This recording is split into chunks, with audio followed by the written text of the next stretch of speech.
northwestern Hawaiian ridge, which is down below, which are the islands, banks, and atolls. The ones above are deeper, smaller seamounts. So it's thought that maybe there's a parallel trend to kind of in between the musicians and the northwestern Hawaiian ridge. I don't believe there's really been any work done, at least on the ones that are closer. So not until you get up near Midway and beyond. So we're kind of in a gray zone or a blue zone right now. So I don't know. We'll see what the rock samples hold for us. Excellent. So last night, right now what you're looking at is some very coarse transit data. Last night we had the opportunity to go ahead and remap this. And what we're seeing this morning, we were able to get out a 40-meter grid due to our excellent work overnight in the mapping department. And we like diving on the higher resolution data because it ensures the safety of the vehicles and also assists us with dive planning. And what we had targeted in our pre-dive fleeing calls was this cone feature on top of Mendelssohn Seamount. It's the easternmost part of this seamount, this cone feature. And our dive track today will simply be acquiring bottom on this relatively flat area here, transiting, excuse me.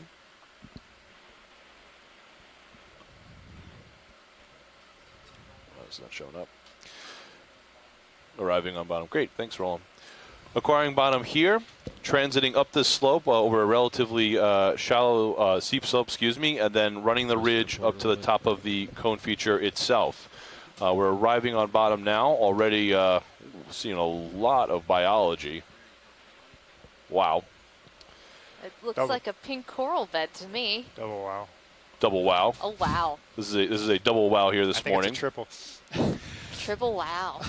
So we're already acquiring bottom on a relatively flatter area, trends upslope, and then we'll ride the ridge. So Megan, quick look at the bottom, initial reaction. This is amazing. Down a little bit. Wow.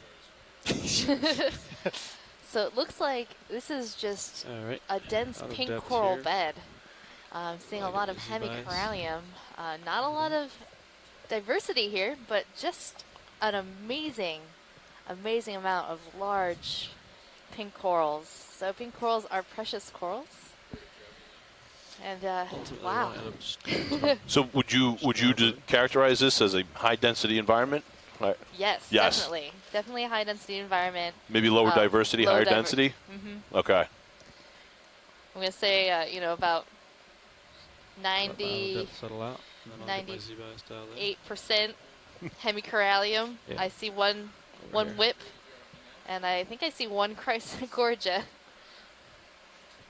So is it worth getting up at 5:30 straight ahead, to pick the dive just on up and left? I was there and cheering everybody on, and it seemed like Mike really handled the dive choosing. Yeah, if it works out, it works out. Yeah, see, this is why I let Mike choose, because he always picks the high density coral communities. And there's a fish. Oh, and we have a fish in the background. An octopus is soon to follow. Yeah, that's fine.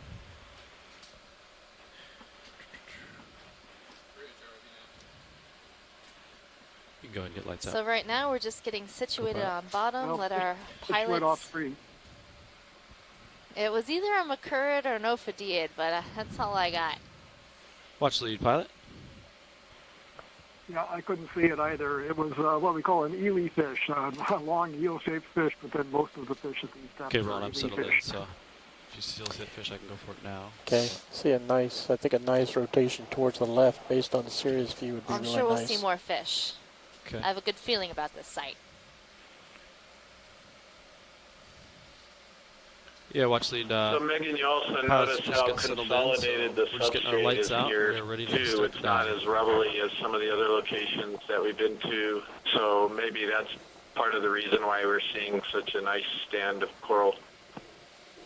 Yeah, and I'm just really curious of why the hemicorallium are so dominant in this area. I know from what my research on the Big Island showed me is that these pink corals, at least at shallower depths, tend to be the primary colonizer in an area. But obviously, this seamount's considerably older than the lava flows that I was surveying. And obviously, these corals are quite old given their I'll get a little size. closer to it. We can snap it and see if we hear interest on Yeah, it. and right here, as Chris mentioned, it's good substrate. There's like absolutely no obvious sediment cover Go ahead and ponded snap or in even video. anywhere, and no talus It's one of to those. view yet. So dropped right in on a big set of lava outflow. I assume it's lava outcrops. So this is one of our non-hemicorallium corals that we've zoomed into. It looks like Rhodaniridogorgia, a type of Chrysogorgia coral. Okay, video come wide. I know what this is. Come back out. So Megan, I'm in woeful ignorance of undersea biology, but to me it looks like these corals are almost all orientated in similar directions. Yeah, so they tend to orient their fan in order to gather as much food as possible. So seeing which way the fans are oriented gives us a little bit of an indication of what the general current pattern is like in this area.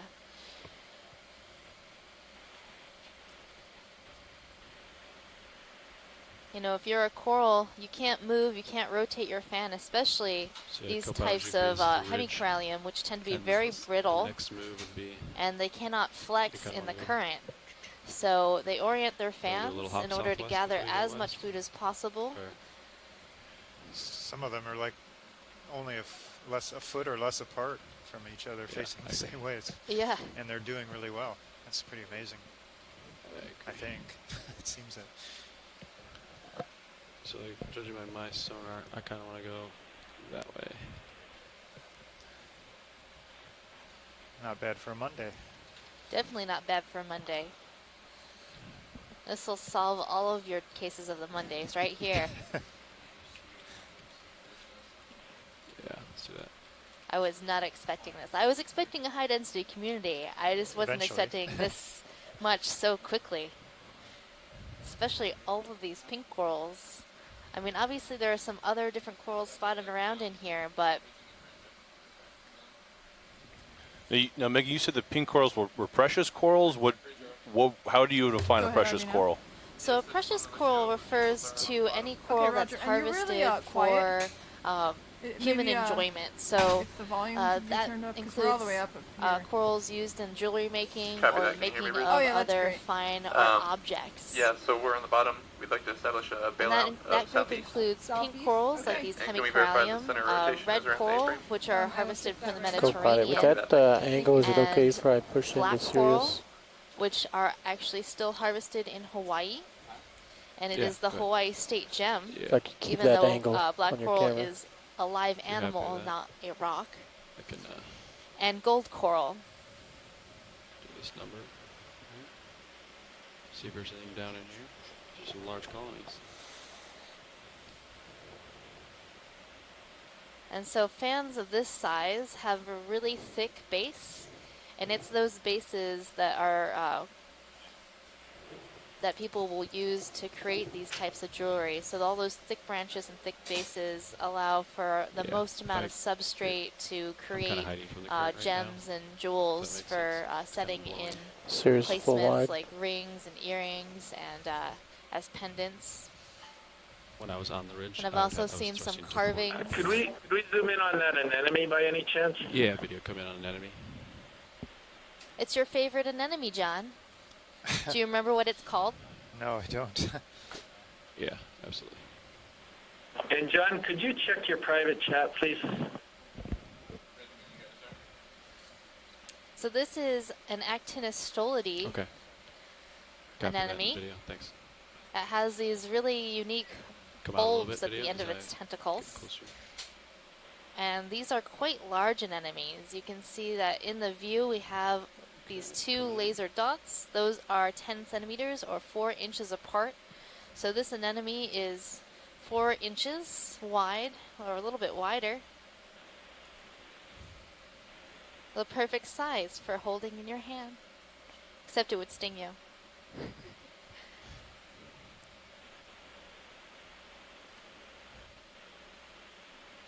So we've seen this anemone in a number of different color morphs, but we still don't have a genus or species identification for this particular anemone.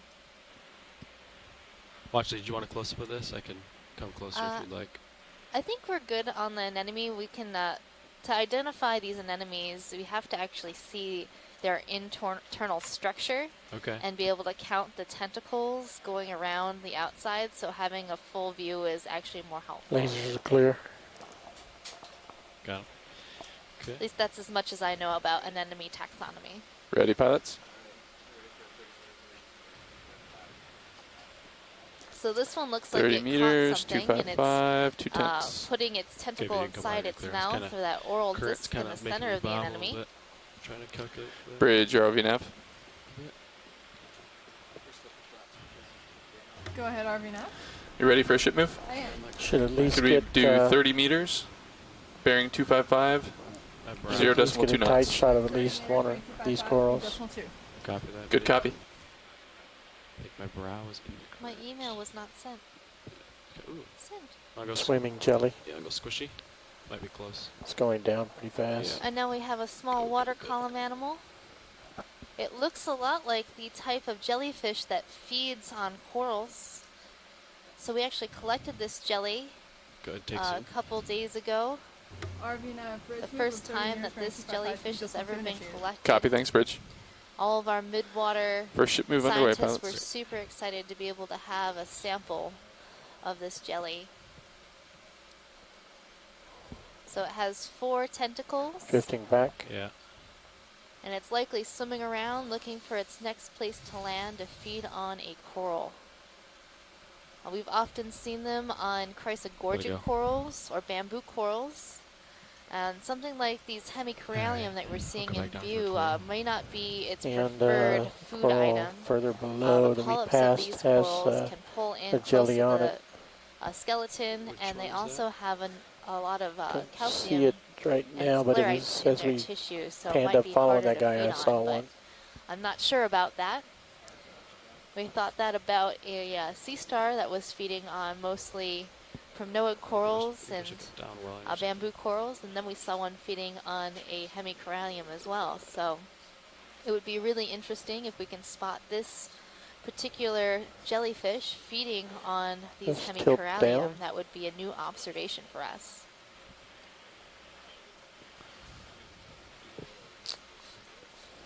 And you can see how Pilots fragile nav, these what would corals you are. say the current is on the bottom? Just got here, and you can see that some of the branches have been broken off and fallen off. And that could happen just by a fish swimming by Permission a to little zoom too straight close. ahead. So they can easily break off branches. These corals are very fragile. Good. Free to zoom video. Copy, thanks, Copat. Still looking for the jelly. Okay, I think I saw something up here. Come on. There it is. Oh. Nope, it's a shrimp. I think it was. So in terms of collecting these hemicorallium for the jewelry trade, in the past, people will send down trawl nets to try to capture these coral fans and dredge them up in their nets. But obviously that breaks up the coral into lots of small pieces. These are brittle, so I don't want to hit them with my toes. So you'll actually lose Come in if you got it. some of your product, bringing it back to the surface. So in Hawaii, we actually have a fishery in place with specific rules on taking these types of coral. And so while the precious coral fishery is not currently active for hemicorallium, we do have regulations in place in Hawaii that require specific collections using an ROV or a submarine to pick coral colonies above a certain size. And also there's a certain amount of take that is regulated as well. And that will help, those regulations help manage our resources. But here in the Musician Seamounts outside the US EEZ, these regulations are not in place. So it's important to note the locations of these high-density coral communities and document their state. You can zoom out to keep it in view.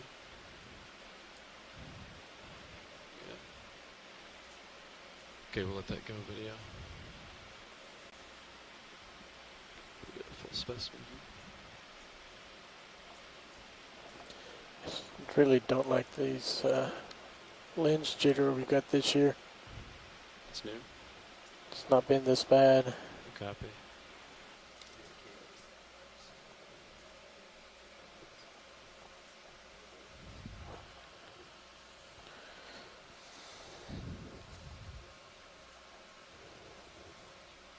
So fun fact time, we are diving on Mendelssohn Seamount today, named after Felix Mendelssohn, a German composer.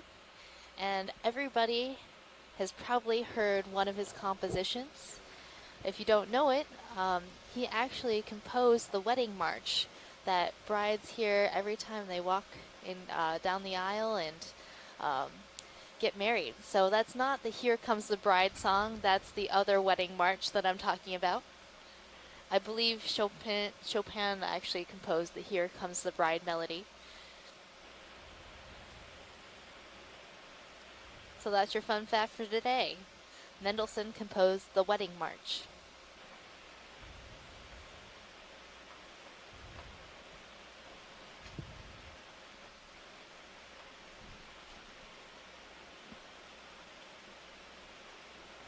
This is such a tremendous view of these corals. Yeah. There's something below the rock, maybe 2 solitary hydroids. 10-4. ROV bridge move complete. Going down. Copy bridge, thank you.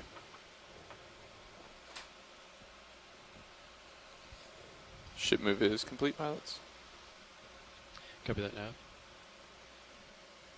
Are you feeling movement yet, co-pilot? So far in this Okay. dive, I've How been long did you say looking the for different delay would be? associates with these Maybe, pink corals and other types of animals around We the called it area. in at So I've seen a 46. number of shrimps Video come in.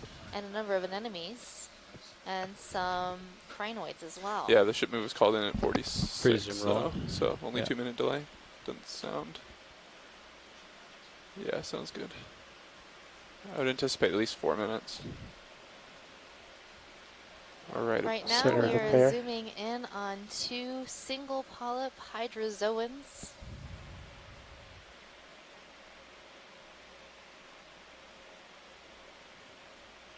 These hydrozoans have a very soft body and they're very beautiful. They look like little flowers of the deep. Megan, there seems to be a placophornet between these 2 hydroids. Tina, do aplacophorans feed on hydrozoans like this? We often see them on the branches of corals. No, maybe it's a polychaete. Now I see parapodium better. It's a maxim. Yeah. It is I think maximum. these are Brachytherianthus, maybe the biggest one. What is the size of these hydroids, by the way? Zoom out to acquire lasers video. I think Pilot, it can was. we zoom Okay, out a little bit to see the refocusing. lasers on these? There we go. Get it right next to it there. So they seem pretty small, less than 3 inches, maybe 2 inches.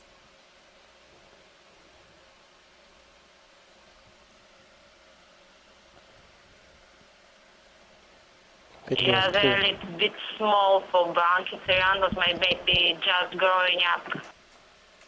Watch Very did you get a beautiful, closer look thank at you. any part of these, or was that sufficient?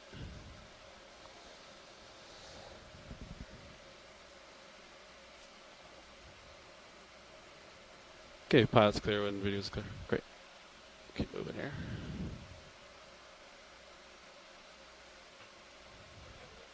So that was a pretty neat observation of 2 Corymorphidae hydrozoans, likely in the genus Brachycerianthus. Wish I could scuba dive through there.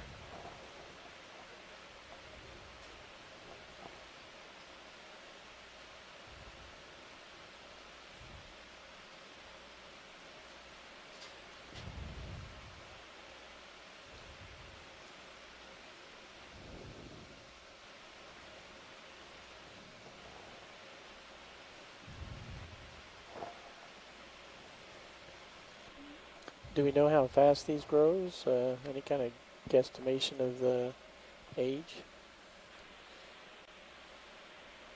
squat lobster on that one on the right. There have been some studies on how fast these corals grow in different locations. I don't know if we have a growth rate for the deeper hemicorallium, but for the ones that live a bit shallower, growth rates are less than a centimeter per year.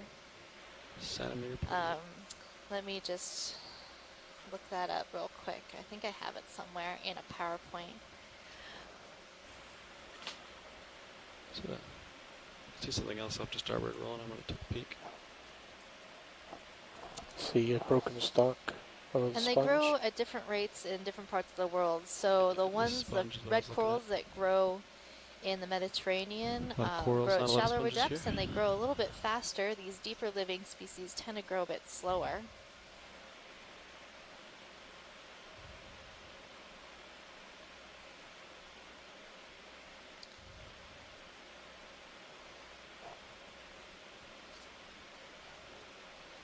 Hey, we've got a sponge. So this one coming up on the lower right is Walteria, and it's a vase sponge in the family Euplectellidae. On the right.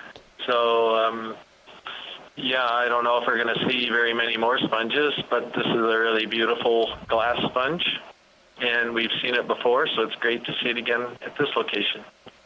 And I believe that sponge has a shrimp inside. Yeah, we'll take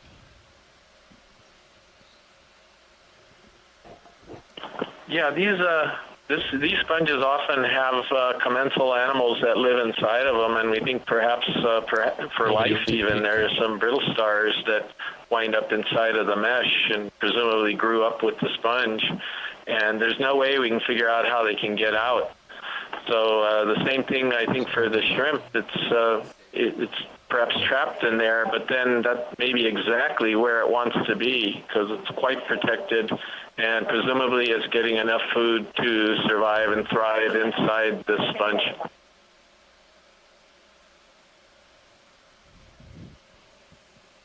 And it looks like the shrimp wouldn't be able to get out of this sponge. It's much too large. I think I see an amphipod or something right near that shrimp on the exterior. Is that what they eat? It sort of looks at the top right corner. Oh, I see they might eat small crustaceans White. like amphipods. It's I'll center it up. right next to the shrimp.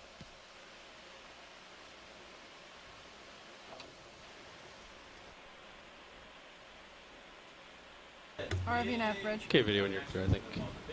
Go ahead, Bridge. Hello. In old tradition in Japan, this kind of sponges with two shrimp, it's a pair of shrimp, it's used as a gift of wedding. It means the good meaning and the pair can live together forever. Okay. Together forever. I like it. There's also a spiral coral up there past that V coral. Copy. Just take a peek to the right, and then I'll head up. There's a yellow on the bottom right that probably there have been interested in. two different ways of measuring Keep it in view. the age of corals based on their size. You can measure their basal diameter, the diameter of the base of the coral connecting to the substrate, which is this rock here, and also the size of the fan. So those two sizes are related to one another, and just to give you a sense of how old these things are, something with a diameter at the base of about 7 want to keep going past this one, 7 millimeters. There's additional larger colonies. Are at least 30 to 40 years old. So 7 millimeters is quite small. So these corals, it looks like, at least for the hemicorallium that we were just seeing, the bases were probably a couple inches or a couple centimeters across, maybe 3 or 4. So definitely just extrapolate the amount of 7 millimeters versus 5 degrees, 3 or 4 centimeters, and how that time period would change. So probably 100, 200 years old. So we've moved into a completely different community now. This one has a much higher diversity. Still high density community. Snapfish. Bridge RV nav. Go ahead. He's off in the Could you advise when the heading move is complete? Heading move is complete. Copy that. Ready for another move? I am. Could we do 30 meters? Bearing This is a 255 rat tail or at grenadier, 0.2 the knots, real please. name, Sorry, in the family Macuridae. Yep, It's decimal 2. difficult to say what it is from this view as the fish Good swims copy. away, but it's rather large with a good-sized barbel or whisker on the chin. And I thought I saw a glimpse of some fairly good-sized scales. I'm guessing it could be a Coryphonoides species, but the tail is rather long. If somebody else has a better view, I'd be quite open to correction on that. Copy, thanks, So, Bridge. family Macuridae, grenadier. Move underway.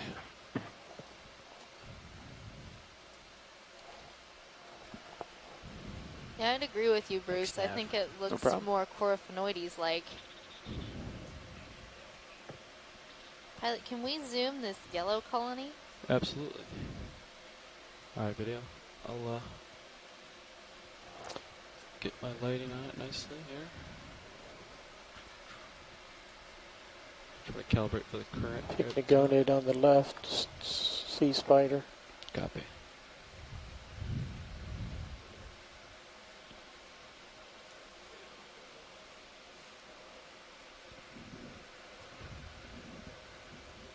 So on this yellow coral colony, we have spotted our first sea spider. Check that out. So It's the first time we've seen sea this end of spiders this have 8 legs proboscis. just like land spiders. And they also Excellent. have this proboscis, that's that long tube that you're seeing, that they inject inside anemones, and they feed on anemones.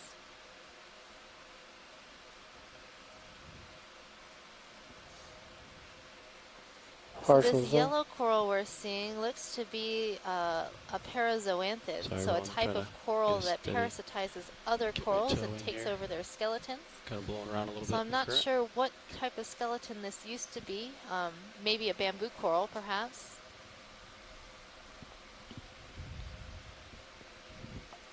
Okay, Copa, can you check my rotator? I'm going to try this different method here. I got it. You center star or down sea spider, and I will hold it. Yeah, there it is. And those 2 yellow spots on the top of the head of this sea spider are its eyes, and they look pretty non-complex. So they're likely just light-sensing organs and not very high resolution in terms of vision. Of course, these sea spiders feed on non-moving or very slow-moving animals, anemones. And behind it, on the Chrysogorgia coral, I'm seeing starting to lose the coral off the bottom. With purple underneath its body, so it looks like it might be a female shrimp Jellyfish carrying on purple the eggs eating coral on in the her left. pleopods. So those are those little the appendages pink one. underneath the shrimp tail. Sure if I see what you're seeing, Roland. He was there. Do you still see it or not? Yes, top, almost center. Oh, rotate me up a little bit. Dark red Coming ball on the coral in the background. Yeah. Copy that. Is that back? Okay, you got a little bit. Rotate up about center that red ball in the background. Oh, the benthic sea star. Or, there it is. benthic jelly or something, yeah.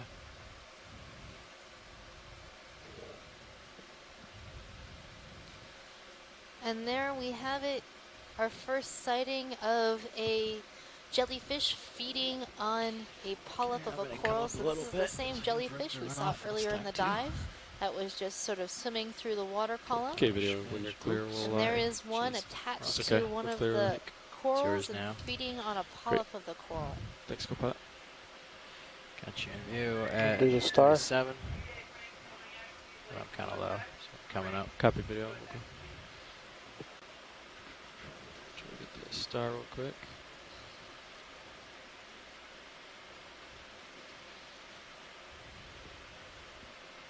Video command, Copilot, can you rotate me down and bump to starfish? Sea star. Coming down a bump. Can guess where he's been.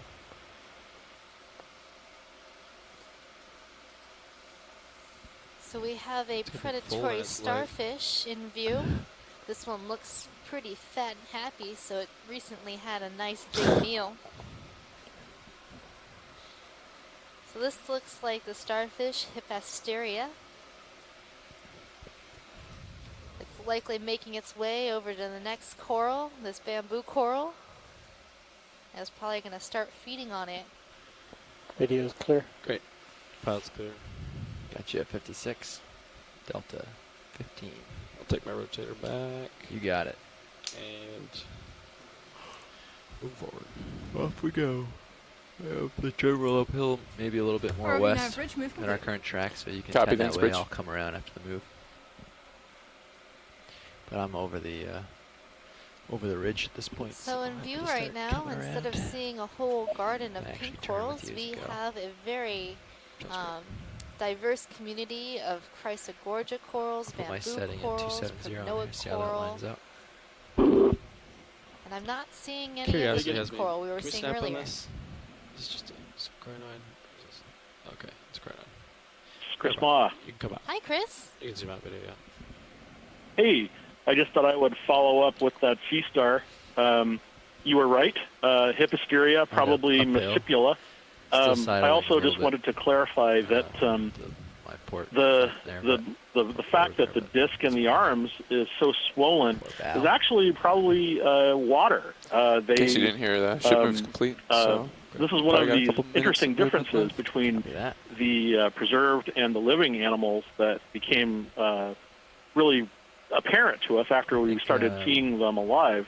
The discs on these animals swell up, and they inflate with water to the point where some of them look maybe 2 to 4 times as thick as they would normally if they were dried or flattened preserved specimens.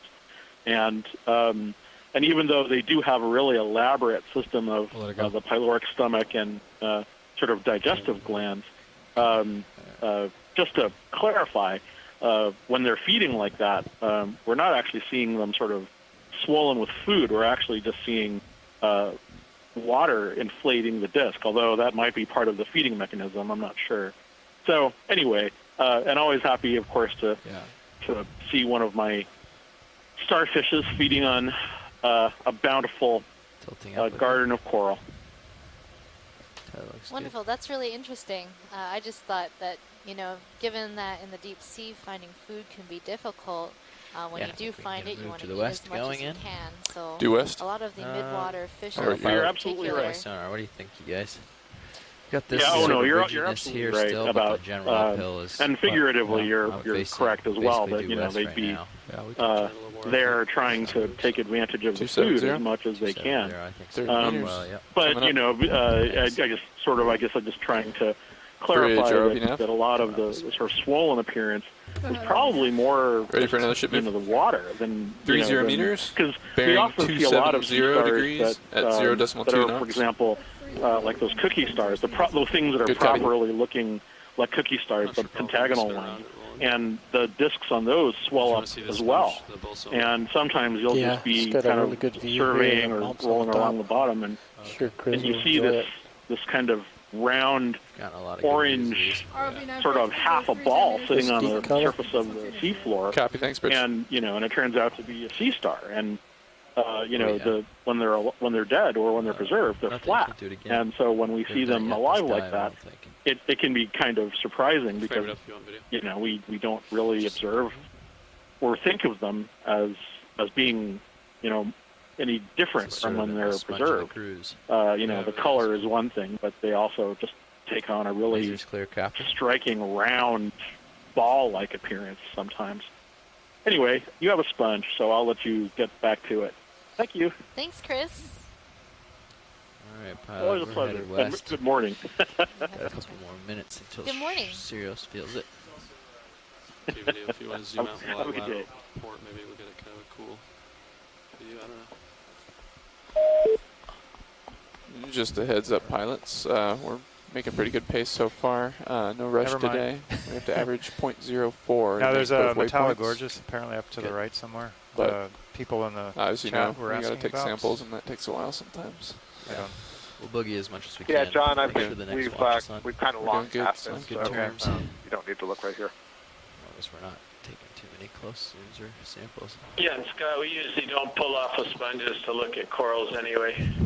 Yeah, I've noticed that, Chris. Har har.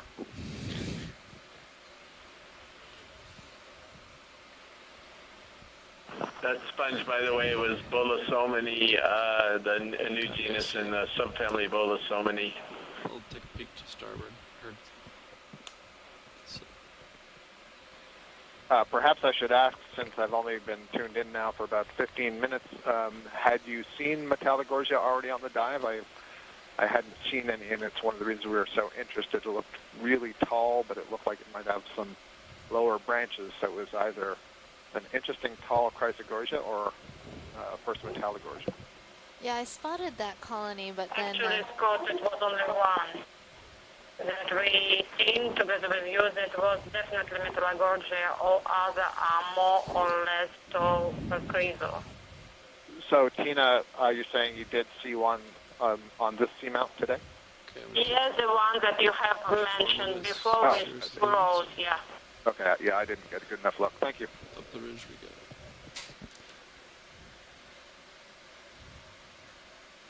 Coming up with you.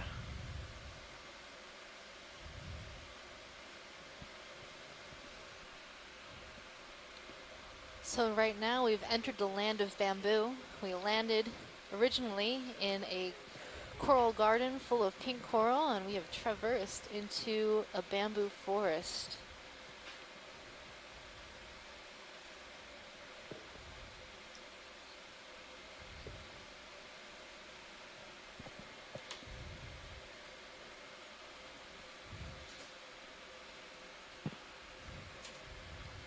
Megan, I'm not sure if it's my imagination, but it looks like lots of these bamboo corals that have been fed upon look like they're now maybe being overgrown by yellow zoanthid. Is that your observation as well? It is. It definitely looks like a lot of these bamboos are not doing so well in this area, but they are becoming new homes for zoanthids. Maybe there was a march of sea stars running through this area.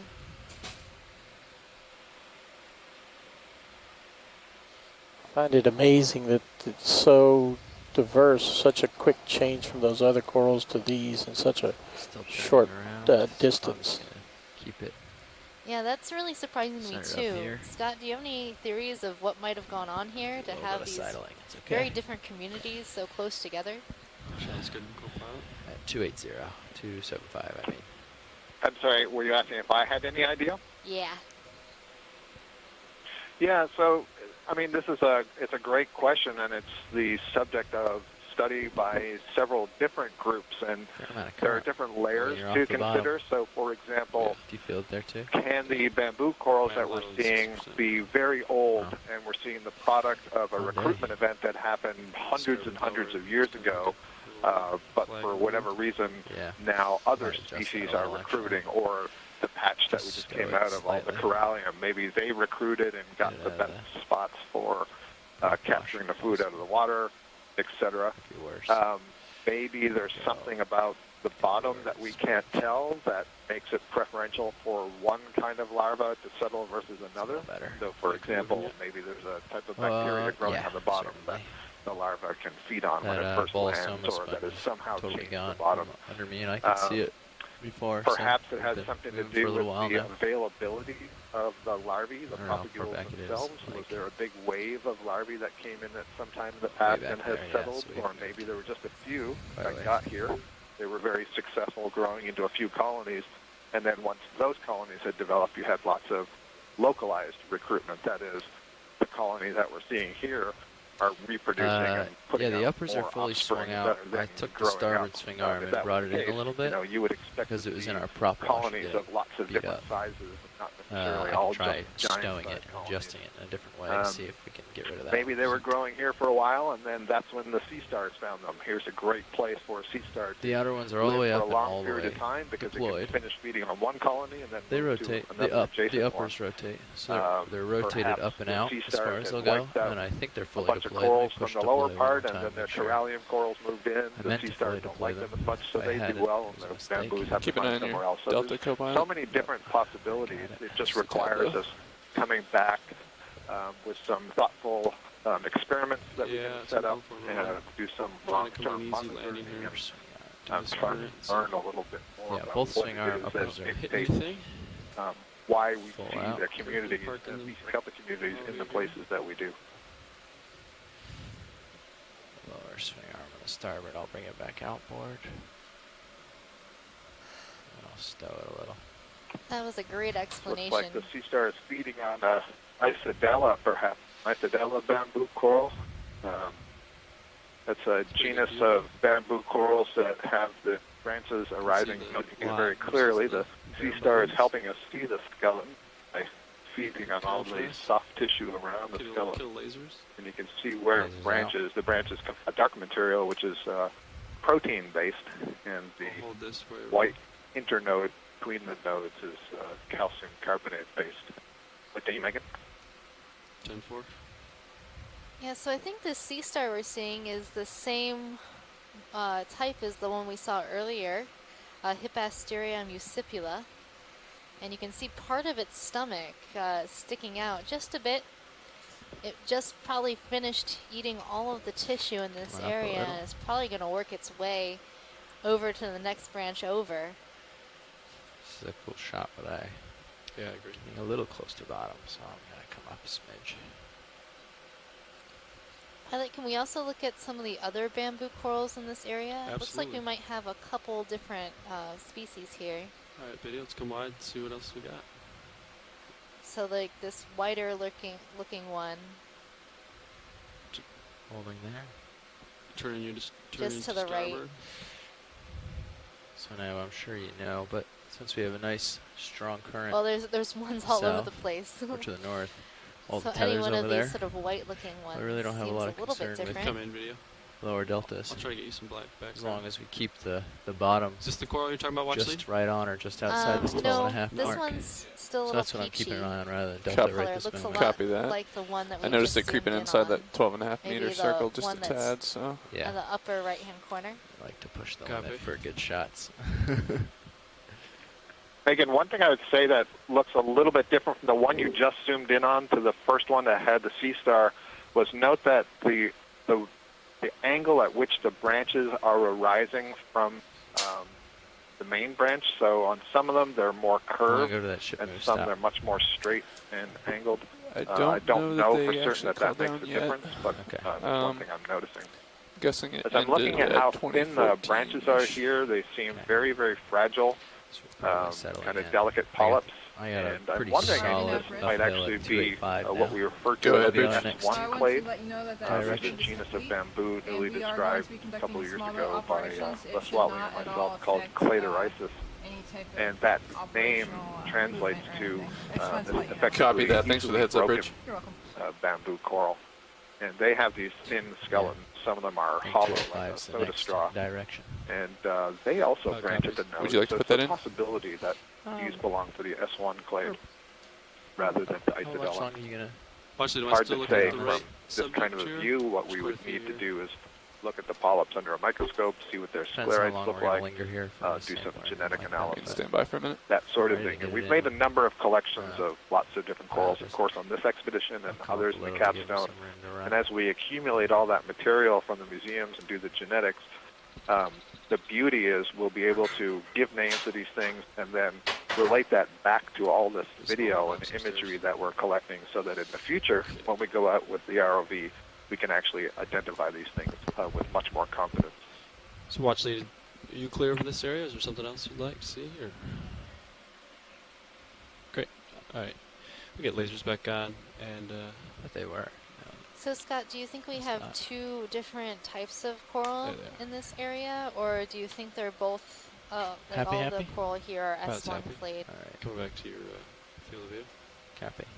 I have the sense that we have a couple of different ones. One seems to be much more fragile, thinner skeleton, and more elongated polyps than the other. But, you know, I say that, and then I look at the sort of the dense view like we're getting at right now, and it becomes a little bit hard to pick one out from the other. I think it's time. Get overwhelmed by the bamboo corals. Looks like maybe a nice Iridogorgia there. We got at least 30 meters, so we can do another 30 meter. Yeah, it is a little bit overwhelming, and we have a fish upper left. 285, I think it's going to blow past 285 in the current. Yep. Rolling. Copy that. I'll put it in. Thanks. I think it just swam wide. Overwhelming is good, Bridge, RV nav. Go ahead, RV nav. We'd like to put in another ship move. 30 meters, bearing 285 degrees. Oh, it's going to take a while to annotate these dives, that's for sure. 285, speed decimal 2. Oh, absolutely. Have fun with that. Oh, we will.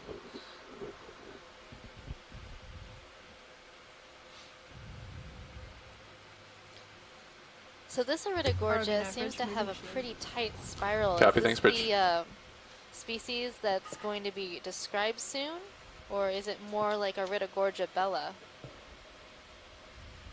Yeah, that's a really good question. I'm kind of leaning over here to see if Les Watling has made a comment yet in the chat room. Doesn't look like he has, but he's got a lot more expertise than I do in teasing apart these different species in the genus Iridogorgia. And as you've just alluded to, part of the identification of those species is what's the diameter of that inner coil. And this one certainly has a fairly narrow diameter compared to, for example, Iridogorgia magna spiralis, which probably has a diameter of like 10 centimeters or something. And he hasn't chimed in yet, so yeah, splendens or bella, something like that. They're such beautiful octocorals. You can see that it's the main stem that is actually spiraled, and then they have these branches that come off of one side of the stem, but because the stem is coiled around itself, it looks like the branches are coming out in a circle, when in fact it's just the main stem that's in a circle. And there are some of these species, there are far fewer of them, and I'm not even sure they've been described yet, but some of them have polyps on that main axis. Not this particular species, but some do. We'll have to prompt Les in the chat room for an ID, so I don't think he has the audio on. Okay. Well, this is one of my favorite corals. It's just so beautiful with this spiral. Of course, I say that about like every one of the corals I see. I'm like, oh, next coral. It's still one of my favorites. All right. Moving on. It's hard not to be really impressed with the Iridogorgia, and I wonder if it's because it has a shape that we don't really see other places in nature. It's really distinctive, and there's something about, I don't know, the elegance of the coil itself and the way it kind of just sort of gently drifts in the water that's really quite beautiful. Even though they don't tend to have color associated with them, they all seem to be white or maybe a light pinky purple sometimes.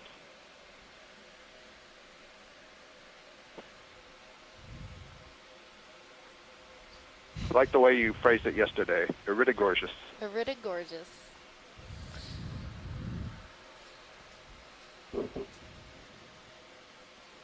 It's definitely that one planar colony just to the right of center, that might be something a little bit different from all these other bamboo whips that we're seeing. Not whips, excuse me, bamboo colonies with the very curving sort of branches. Yeah, the one straight in center right now. Yep. Yeah, I don't know if you can drive your Volkswagen bus into that space. But sure. I know with all these big colonies, it's hard to navigate in here. Yes, pilot confirms. Absolutely. Pulling in the parking spot here.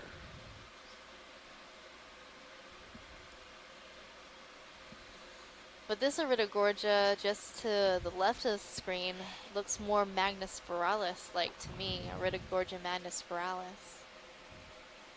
Absolutely, I definitely agree with you, Megan. And so you can see big kind of swooping coils to this one. In fact, it's hard to even tell from some angles that it is a coil. But definitely you can see that that diameter is bigger than the previous one we just looked at. 10-4. And this This Iridigorgia does suggest also that maybe has... it's one of the new species We're they're looking for describing. this jelly. We've got a million of them. We also have a small jellyfish hanging on by one tentacle. There we go.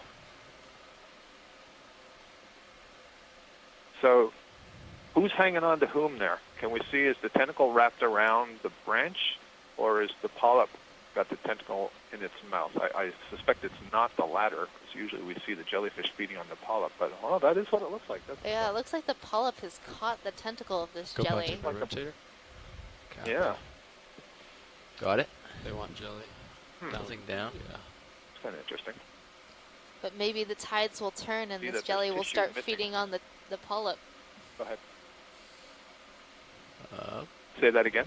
Oh, maybe the tides will turn and the jellyfish will start feeding on the Oh, polyp. yeah.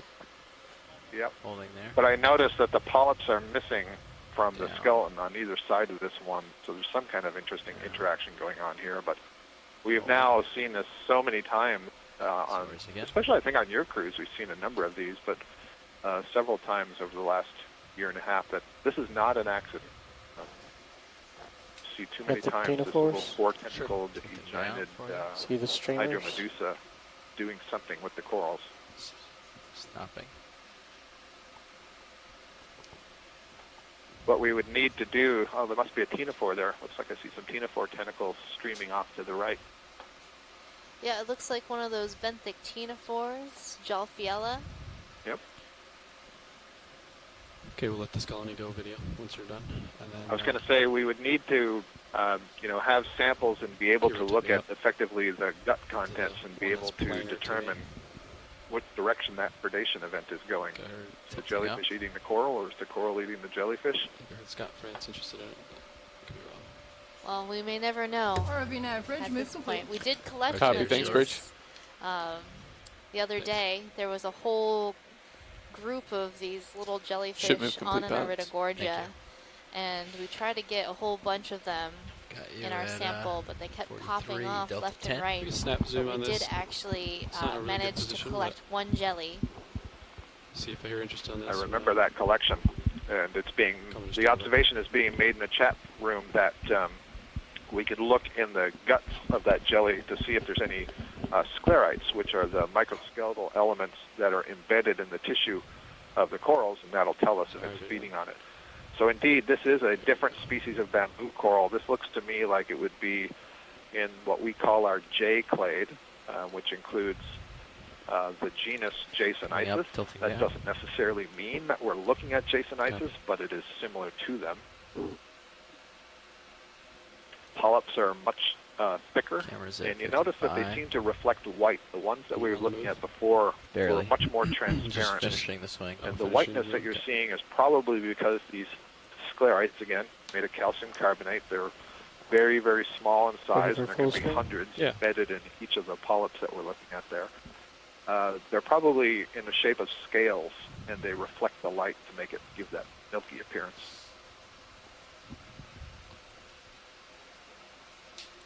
All right, looking at you, 65. All right, video nuclear, I'll take off. Okay. And I've also noticed that this colony is a lot more planar than these other sort of long-boned, thin bamboo colonies that we're seeing in the S1 clade. Yeah, that's right. And so at some level, there's a genetic basis to how a colony is formed. And so we know for certain that some colonies always grow in that very planar fashion, like the one we were just zoomed in on. But you can see, as you just said, a lot of these other ones that are either S clade or I1 clade are growing much more like a bush, which means that when the branches form, they don't necessarily always just bifurcate. They can trifurcate and come out at different angles, what we call whorled branching, more like a tree or a typical plant.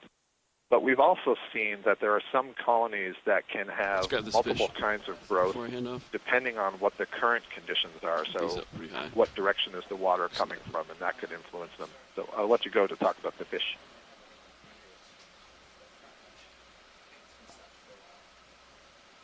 I'll let it go video. I gotta. So this is a halosaur, a spiny eel. It's a close relative of the true eels, but in a different order than the true eels. We see those quite frequently. That fish, unfortunately, was a little too close to the camera to get a good view, so I couldn't tell what it was. We were also looking at the underside of the fish. And unfortunately, I had glanced away from my computer when it first appeared, so maybe there was a better view. Megan, do you have a better idea of what it was? Yeah, well, it was swimming sort of chin up, so I couldn't really see the top of the snout, see if there were scales there. But the light did pass through the nose quite easily, so maybe for Aldrovandia.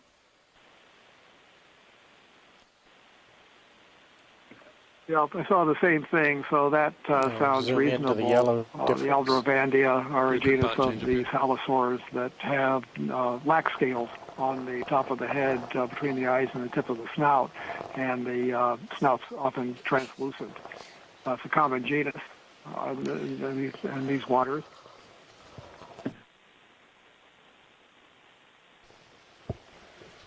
Thank you.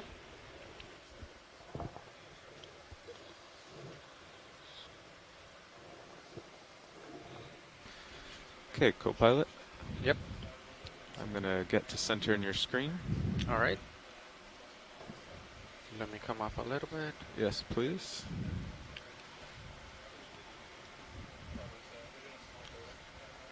Watch lead, we are just doing a shift rotation here. It's a pretty strong current from my port side, so just working to get back to center to continue the observations.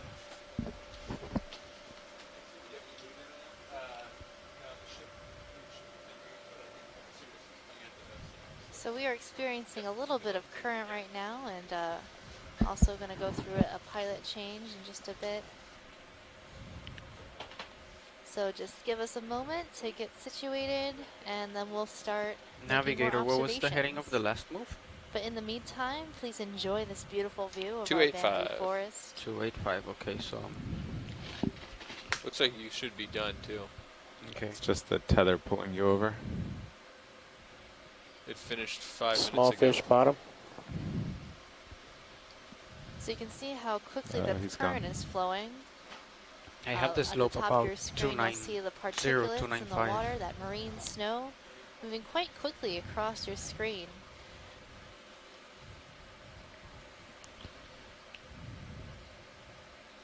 Yeah, my thrusters are about 60% to hold steady.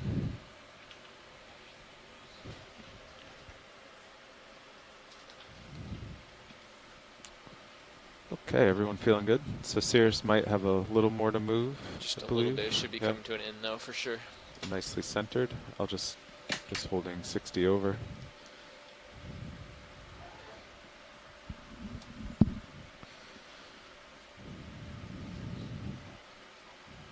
Ground faults look good.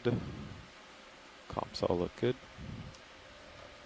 While heavy currents are hard to navigate with the ROV, it's also good for the corals. Apparently we're doing some small boat ops. That's the noise we're hearing upstairs. That more particulate matter, that marine snow you're seeing, is getting to the coral fans. And that means more food for our coral friends. What's the surface current right now? 0.8 knots, and it's almost due west. Gotcha. So right on our bow? Yeah, just about. That's nice. Slightly off port side, but the wind is slightly off to starboard side. So in this area that we're surveying right now, we're seeing a dominance of bamboo corals, but also interspersed, we've seen a number of Iridogorgia, likely a couple different species of Iridogorgia coral, that's spiraling coral, and also some other Chrysogorgia corals. So right on the right side of your screen, there is a bottle brush shaped colony that is Chrysogorgia. Okay, well, what don't we think about the next move? Waypoint is roughly 295 degrees, so what do you All guys right, see? that's a slope I have, and excellent. That's good. They've been moving at 30 meters. Looks promising. Would you like a 30-meter move? 295? Yeah, that sounds good. Okay.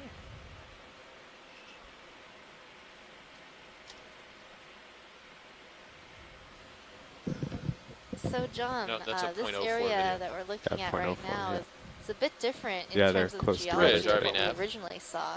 So when we first landed, we saw some Go ahead, RV pretty Hey, can we consolidated put in a ship move right now? I know y'all are doing small boats. Oh yeah, no ground problem. terrain. Okay, sort of low we're looking bay, at very 30 lava meters flow at like. 295, What are we seeing now? 0.2 knots. 30 meters. Well, basically kind of a featureless, mostly featureless surface. I think they're mostly just kind of very fluid or thin lavas that are flows that All right, so let's have think come of down this moderately steep where- Bridge move of 30 meters bearing Q95. So is this more of a sheet flow type feature? Great, Bridge. What do you have for bailout plan currently? Currently, my bailout probably plan is more set so at than southeast. Okay, we're yeah, gonna keep it definitely there. not Okay, great. like pillowed. So but if I something just, like between a sheet and a if we a went low bay, off, say if the ROV lost power now, I'd basically go due north, and if I spun to starboard, that would, Or do you think it and might Sirius be that spun to port, strange that would get rid of our conglomerate turn, and we would be material we've streaming. been seeing, Yep. some sort of lagoonal. You're at a negative 0.5. no, I Yeah. don't. So No, spinning we to saw that on starboard. the previous. So, so you want to draw a little picture or something? No, I wouldn't just you think this stay is where a you are, cone. and I It would turn either be to some smooth No, lavas, or except maybe since if I it'd have be such a strong above sea current on my level, port side, it I could would be, end up, eventually I more want to like be a, due north, so I'll be streaming with the current. solidified, ash flow. Yeah, Like a so we would each, I think I would head that way, just in the current, So and hard try to to tell turn to until you starboard while you actually tried get to a turn to port. chunk of And it. then we would be streaming you with can the see current layering with as 0 it's, turns. ladder. You would have a half turn, you would have a quarter So turn to this the ship, but potentially could be not something. much we can do you know, about like, that. Okay. Like a Cocoa Crater, Cocoa Head, Hanama Bay, on Oahu, a secondary cone. So what causes secondary volcanism? Well, the whole cause and story of that is not really known well, or it's just known that after the main in Hawaiian type volcanoes. What do you want to do, a zoom after on the these main three pulse associates? Of, shield building over the hot spot. Okay, that's good. I'll work up to them. The island or volcano moves off of the hot spot because of the tectonic plate motion. Things settle down, goes dormant for a long time, and then many years later, thousands, Want to tens go of in thousands, center there? more Work years down a later, little. you could have, or much Yeah, that's later, you good. can have Can't hold it too steady here, but this secondary volcanism, which is more explosive in nature, creates ash flows and lava flows, kind of an alternating mix, and somewhat different chemistry. But as far as the mechanism that causes it to erupt whenever later, you're I don't clear. believe is really well known yet. Somehow there's magma that's thought either you needed a dragged little along practice there. and changes, or Actually, there's a pulse that gets up there somehow. We only have to make 0.02 knots. Very 3, strange. 0.03 knots. yeah, it was. I've always wondered about that because, you know, the islands are moving off the main hotspot through plate tectonics and that Yeah, it's a very movement, short so track, so we have time. We why don't would have there to be rush. secondary volcanism after you've moved But away it was the from geography. the main There's a lava flat plume? spot It's uphill and then a always been peak. a So question of mine. You have the ability to look at that yellow one? Yes. Once we I get to guess that we'll ridge, have to do more ridge, research it to looks find like it's out, going to be right? even less Yep. slope. That's the great But thing yeah, that about depends science. on what There's always these something large new ones think to of that. find out, But more we could go in questions from to here. answer, and every time we learn something new, I'll give you a there's challenge. always 300-400 more questions to answer in that place of the one question you did answer. Right.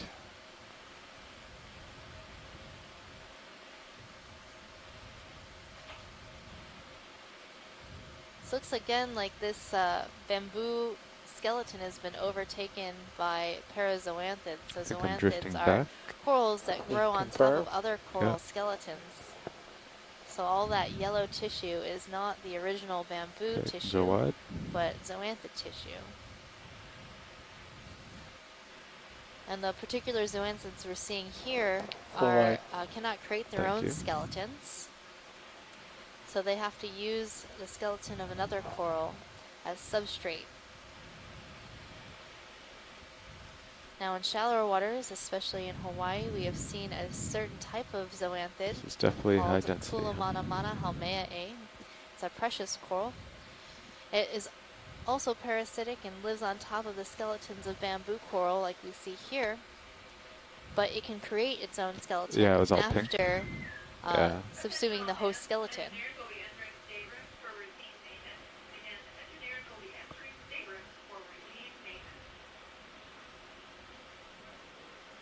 Starfish. That looks like a crab. So tomorrow's dive will be at a shallower depth in yeah, I see a precious star coral and and a bottom fish crab. depth. So I don't know maybe what we we've will see zoomed on that lately. particular zoanthid coral, the gold coral. I just noticed that you don't have your Looks like we might have a crab starboard underneath the lower ledge. swing arm out. Huh. Why don't we put that out a bit?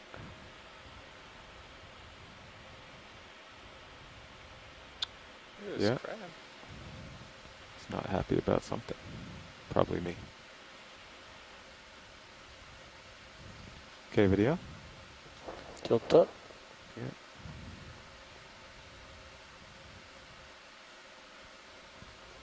There we go. Oh, and this crab's coming out to say hi. So this is a type of Perilomus crab. We've seen a number of these throughout our expedition. Coming back to port. This one's probably a little bit confused by our lights and just trying to make it over this ledge. Needs to get a grip.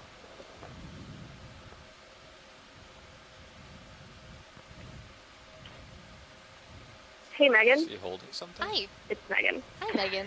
No. I just wanted to point out, I think to the right of this crab, there might be a monoplacophorans.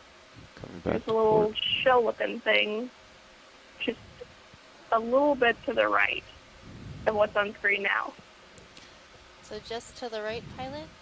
Okay, let's get the crab with I guess lasers after we've first. gotten the crab. There we go. They're on. Actually, co-pilot, will you tilt my camera up to get the lasers over him? I have a pretty... Down a bit. Much. There it is, all the way to the right of the screen. Okay, watch lead. I heard there's a request for something on the right. Yeah, it looks like a monoplacophoran. It's You have your camera back, pilot. like organism just to the right of the crab. Okay.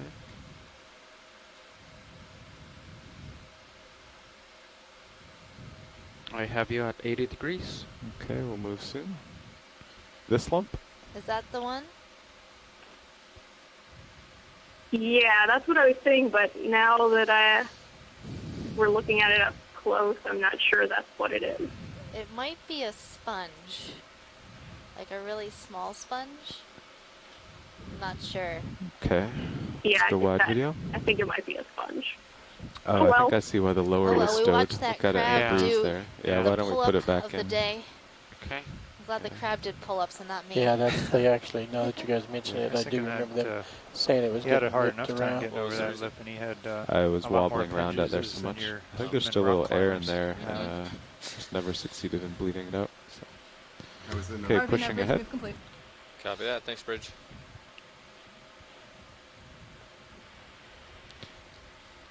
Come up with me. Copy. Oh, you already are. Yep. 15 So it delta. looks like we're just coming finished, into so you even guys are gonna higher have density of these 4 or bamboo 5 corals. minutes. I have Okay. you 4 right at minutes. 90 degrees. And the yellow that you're seeing on the bamboo is likely Perizoanthine. Pilot, can we go for a shot to tilt up by pushing So we partial still and have you yet just to sort of learn fly whether or through not these? Tilt up? these Yeah. zoanthids Yeah. It's like flying take over the skeleton trees. that is bare, Okay. so has been stripped of Got a bamboo partial zoom tissue, like that. either by a sea star, one of those predatory sea stars, or some other predator, and then they can settle in that location and start growing. Or if the zoanthids actively compete with the bamboo tissue to take over their skeleton. Still a big question there. What happens? I have a feeling that they tend to settle in areas that are completely bare and Coming up with you. just These guys are Okay. pretty take tall, over huh? areas that no My longer have altitude's bamboo 3 and tissue. I'm almost brushing the bottoms of them. The lighting's not great video, but if you look at my minute cams, I'm almost brushing the tops of them. So pulling out. Okay. It's good, thank you. Sort of wanted to try to express that feeling that you're getting. Okay, tilting back, down.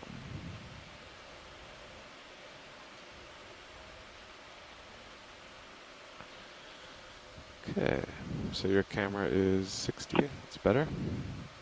Hi, Megan. Are you there, or John? Are you there? We are here. Hi, Scott again. So sorry, telepresence is confusing. Chris Kelly was just calling me on another line, so there's too many things going on. These, at least the bamboo corals, I think it's these ones that are really swooping, and when we zoom in on them, we're seeing that they have these very transparent, delicate polyps. I recall 2015, we saw some of these, not quite this shape, similar, very regular angled branching, so not so much the curving, but I don't think we ever got a collection of them. So I'm going to put out a note, like here, just there's the one right in the foreground, but behind it, I'm seeing ones that look much straighter where they actually branch. So I would like to make a proposal that we collect a piece. Certainly it is very abundant, and I think it would fit into dominant. But I'm hoping Chris is listening to give some input if he thinks something like this has been collected on any of the previous legs, or if you guys think you've collected something like this on this expedition. It's an interesting coral between that bunch there on the left. I'm not sure if we've collected Unless this it's a particular brown one, sponge so stalk. I would be Yeah, good with that's a a collection of one sponge of stalk. these. So you're looking at these sort of really long branched Sifting in the branches colonies there. with the very clear polyps. Kind of. Yep, exactly. Here, They look might be able to sit quite down without fragile. The crushing polyps everything. are kind of thin and tall, and the key is they're very transparent. It's almost like cellophane polyps. So I will continue to keep my eye out, and you keep your eye out, and we'll see if we see something polyps on these guys. matches that description. Okay. So we'll do a couple zooms on some of these colonies here and see if any of these are the ones we are looking for. Okay. Well, I'm definitely out ahead of Sirius, and I have a clear spot here. Let's do a floating zoom video, see if we can do it quickly before I take the time to sit down.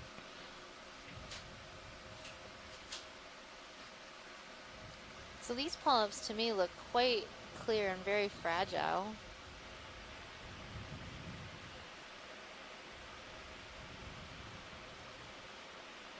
Getting Is this closer. what you're talking about, Scott? Yeah. Okay, you can come wide.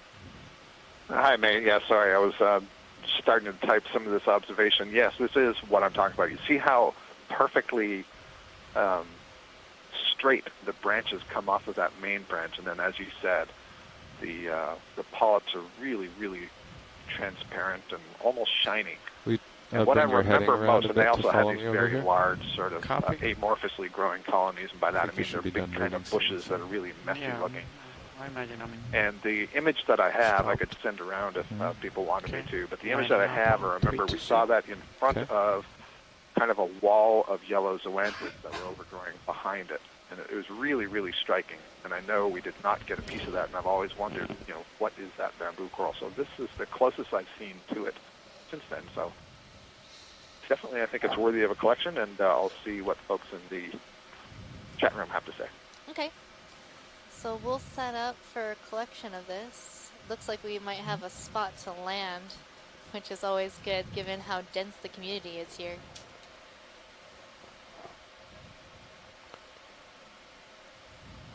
Looks like you're too far away.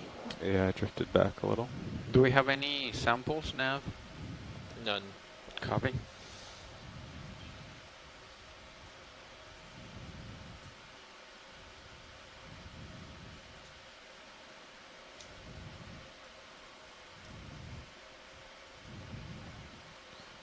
But if I land here, I won't be able to open the box. Let's see.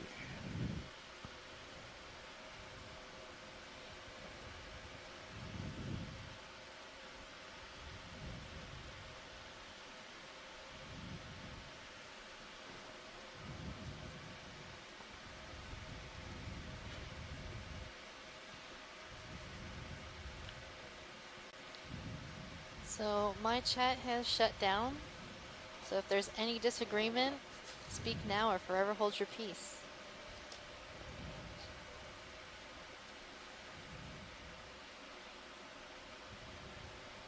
Well, it's not a sponge, but I guess I'm okay with this collection.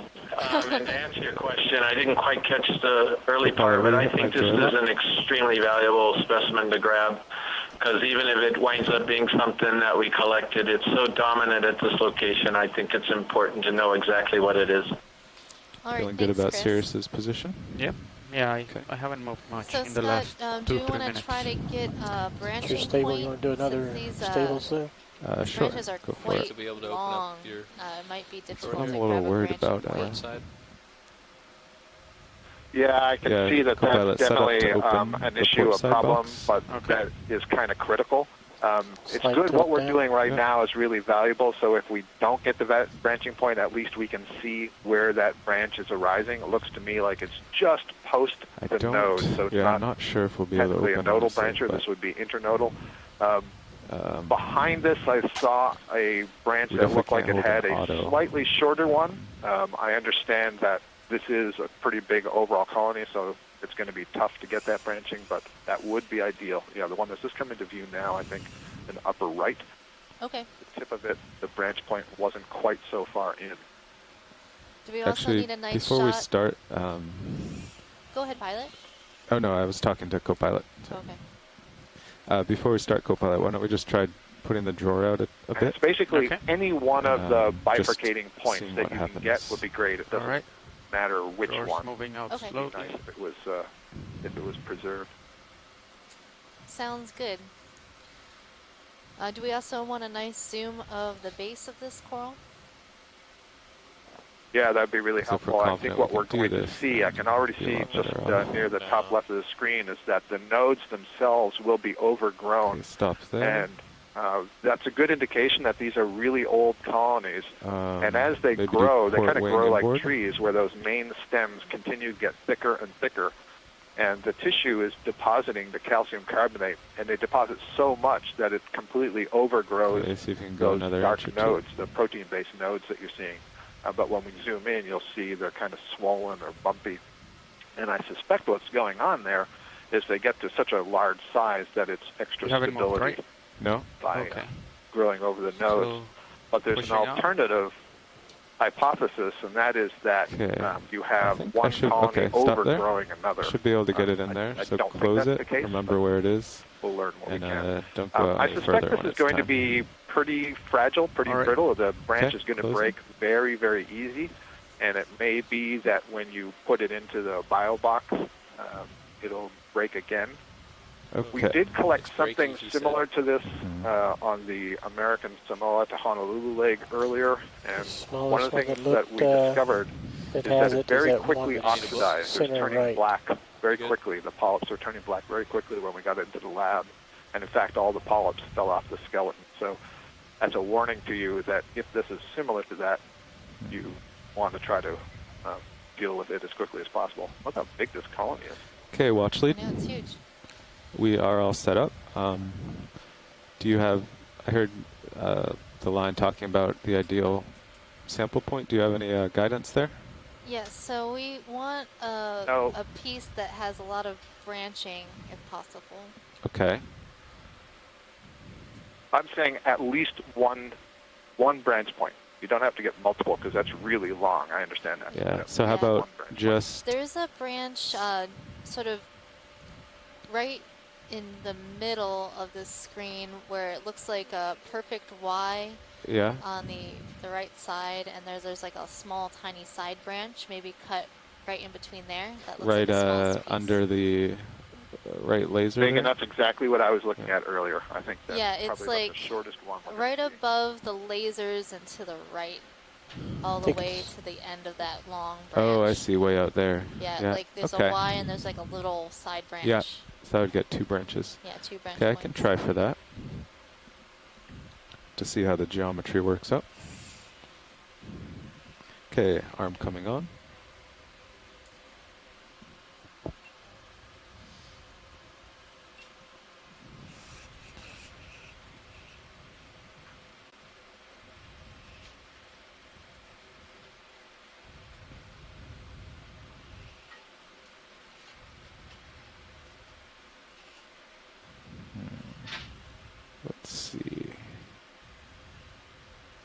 I will. I'll have to push past these. They're like possibly to break, but.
Okay.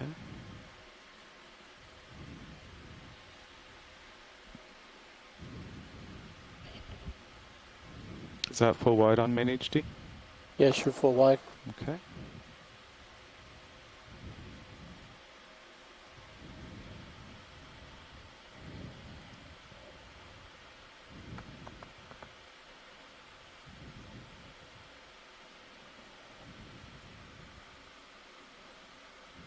It was right there, a little bit more.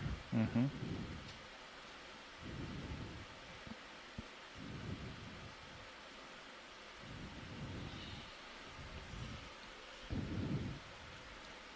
Yeah, that should do it. Okay, we'll go for the inner.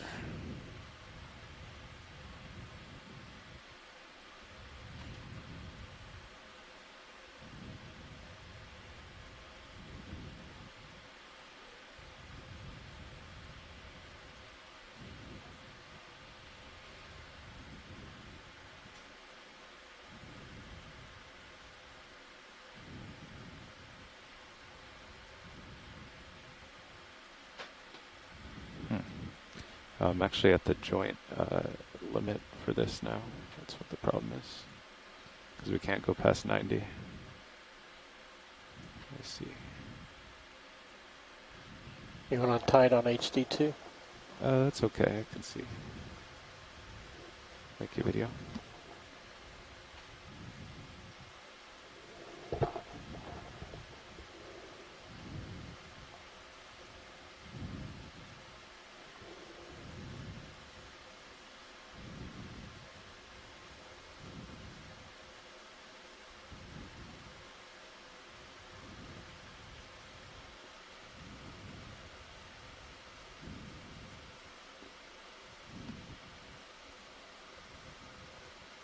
Oh. Uh-oh. It blew away.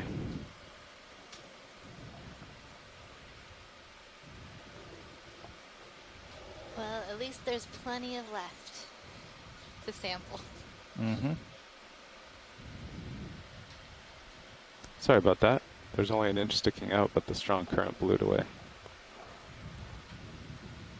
Thank you so much for that, team. Even if that is similar to one we collected earlier this year, that one was collected from south of the equator, and so this would be at the least a range extension, but I'm not confident they're even the same species. So I'm really excited to see what this is. Thank you. So that, I think we're going to have to open the drawer a bit more. So why don't you close the drawer for now anyway. 'Cause it was just in too close. I was hitting the limit on the shoulder, and couldn't really get it in there. We actually lost that piece we grabbed. It flew away in the current as we were trying to grab, put it in the drawer. So we're gonna grab another piece. So next time you wanna try to lift Understood, off Megan. I wondered as and I open was it completely, saying thank you and I saw the claw going back out there if I was hasty and didn't hear what you said. So I'll let the pilots concentrate.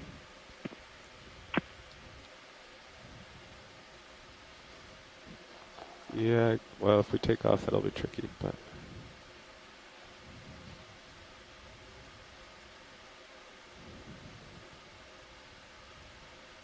There's also that piece to the left.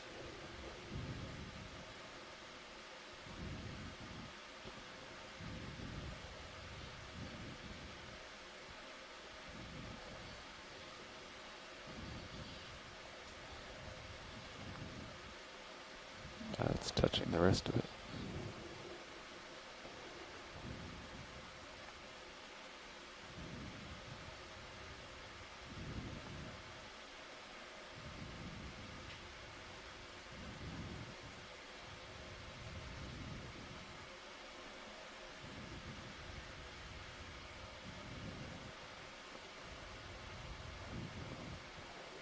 There we go.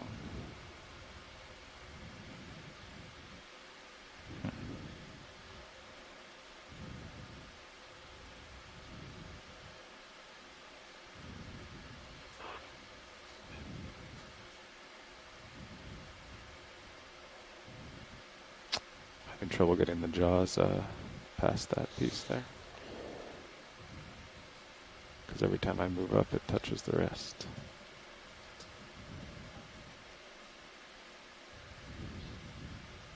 Is that to the left the same stuff? Because that's also got 3 branches if it's easy for you to reach. Will you tilt the mini Zeus down?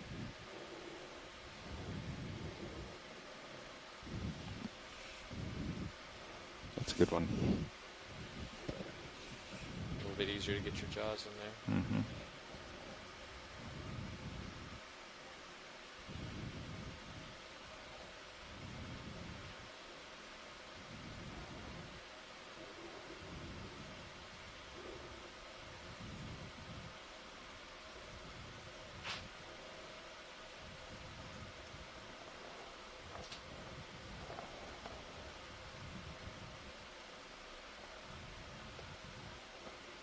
It's kind of at the limit of my arm, though.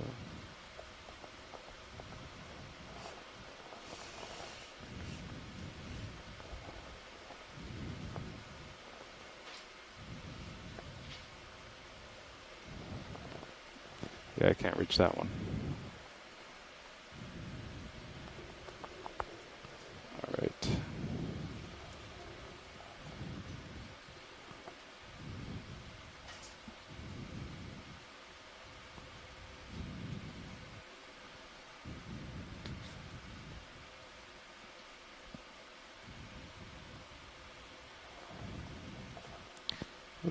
Let's tilt up on both cameras and see if there's something higher.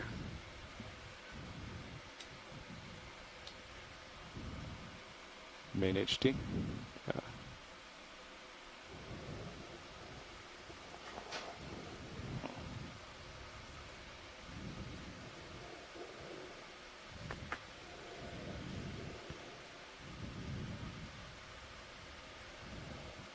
I can't. Watch lead pilot. Go ahead, pilot. Yeah, we're just having trouble reaching the one forked piece in view, basically the lower right of the screen. Okay, how about this forked one that is on the upper right? That's Yeah, like right underneath your elbow? Yeah, that one's too high for the arm yet. Let's see.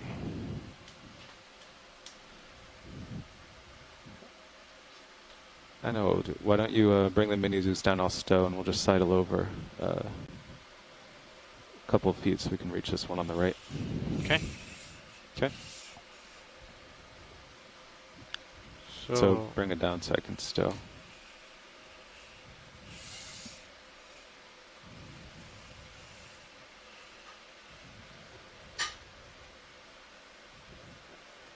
Okay.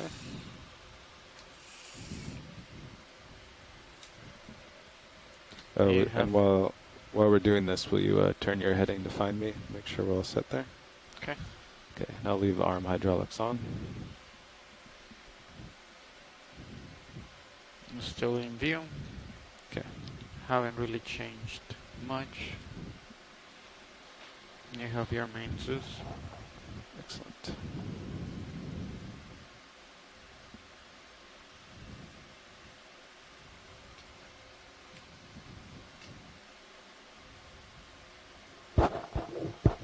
Oh, will you bring the port wing back outboard?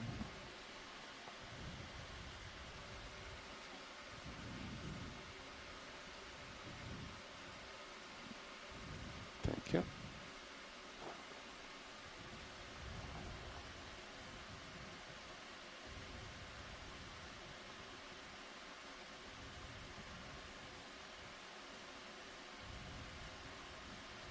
Yeah, pilot, this colony on the left looks to be the same. So if that one's easier to sample from. Yeah, I was looking at this piece center screen. Okay. Co-pilot, will you do joy lock? Actually, stand by. I should get a touch closer.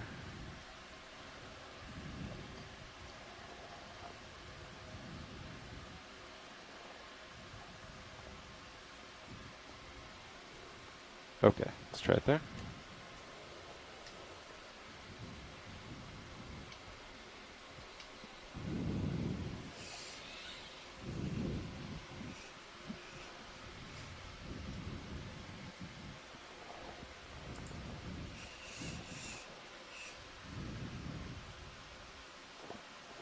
I think you may be too far away.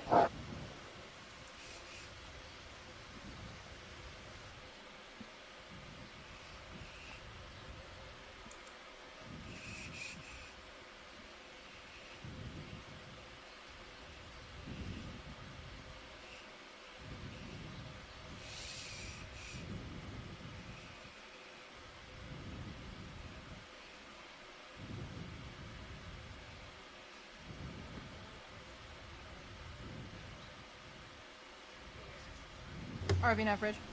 Go ahead, Bridge. Just for your awareness, we are done FRV training for the day. Oh, okay. Thank you very much. You're welcome.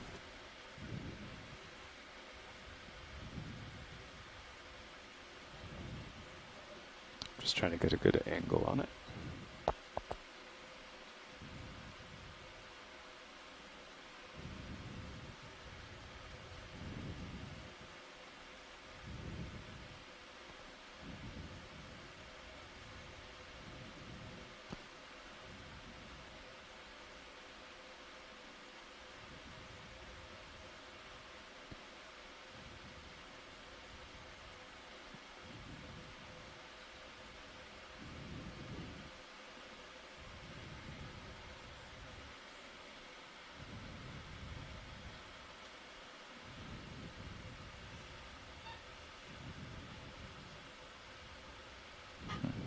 Okay.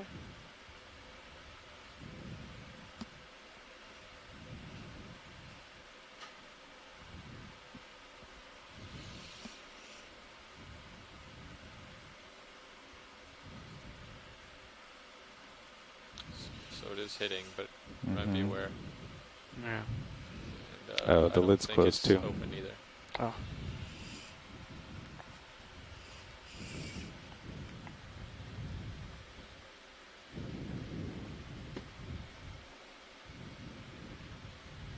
Yeah, stand by. That was hitting anyway, so you weren't going to get much. Okay, the sample is safely there. We'll find a place to open the drawer now. Okay. We switch. Actually, I'll do it.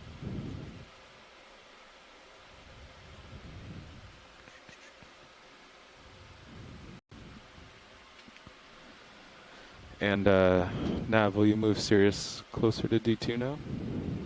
Yes. So I have 100. D2 20 meters, 300. 340. Mm-hmm. 3. You want me to go a little past 340 there, Copilot? Yeah. Okay. Could be 345. How about 350? That's fine as well. Okay.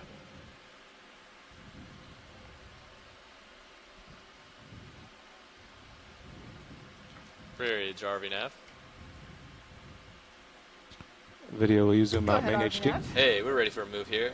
It's going to be 20 said meters in or at out? 350, 0 It's already out wide. 20 meters at 350, speed decimal 2. Good copy.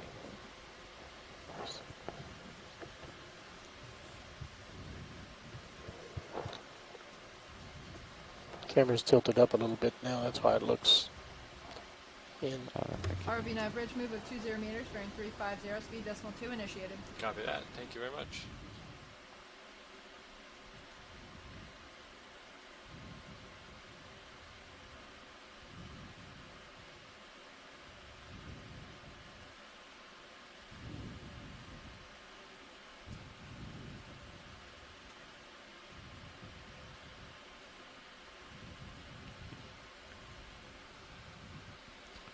Okay, we do joy lock for me, Copilot.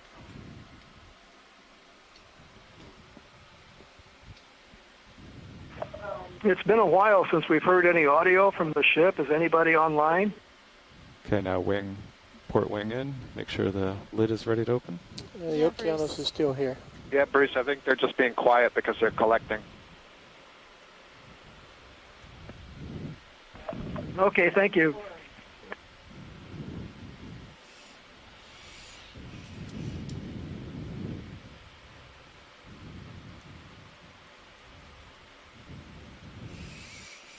If you were to listen to the right channel of your stream, you can actually hear the pilot communicating.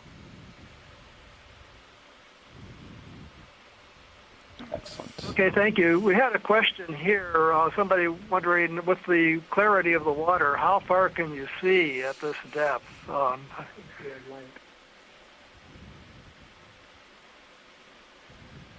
Maybe we can have the pilot answer that after he stows this and gets back up in the water column and give a demonstration of how far out.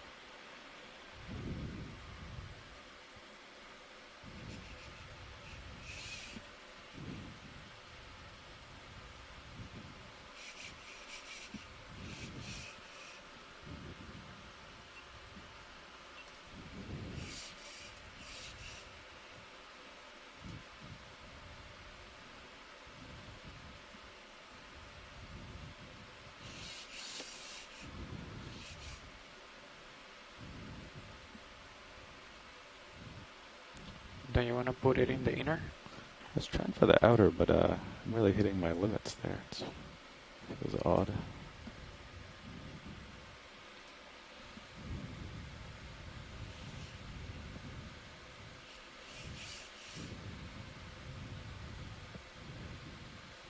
Yeah, it's kind of difficult to.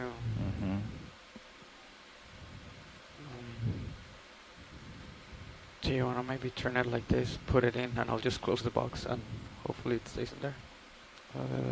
Because if you let it go, probably it's going to fly away with the Yeah, we'll try face down.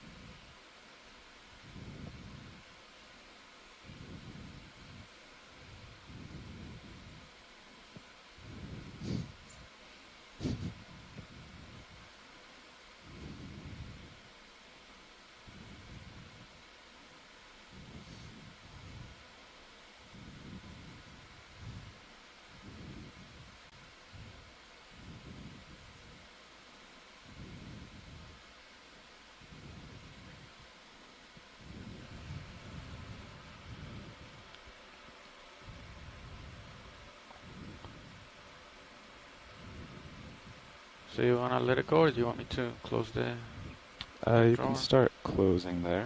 Okay. If he lets it go, it might spring though. Yep. So it's coming in. Okay, hold there.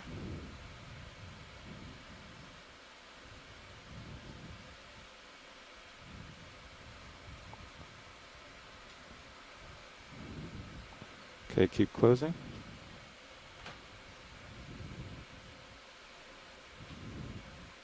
Okay, hold there.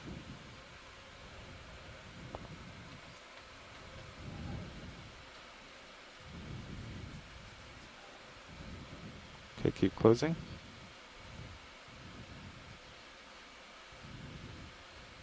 Fully closed. Hold there.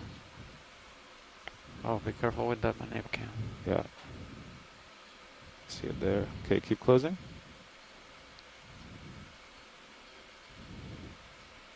Okay, well we got all but the base of it. I think the fork is inside. Pilot, would you like to try for a nice easy rock while you're set up, or can't reach?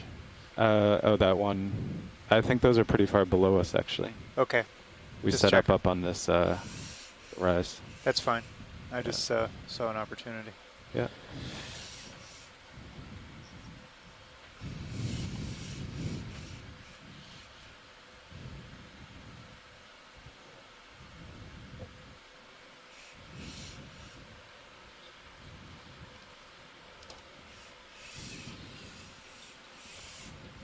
All right, well, thank you, Pilot. That was an intense collection. Yeah, sorry about that. Not very cooperative. It looked like an easy one, but with the current and the branches being so long, it took a while. No worries. So we had a question Must from have thought shore. you were a really big sea star. So we had a question on shore of how far we can see in the water down at these depths. Well, if you look at the Cirrus camera, D2 is about probably 20 to 25, probably 20 meters away. So that gives you a good idea of the visibility down here. So pretty visible down here. Yeah, the water's quite clear here today. Sarah should be feeling that and move in general, Copy. This area of the ocean has quite clear water. Might also so lift up a meter or two and look out in the distance with ROV. Diving out on the reef on Oahu. I only gave you a 20-meter move on that one, though. I can change it to a 30-meter if you'd rather. Far way down. Actually, my slope is not that way, so maybe I can center on the slope and then we'll move that way. Yeah, so you did 20 this way? I just did 20 that way. And the ship just stopped? The ship, well, you just started feeling it a minute ago. Okay. The ship is yeah, stopped. I'll take off and head to port. It's going to be very, very clear.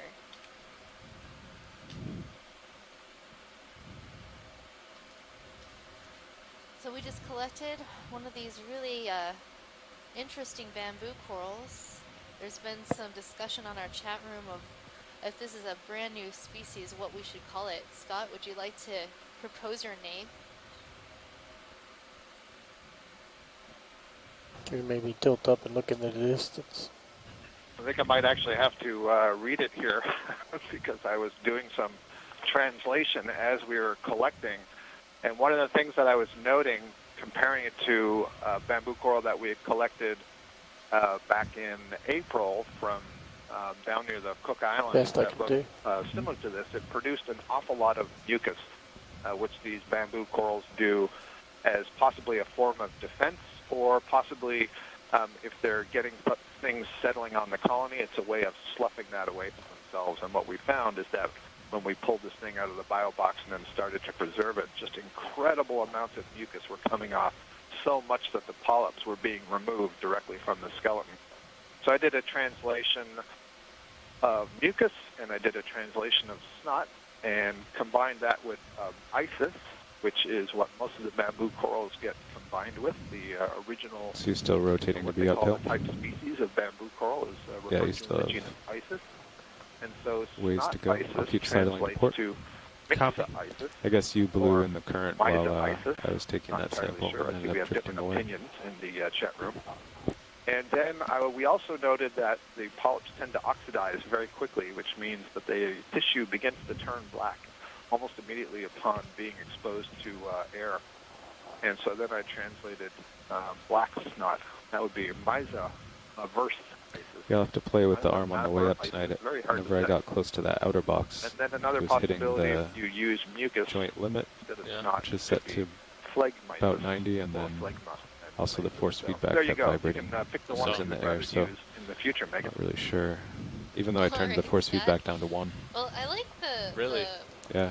Myza-isis. I think that sounds cooler than phlegmices.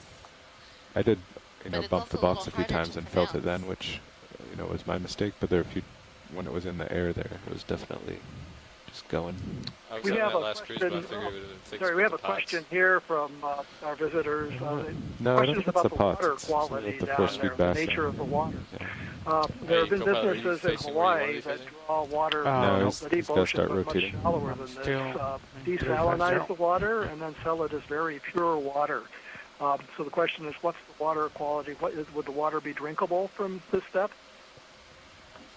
Well, obviously, if That you should be the desalinized slope it, right it would there. be drinkable. Okay. Oh, well, a little So bit too these less, deep so waters maybe are high in 3 to 0. nutrients. And if they That's were good. to be brought to the surface, they would be places of high productivity. So another company on the Big Island that uses that deep water, they use it to help grow mollusks. So I think they're growing abalone or some other type of clam on the Big Island using this deep water. Because So the when deep did water that has a move lot of finish nutrients now? that those plants about can use, and they use it to grow 27, algae as well. 16.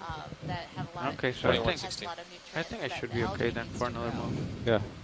Okay, I can get you a Of 30, course, the 30 process meter of at desalinizing 3, the water, 1, 3 to 0. Arvin, I 3-2-0. bridge move Yep. complete. is getting just the plain water out, so Oh, you're not we getting just finished? any of Bridge, those did you just call nutrients down? in your clean Yeah, just wants to let you know move was water. complete. So Oh, if you copy. desalinized even surface water, it would be, pretty clean. And that's what we do here on the ship, right, John? That's right. The corals our are own so water. All right, Bridge, we're ready for another move. The corals are so big, Roger, I'm even ready. wearing 30 them now. meters, 320, 0.2 knots. So Yeah. deep water Okay. 0 meters bearing 320, speed seems decimal like 2. Good copy. a lot of effort to get clean water. The surface water. You can would see I just have as good. corals between my work skids, so I can't go down anymore. But I'm just looking off in the darkness.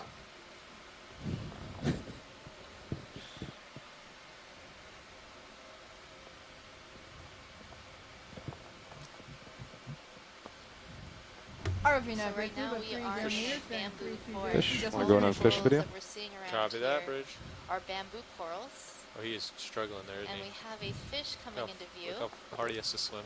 Yeah. trying to move against the current, but it's having some trouble. Oh, poor This little is guy. a rat-tail fish, or grenadier, Now in he's the letting family go. of Curidae. And that fish looks And like he's it gone. was from the genus Full wide. Kumba. Is that right, Bruce? That's right. It had a very rounded snout. It looked like couldn't see it very clearly, but I think there were no scales on the snout, and that characteristic shape is what we've been calling kumba. That genus is an anagram for the abbreviation of the Marine Biological Association of the United Kingdom. So we see that type of grenadier fairly often on these rocky seamount habitats at these depths.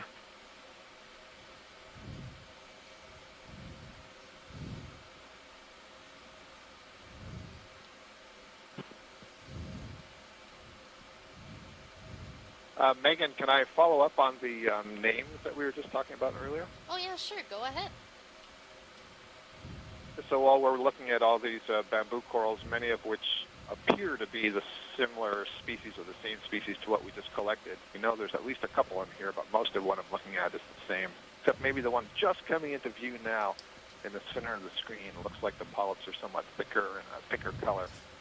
At any rate, we're talking about names, and there's a very formal process by which we name species.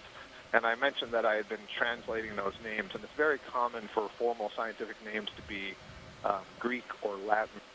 And there are rules for how to combine the names to make them proper and so on. But the choice of what the name actually is left up to whoever the scientific authority is who is describing the species. And there's a whole process for how you describe a new species, and it's typically based on aspects of the morphology that are specific to that group and perhaps genetics and so on. And when you do it, you then get the right or the privilege to append a name to it that will remain that name forever. And it's independent of the common name. So there may be many different common names in different cultures for things, but there's always only one scientific name. And sometimes those names are based on something about the appearance, and we were talking in that particular case about the mucus, and so you could have a name that was associated with the mucus. It may be about the location, so blowing with the species current here. name, for example, could be something to do with Mendelssohn, or it could be something to do with the ship, or it could be some other aspect of the morphology. Or sometimes they're used to honor specific individuals or scientists, or it could be something about the geology, and so on and so forth. So there's a lot that goes into names, and one of the things that's really fascinating is to see what the etymology of a lot of different species names are. Why did the scientists choose to name it a particular name? And some of them can be really fun.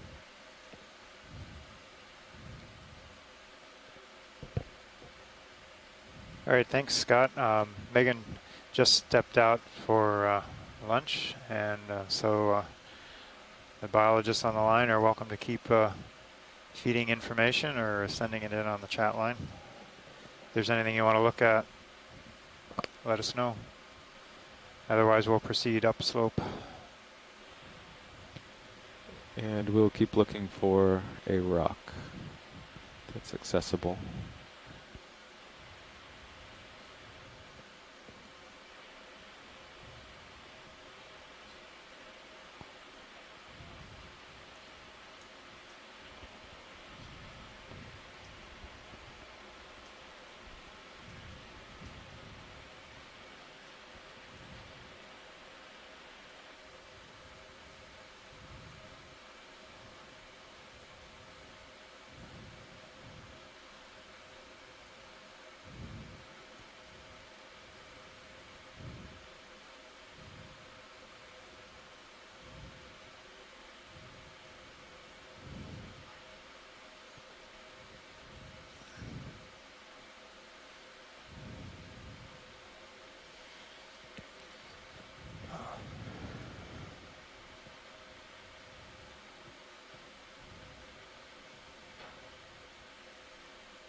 Did you say you're moving, Copilot? Yep, I am moving slowly, but unless you're moving backwards, No. There's a little crab.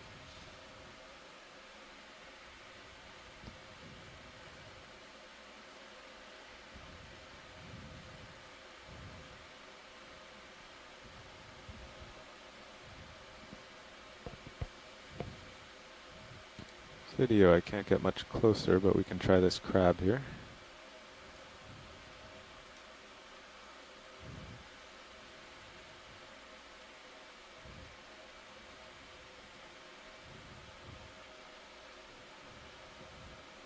Looks similar to the last one.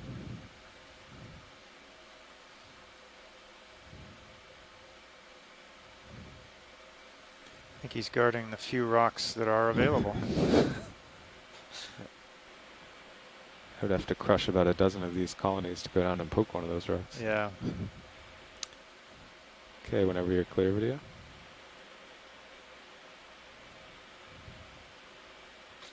So for those of you listening in, haven't really been talking much about the biology. We've been overwhelmed with a couple different dense communities of different types of corals, and they are basically smothering the rock faces, but actually the bottom substrate is pretty featureless, and it's been this way since the beginning of the dive, so it looks like very thin and kind of featureless, low relief lava flows, and got you at pretty 73. consistent. There's only a few spots we've seen actual talus or broken rock. Nothing really outstanding. Not much sediment.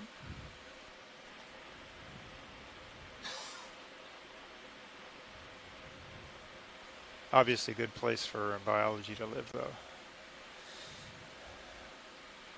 And it's been stable for quite some time.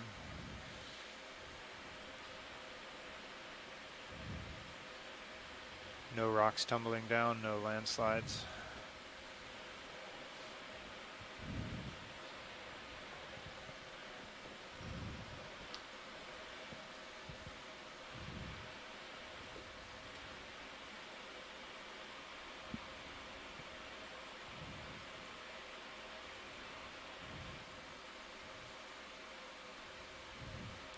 So we are almost to waypoint 2, where the should be turning more towards the west, and it should flatten out.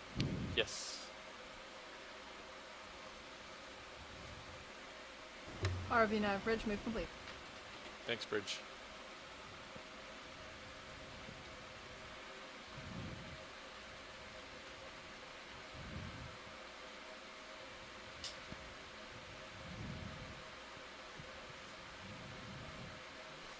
Video swapping out.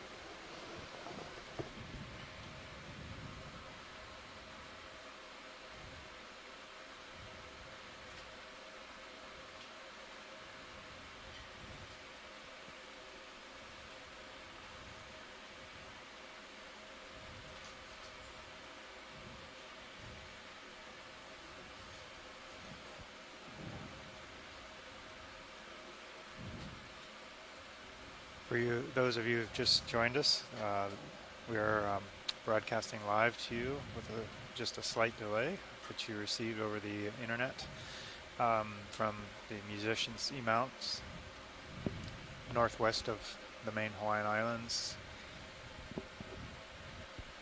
We're currently a couple hundred miles northwest of the island of Oahu, and this musician Seamount group, we've been working the past 2.5 weeks or so.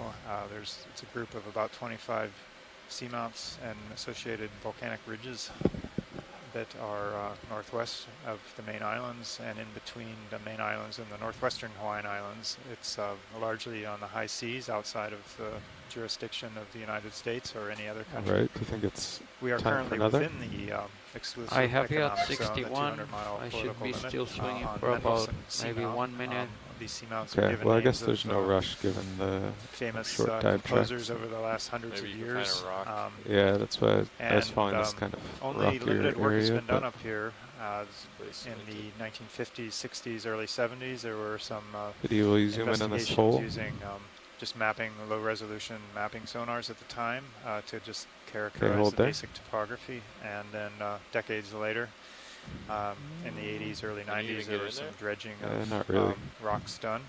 I don't think it's that And, these are dates rocks. I were think it's a given, depression that sediment assigned to fills them around the in rocks the, to make it looks like 65 to it 95 like million year it's old loose, range, so you they're know. much older than the main Hawaiian Islands and the northwestern Hawaiian Islands, which is a continuation of the Hawaiian Ridge and the Hawaiian hotspot plume.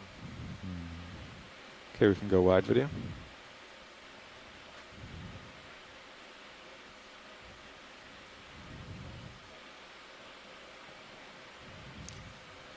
Okay, moving back to center. And this is the last cruise of the Pacific Capstone program. This is a program to study the needs of the mostly the marine national monuments, the U.S. marine national monuments, and a few others, and a little bit of the open area, the high seas that we've been working in the past couple weeks. And since 2015, there's been multiple cruises, mapping cruises, ROV, and mapping cruises to study the biological diversity, a lot of these high-density communities, corals and sponges and other creatures that you see. I think the next move we can make it probably like 315. And this is the last cruise of that. What was the and last one? 320? Ship, Yeah, the or Okeanos even- Explorer, will be even more moving that into way, maybe the Gulf of 310, Mexico and because the Sounds Atlantic good. Ocean. I see after everything going this to port. for the next few years. All right, let's. Are you already at 305? Good. No, Let's- I'm gonna center on 310. Okay. Right there.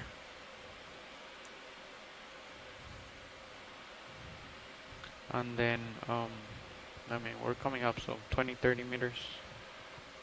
It's okay. Yeah. Let's just do a. 20 meter? Yeah, let's do a 20. Copy that. 310? Yep. Bridge, RV nav. Go ahead, RV nav. Hey, ready for a ship move. Sure. 20 meters at 310, 0.2 knots.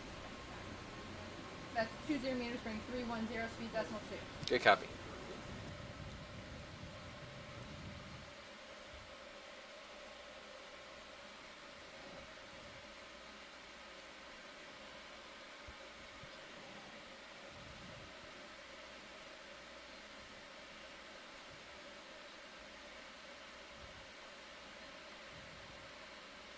ROV nav bridge move of 20 meters bearing 310 speed decimal 2 has been initiated. Copy.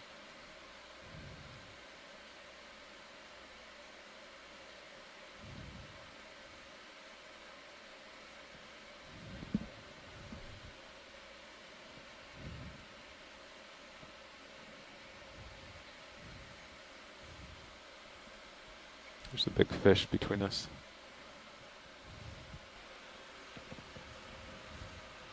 Or just a small one close to you.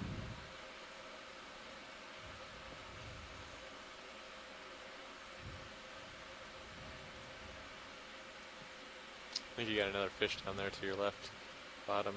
It looks Oh, like yeah. the same as before. If you want to see it.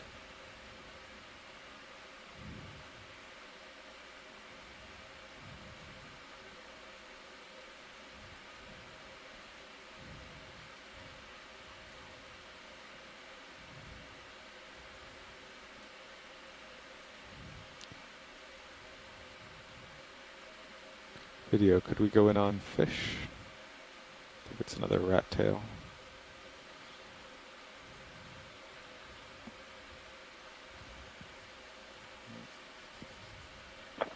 So this is another macrurid, a grenadier, and it looks like the same genus that we saw before, which we think is the genus Kumba, with the very rounded snout, smooth snout without scales, and relatively small size compared to the grenadier that we saw at the beginning of the dive, which was large and had large scales.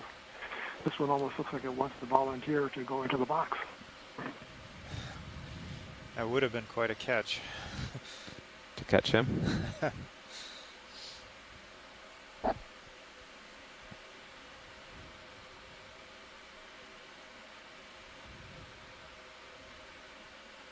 Yeah, I don't know how useful he would have been to the science program, but he would have been a interesting,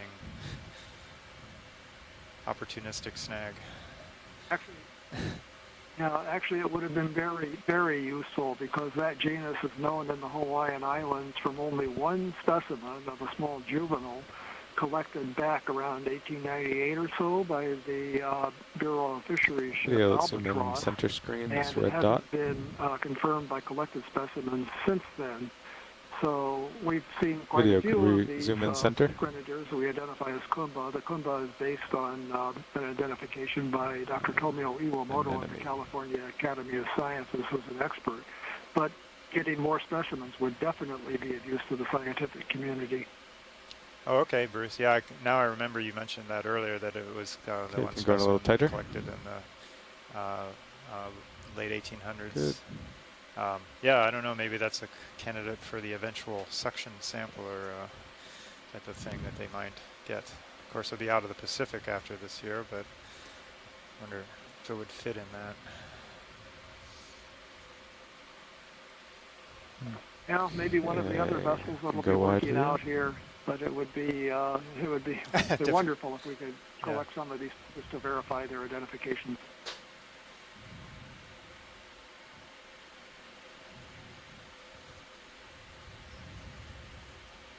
Looks like Sears might have started to move. Yep. I still have yet 65. Okay, going ahead.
How do the depths compare to high pack here?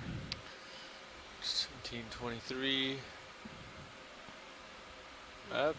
Right now, it's right on. Right on, yeah. So should be turning to port soon.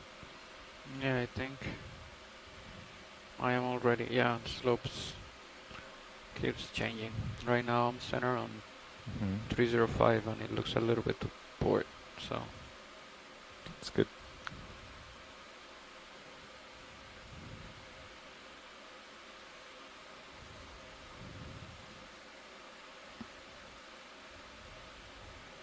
Maybe one more move or so in the 310 direction. Yeah, to get serious on top of the ridge. Yeah.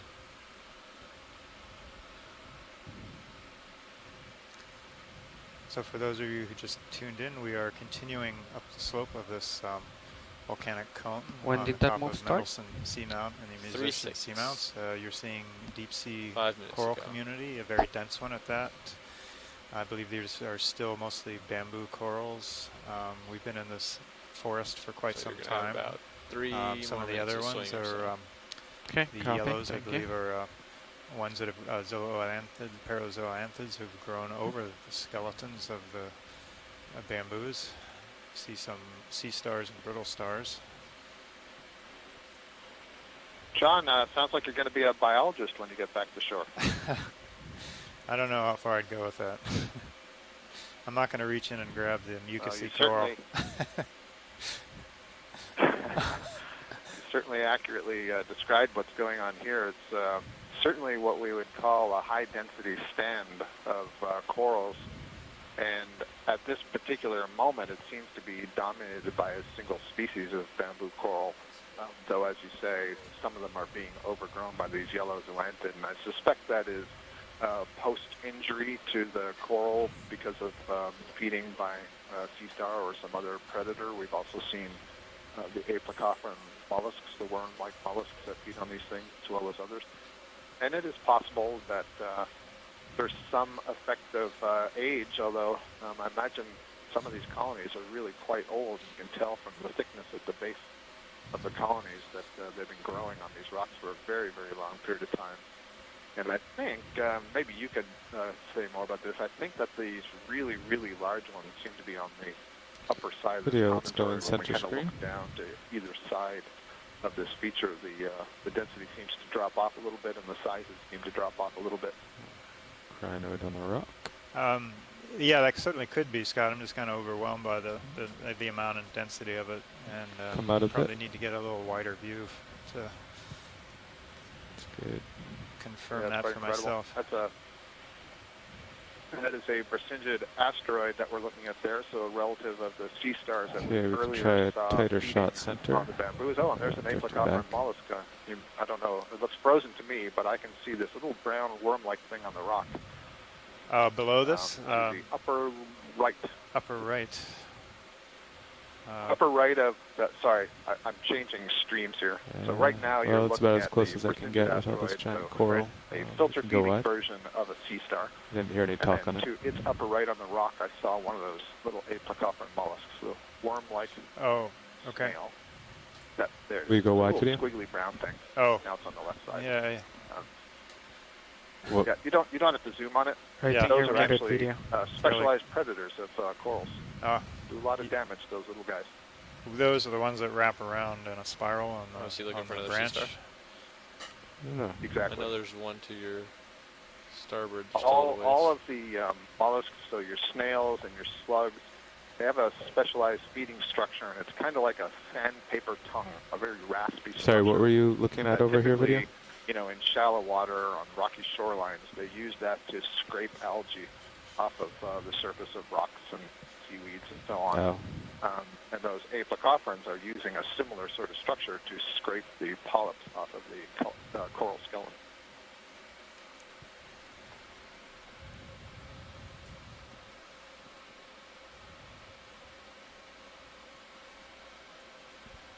Now, I'd never say I get bored by bamboo corals, but I would like to see some other diversity in here. This is really high density, but at the moment it's pretty low diversity, which is interesting.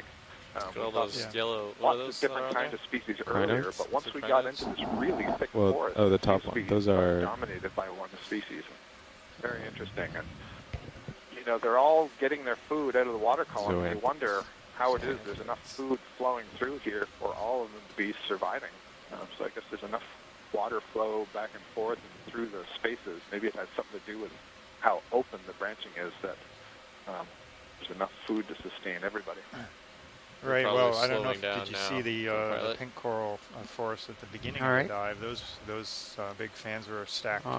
If there's not anything like to take some shots on. Do you guys want another move put in? Yeah, we can keep moving. I did see those, John. I was really amazed. I mean, that was another very dense stand, and a similar situation to this, where it was populated mostly by one species, but in very high numbers. What's the bearing from waypoint 2 to the top? From that, in between, we had a mixture of different species, and now we're in this area dominated by these bamboos. And Megan had asked me at the time, why would we see those abrupt transitions? Okay. Right. I think, I'm looking locally uphill is this way. I think I'm getting close to the ridge. Fire trucks going by. So maybe we should move serious. And we can't actually answer why we see those abrupt transitions. More towards I gave a number of possible suggestions that included what larvae got there first, what were the impacts of feeding, what were the bottom types, the preferences of the larvae, maybe 20 this way. Moving, what was the availability of larvae. Try to get serious over the ridge, then maybe we'll be able to turn due west. But what's interesting in these high-density communities, very often in the deep sea, we see that space is not limiting. Where if you go to shallow water, rocky shoreline, and you look at we could do 30 right at the edge of the water and just below the water, you're going to see that most surfaces of rock is completely covered by barnacles, mussels, clams, and go ahead, RV Nav. Hey, we're ready for ship move. Go ahead. 30 meters at 330, 0.2 knots. That's 30 meters at 330, into adults. So they're often settling on each other. But here in the deep sea, in a lot of places that we look, space is definitely not the issue. We see lots of open rock. But then we'll, every once in a while, get to these really fantastic places where clearly the conditions are just right that we have these marvelous, huge stands. And typically food is not very available in the deep sea. You don't tend to see things on average get really big and really dense. But clearly right here, there's plenty of food available to sustain. Video, let's go in center screen, see what this associate is.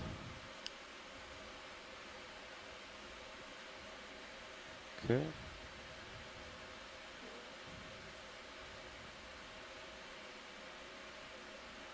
I'm seeing a little anemone growing on one of the branches of the bamboo there on the left. Come back up here. Right. Somebody found an aplecopher, maybe? I think. Yeah, I think that was one of those worms, right? Right near it. Lost him there. Absolutely. Absolutely. Good eyes. And another anemone.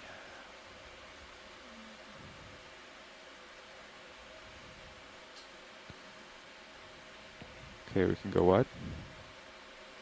Looks to me like the current is moving from the left side of the screen across to the right side of the screen. See all the branches are kind As of I turn to port, the current comes a little from ahead of me. All on one it's kind of nice when it was straight on the side. Yeah. Right. Yeah, we are kind of pointing northwest at this time.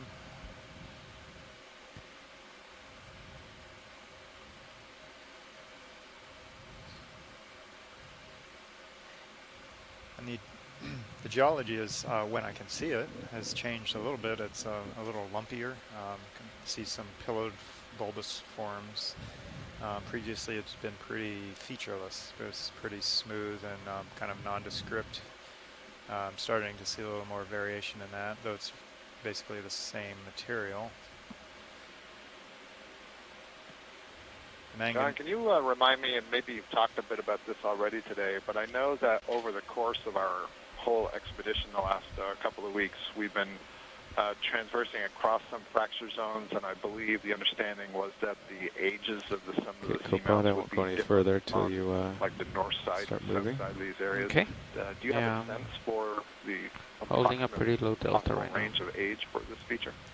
Oh, yes, actually it's been dated, and both there's a eastern and western seamount. I think we're on the eastern one. They've both been dated, and they are in the 80 million year old range. One of them was dated at think 70, let's see here, 79 and a half or 78 and a half, or say 79 million years, the other one 82 million years. And that generally fits in with the musician's trend, though there is a little bit of variation right down here at the southern end of some that are a little bit north or come in a little younger. So I think there's some, that's where some of the discrepancy is in the southern end of the musicians. And how does that compare to the Northwest Hawaiian Island chain? So the Northwest Hawaiian Island chain would run about from 5 million years or so at Middle Bank area, which is basically south of us, to up in the Midway and Curie, which are in the 25 plus million year range. So quite a bit of difference. Yeah, so these are much older features.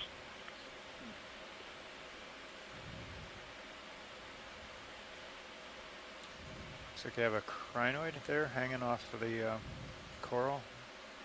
Yep, I agree. Shrimp. Down at the lower left. Video, zoom on this crinoid. We're getting a fair amount of streaking today in the video. And every once in a while it fools me with the color of things that I'm looking at.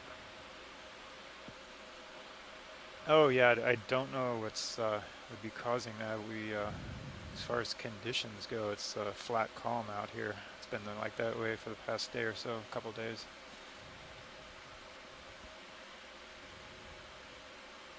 So this looks like a brittle star, ophiuroid, relative of the sea star and the crinoid that we just looked at. And you can see those very prominent spines on the arm. Not entirely certain, but I've heard it referred to as Ophiuchreus or, Okeacanthidae, the family Okeacanthidae. What is the white thing? Blossom of white structures in front of it. Yeah, those are barnacles. They're a series of barnacles that are all kind of glued together on the top of the branch. Yeah, and, okay. If we are able to get a stable view, you'll see their legs perhaps kicking out of the shells. So those are another kind of crustacean. They're like the shrimp, but they've glued themselves effectively by their head and secreted what looks like a clamshell, but it's not a clam. Definitely a crustacean. I think I might have already started swinging pilot. Okay. RV bridge. Capture their food. Go ahead, bridge. Move is complete. Copy that.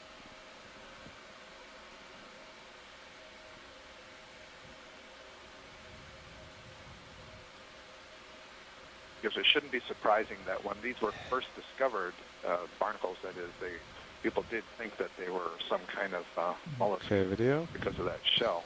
Uh-huh. And when you look at the anatomical structures, you'll see that the names are those that you would use in mollusks, because that's what they thought they were at first. Okay, co-pilot coming back to center. Copy.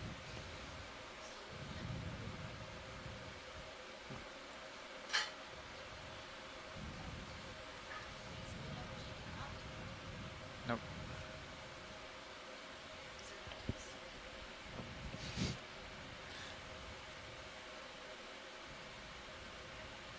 So Megan's back from her lunchtime expedition. So thanks, Scott, for filling in on the biology side. Appreciate it. It was a delicious lunch. You should go get some. I think I will. And then I'm sure you will see all kinds of rocks while I'm gone.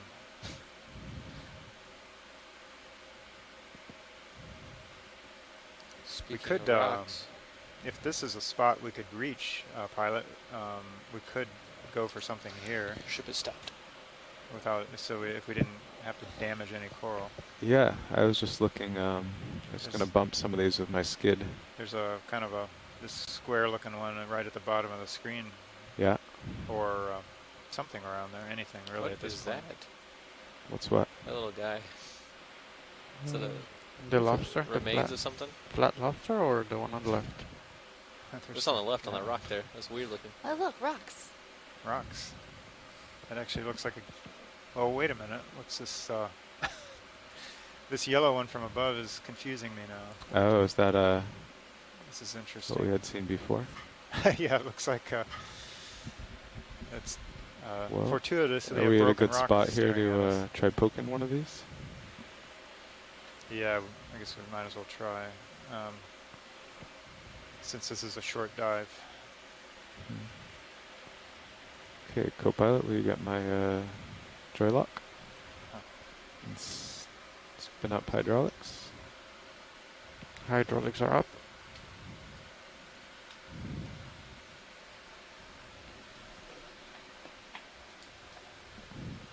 Yeah, then probably pull up a little and tilt your camera down so you don't lose me.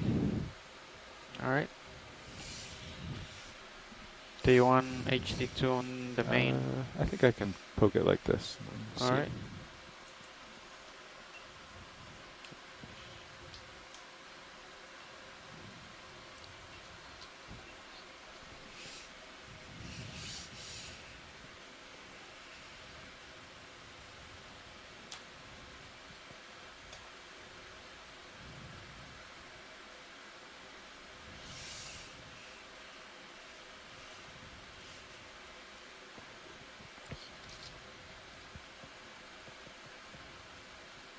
Yeah, these are loose. We could take the one above it so we don't have to take that coral. Okay. Unless somebody wants that coral. The corals are awesome, Jen. You think it'll make it though? Oh, I don't know. It looks pretty fragile. Yeah, we whacked a coral the other day in the name of a rock, so I'd kind of like to. Yeah, they're all loose. Yeah, let's grab that one up you just touched and then squeeze it. Yeah. We'll, I guess we'll squeeze it, and if it works, we'll put it in starboard. That'll be easy. Okay. Okay, you can bring Mini Zeus over for this.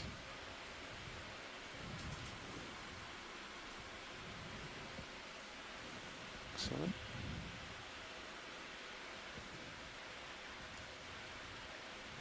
All right. There you go. I'm squeezing it. Okay, we tilt up main HD.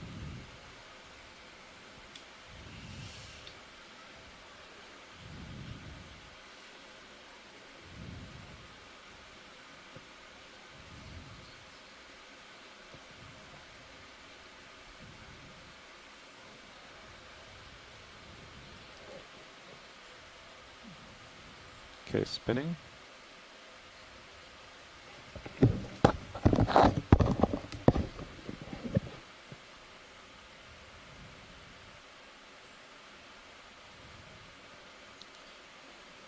How's that look, watch lead? Yeah, I think it looks like it actually has Looks porous. vesicles in it. So, and you're squeezing it good, right? Yeah. Yeah, let's take it. Okay. I think it's as good as we can get here. So, hopefully we'll be lucky.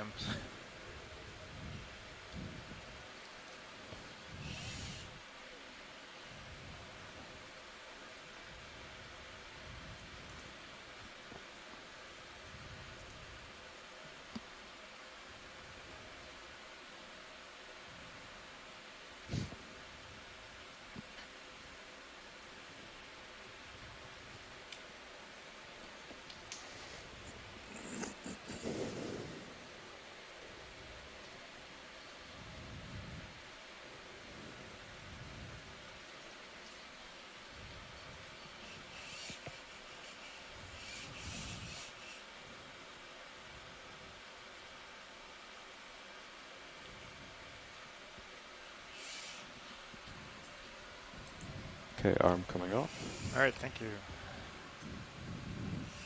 That's for.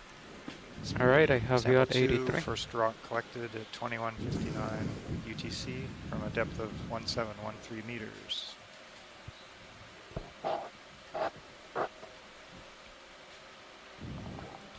Let's see. While we're here, video, let's do a zoom on this creature just to the right of the lasers.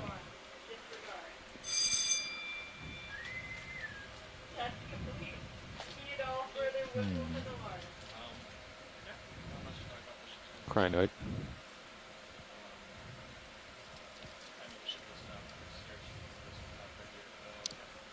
Okay, so we can go wide.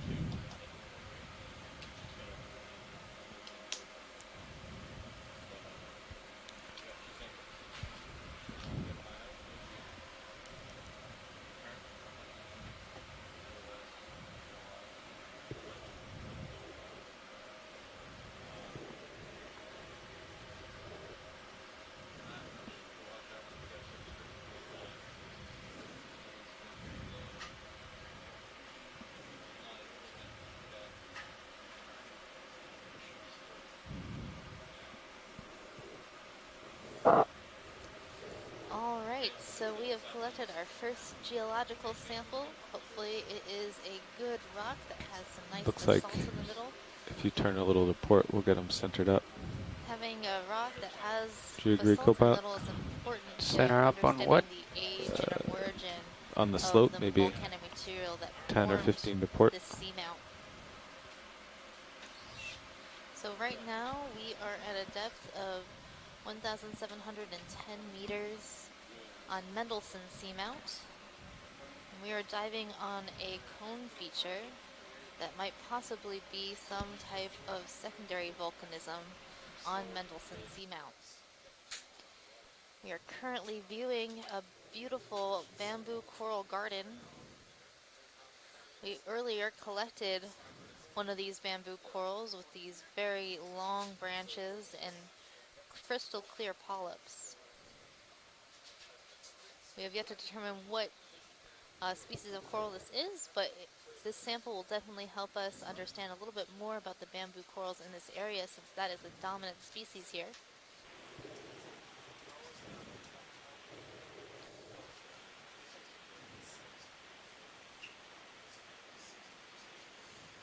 And you'll notice that the community here is really very dense. And these high-density deep-sea coral communities are important because they provide a lot of habitat for other associated organisms, like barnacles, crinoids, starfishes, fishes, as well as many arthropods like shrimps and crabs. But we have yet to see an octopus, so maybe there are octopus here. I hope so. I really want to see one.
Hey, pilot, how do you have me? So we're just going through a pilot change. Gotcha. Nice. We'll Have be you loud on and our clear way too? shortly Navigator, to discover how's it a little going? bit more Co-pilot, about it's this going well. Good. So what's the status of ship, followed along last with the ship dive move? since So the ship should be stationary right now. our dive in The a last move was put in 2148, so Okay. a good while ago. Copy. We had a sample in that meantime. and found a really diverse What was direction of last move? So the direction was to arrive at waypoint 2, and that was at 330. Copy. But now it looks like we want to go a little bit south of west. So we're changing directions to waypoint 3. Copy that. So I'm at 280 now, Okay. which looks pretty much upslope. Copy that. We can start to turn more west if pilot's happy with that, though. He'd be going at an angle, kind of like he is now. It's up to you. Well, we might have a little bit more time to actually get up on. I'm not sure how much of a ridge it is. Yeah. How about we just do a move 285? One more move that then, Sure. and then we can start rotating west. If everyone's happy with that. 30-meter move. It's good for co-pilot. Yeah, that's good. All right, I'll call it in. These predatory sea stars consume the tissue, these polyps of the coral. But I noticed your skeleton is bare around where that starboard lower is in. Do you want it out, or it might have been put away for bring it out halfway? Like Lydia, let's come in on Bridge, Nav. In place of the bamboo coral tissue. Go ahead, Nav. Bridge, I'd like a ship move. 30-meter move. Bearing 285. Speed decimal 2. Copy. That is 30 meters, bearing 285 later at decimal in 2 knots. life, Good copy, Bridge. or later in Thank death, as it were, this bamboo coral colony will host some zoanthids on this bare part of the skeleton that has been consumed by the sea star. Another predator on these bamboo corals, we can see a small jellyfish, that little red bobble there. Jellyfish. So RV nav we've seen bridge, a move number initiated. of these jellyfish feeding on Thank you, Bridge. corals. You'll notice they're feeding on corals when you have the stomach extended and wrapped around a coral polyp. Megan, when we pull back from this, can we look the branches that will be on the right side, a little bit in the background from the layer of branches we're looking at right now? It looked like there was something odd and thick at the tip of one of those branches. On the right side? I see. Yeah, it's on the right, so I think it's just above the lasers now, or 2 seconds ago. It's like right center screen. Straight up, but it's... Oh, I think I see that. Oh. Come on in, video. That little sort of brown spot? Or that yellow spot? This spot yeah, right you're here? zooming in on it. Yep, that's right. Yeah, what's that? That's what's going on at the top of that colony there? Right, I don't know. It looks Looks like something... a lot of stuff to hit. There's something underneath the tissue. It's like the bamboo coral tissue is overgrowing something else, is my impression. So it makes it look much, much thicker. That's interesting. That's really strange. Thanks. Do you want to be wide? I'm going to try to get a little closer to that. And what are those little orange organisms down a little bit lower on the branches? Those are the worms. Like little worms? Yeah.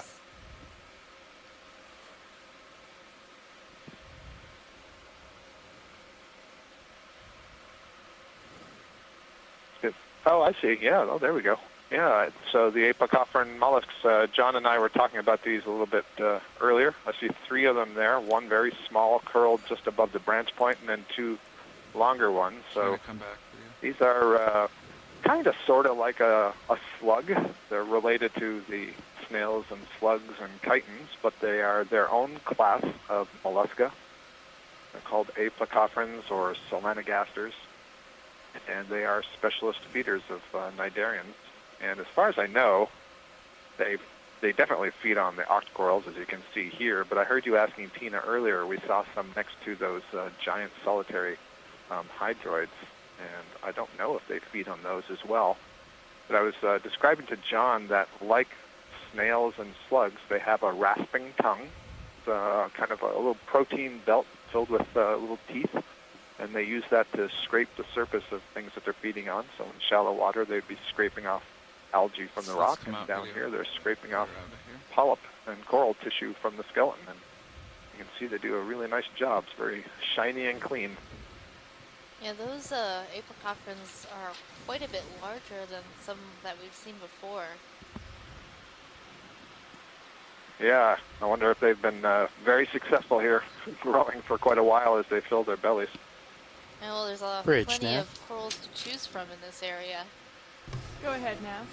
Bridge, could I Yeah, change so I our guess you bailout would expect direction when you to get into due an area east? that has such an incredibly high density of corals, Thank then you. why wouldn't you expect that there's going to be a fairly high density of coral predators? You've got all that good coral meat available to be eaten.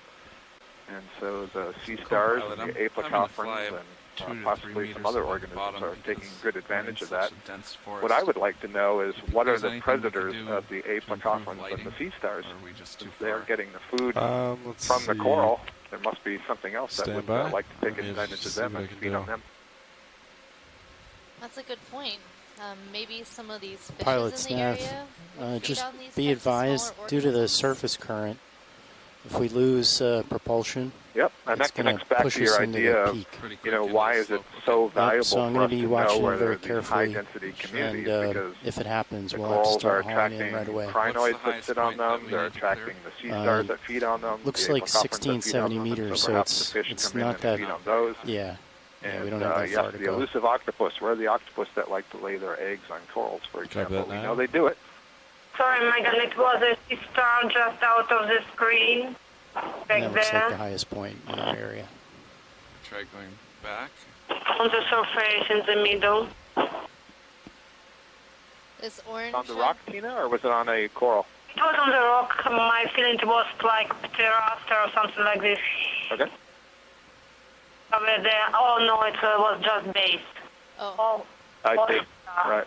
You're talking about the base of the coral colony that's in the center. Blackish one, not blackish, brownish one. Is it base? Yep, I think it's the hold fast of the pilots colony be we're looking advised, straight we have down a little on. bit less than 2 hours about a time remaining. Yeah, these bases can be Got a tricky. fish We have a question for. Oh, okay. Let's go for it. And we I have, have a question for John from somebody here, a visitor. I'm in pursuit. What's the resolution ahead, of the Bridge. bottom mapping that you do? What's the, Thank you, Bridge. the grid that you get? I think today we were able to make a 40 meter grid for this dive site. Co-pilot kill lasers. Killing lasers. Lasers off. Thank you. So this is one of our mystery fishes. This is Ophidia, the cusk eel, the family Ophidiidae.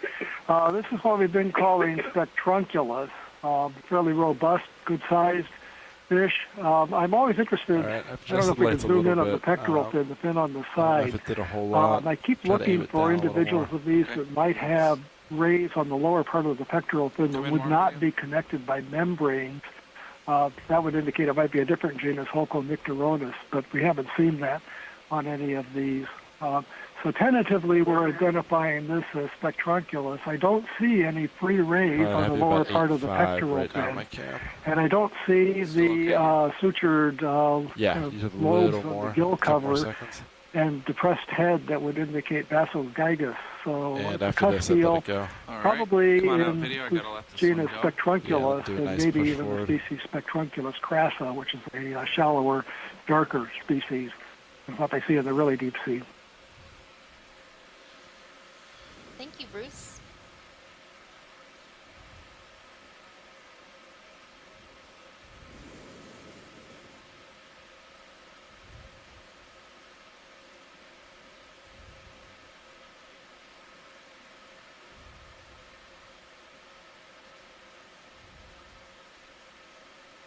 Nice. The camera's back to about 6.5. All right. So we're in a much better position. Keep having to come even higher to clear these corals. They're about 3 meters tall.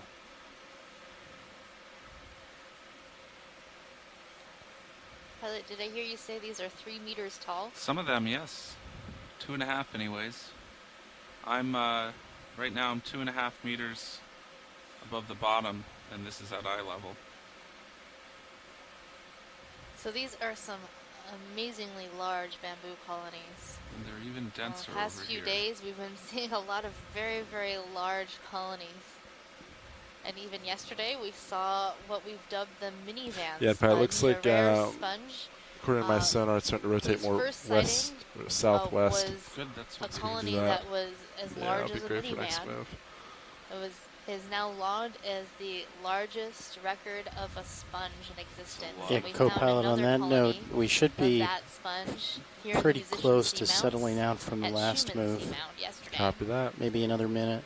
Copy. Today we just have these Pilot, I'm going to start to 3 meter rotate tall port then. bamboo colonies. Try to line up sonar. And given Just be their aware. size, Just these I'll get colonies are mesmerized by the density here, extremely then I'll old start age. moving again. Yeah, now take your time. Thought, how fast do bamboos grow?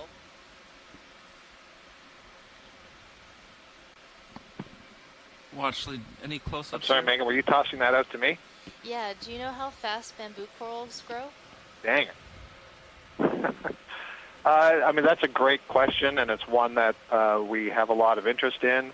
And it's one that isn't easy to answer because there are so many different species of bamboo coral, and there's no reason to think that they would all grow at the same rate. Right. They all have their own physiology and mechanism As you for center, I'll laying start to down the rotate skeleton too. and so on.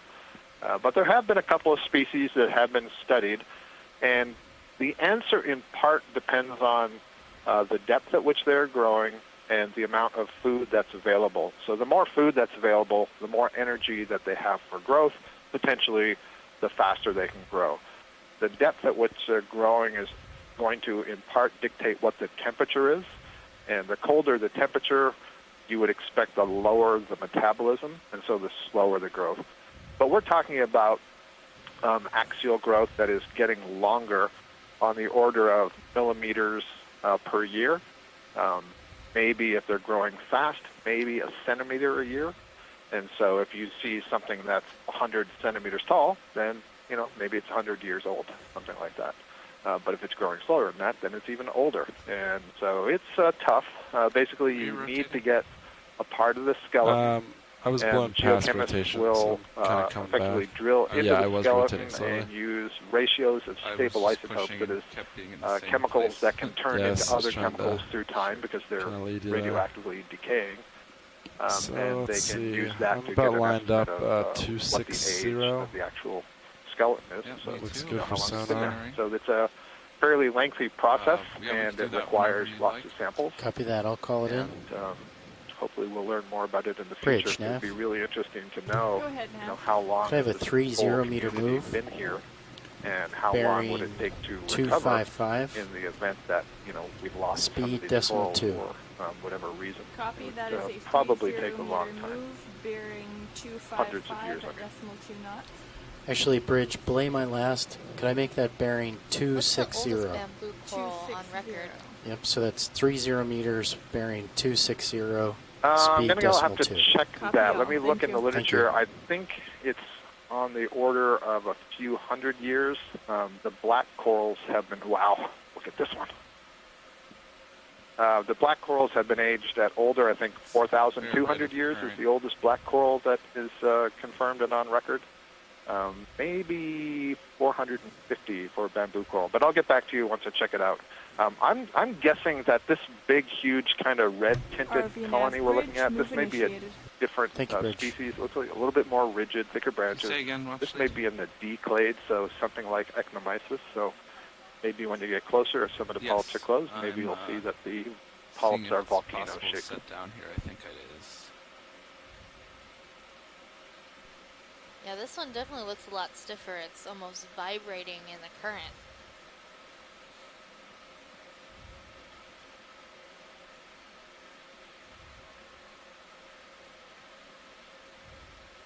Oh, that's a lot of current. All right, video, can you start to come in?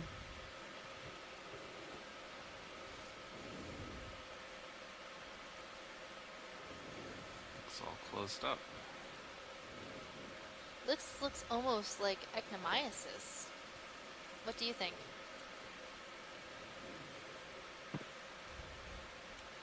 Yes, that Ecnomysis is in the D clade, so I would agree with you. Looks like so not the polyps aren't quite volcano-like. Instead, they're kind of short and squat, a little bit more rounded. So still though, D clade, maybe B clade. One of the things that's interesting is if you look at that thick branch that's on the left, how wide the diameter is there, how widely spaced the polyps are. So that's another interesting thing we can look at for taxonomy is are the polyps all really close together, or is there a more regular spacing? This one looks to be fairly irregularly spaced. There's another clump of barnacles, all with their feeding legs sticking out into the water. You can see through the tissue. You see that it's somewhat orange in color, but you can see the skeleton underneath. But if this is similar to some corals that we've collected in the North Atlantic, I can tell you that the tissue itself is relatively thick and it's quite rubbery, and you can almost peel it away from the skeleton on the pieces that you collect. I wonder what disturbed it. All the tentacles have been withdrawn here, so I would associate that with something disturbing it rather than, they're waiting till, quotes, daytime or nighttime, since they're far below the level of the sea surface where any sunlight is penetrating, so I don't think they have that sort of cycle.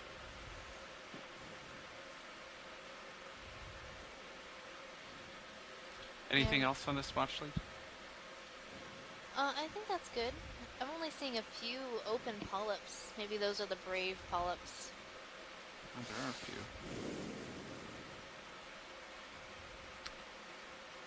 Okay, video, whenever you're happy, come out. Copilot, do we have lasers on? Maybe we should try to hit the Lasers base are on.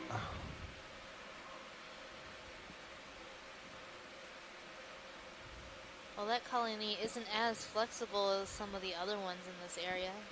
They seem to move in the currents, much like trees in the wind.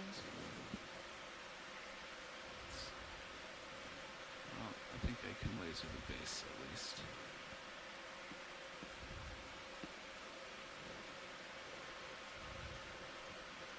There is a fairly strong current.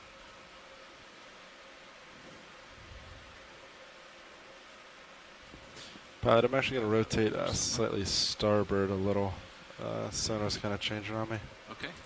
Megan, I'm trying to follow up on your question about how quickly or slowly these bamboo corals grow, and I'm looking at a couple of papers, and they're reporting for some deep-sea bamboo corals and deep-sea black corals growth rates on the order of tens of microns per year, not millimeters or centimeters.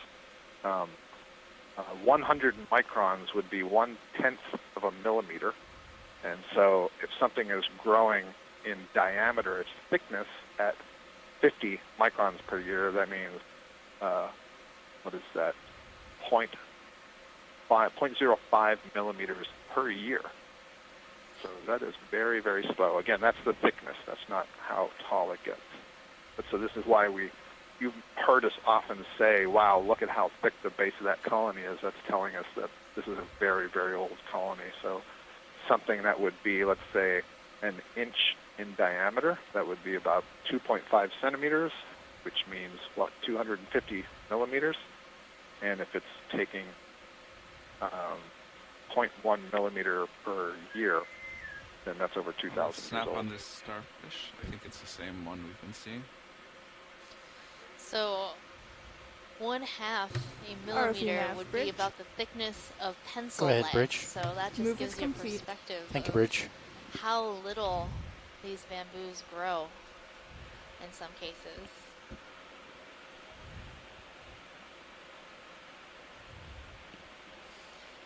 So we're looking at another predatory sea star, Hippasteria, feeding on this bamboo coral. It's interesting, we're just talking about the growth rate of the bamboo coral and how slowly it grows.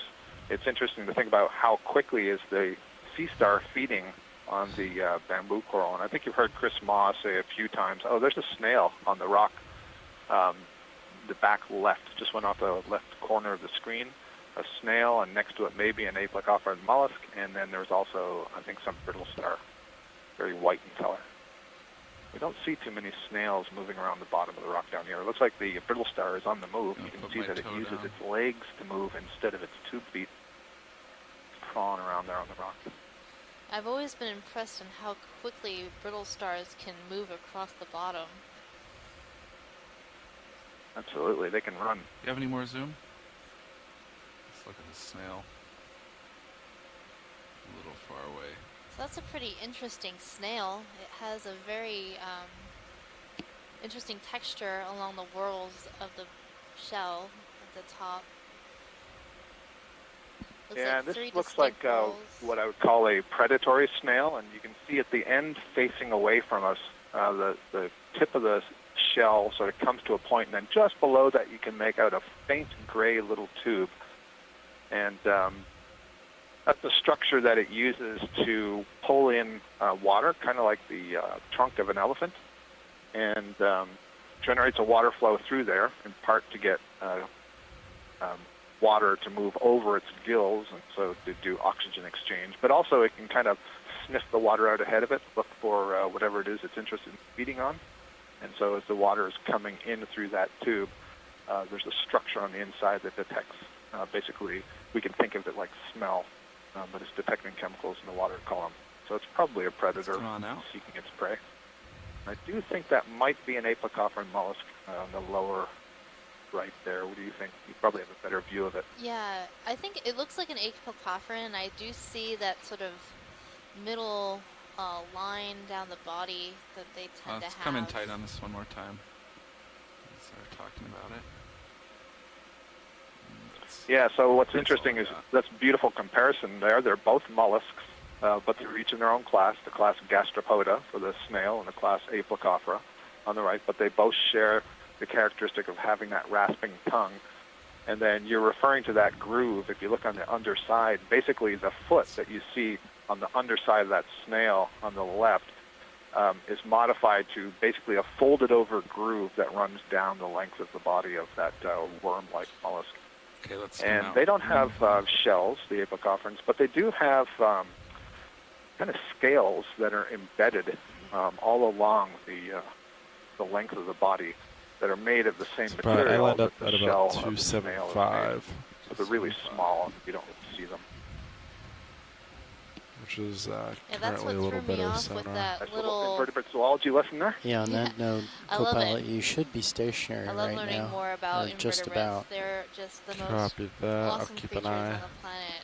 How You can keep them moving. variable the body forms are and the way Copy. that So they've I'll adapted do, to their specific environment. Next one, maybe like west, due west. I hope my students today feel the same way. They had an exam yeah, this I'd be morning, okay so they with may have that. a different feeling about That's what I'm at invertebrates right now. Copy that. I'll sure call they in do. 270, 30-meter move. Is this, what's this we're just passing on the right? Is that a primnode or is that an Acanella? Just went off screen to the lower Bridge, right. Nav. Very different structure to the colony. Could I get a 30-meter ship move? The one that's coming into view. Seen many primnodes today. 270. No, I really haven't seen Speed, them very much decimal either. 2 It looked knots. kind of like a Copy that. bamboo. Which one are we looking for? The Webberi, maybe? At decimal 2 knots. Good copy, the Bridge. one on the right side, sort of middle screen. Right middle, okay. I think that's the one. I can actually set down. Yeah, here, what do you think? Is that which I nice. can't tell from here if that's a Narella or if that's like an Acanella Webberi or a Trichotoma or something. Yeah, it might be Webberi. We'll get a good zoom on this. I can actually set my toe down for once. I'm trying to figure out how many branch points are coming from the middle. Come on in, video. It has that sort of Webberi look. Yep. For coming in. That would be a new addition to today. So it's definitely a nodal brancher. Yep. Absolutely. Can we pan I want down to see just a the little bit? See, I was saying the days. Yeah, sorry, go right ahead. there. Thank you, Bridge. On that. Yep. Yeah, so the base has like a grouping of branches all coming out from it. Looks about six different branches all coming from the base. Earlier I was talking about the difference between the planar colonies and the bushy colonies, and I said that you have something that's called the whorl of branches, and this is a great example of a whorl of branches where you can see they're coming off in multiple planes, so you don't get something that's flat like a fan. Instead, you get something that's really wide like a bush. And that kind of branching where you have many branches coming out of a single node is one of the definitions of the genus Acanella. And so it's typically used to put things in Acanella.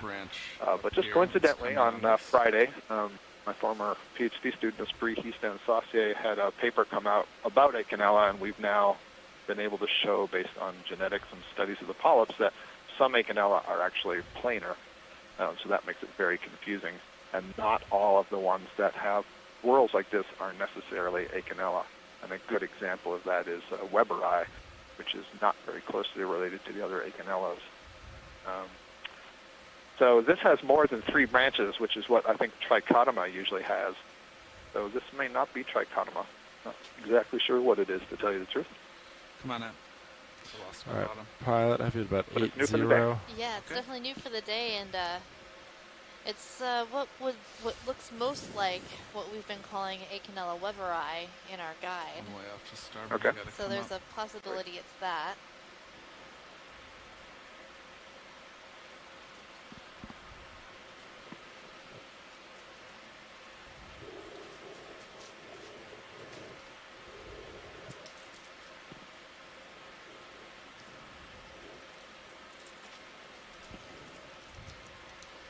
And our photos show that it has that branching. I see 6 branches coming out from almost all of the ones that we've ID'd as webberi. So I feel pretty confident giving it that tentative ID. Pushing full to port. Full to Barely port, moving. copy. Oh, hey. Oh, check that out. A water column animal. I'm not going to be able to follow Yeah, this I for wouldn't very long. go back anymore. I'm already looking back, I'm pilot. not sure if it's a Zoom in quick. ctenophore. We'll only have about 3 seconds on this. So I think it might be a that's as far back as my floating there in the water column. Sorry. That's plenty enough of water column right now. We can check out these wonderful bamboo colonies.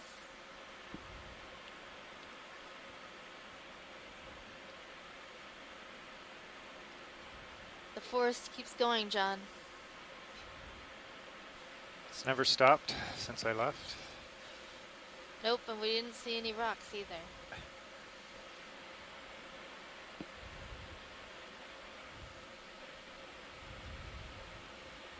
It seems almost completely bamboo with some Iridogorgia here and there.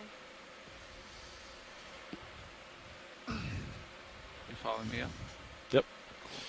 Back to 7-0. We are currently heading up to the summit of this cone feature on Mendelssohn Seamount.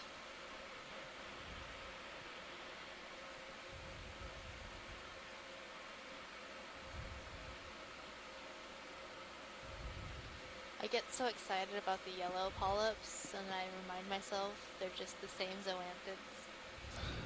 I really like the yellow bamboos. There's this one bamboo coral that is like bright lemon yellow like that. I think we saw a couple colonies of that in our earlier dives. Are we moving right now? Yes, right? Or at least and your swinging. favorite anemone. Yeah, we should.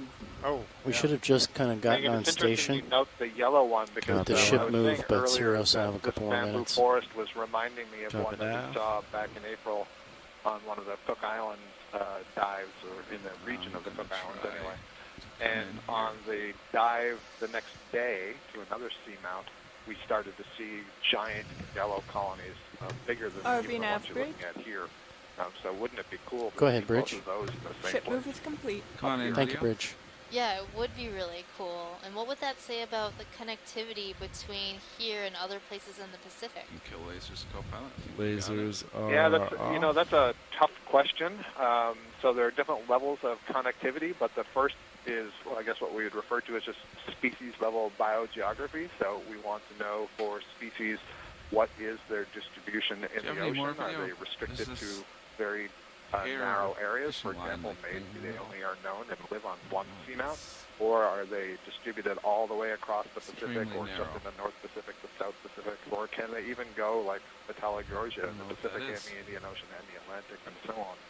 So the first step there would be if we could get enough visual information from the video that we could feel pretty confident in saying this thing we're looking at is the same species as that thing that we were looking at.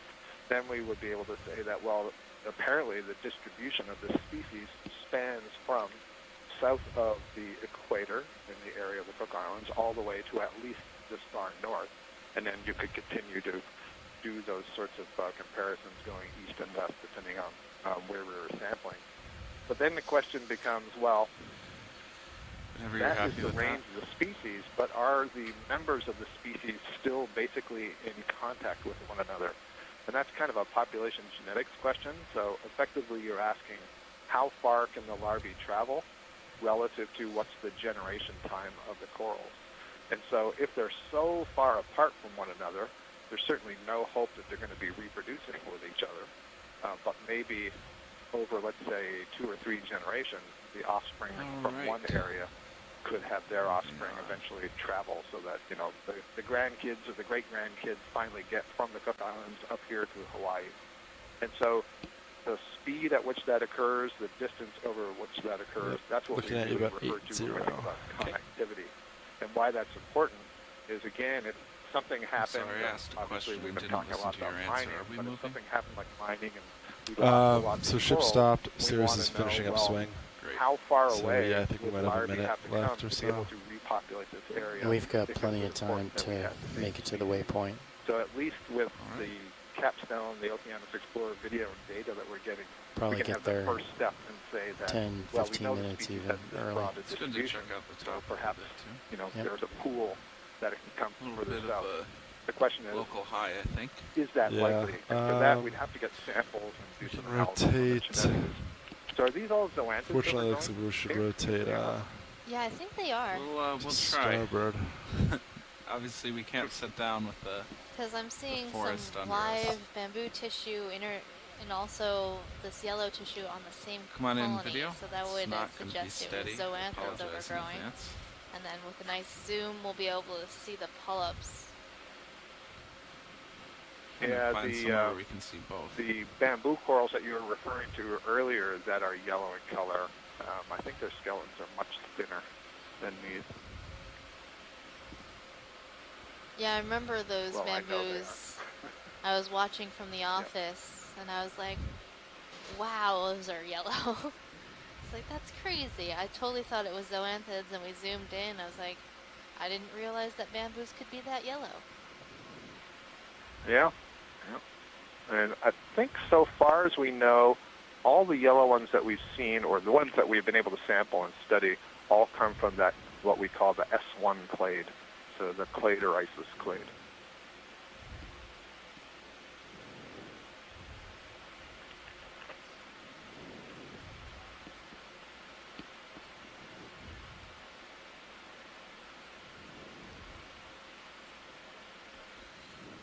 Okay, just fly up over the top.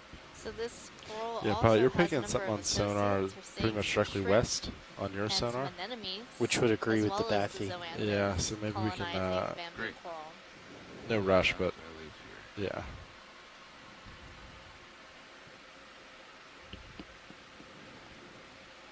This is a Joe Biscotti move, ready? It's almost like standing in a field of grass, looking out. And it's gone. See all the long, long branches of these bamboo corals. These colonies come are full reaching wide. lengths of over 3 meters in tall. It continues down there. You must be standing in that grassland at night with a flashlight then. Probably.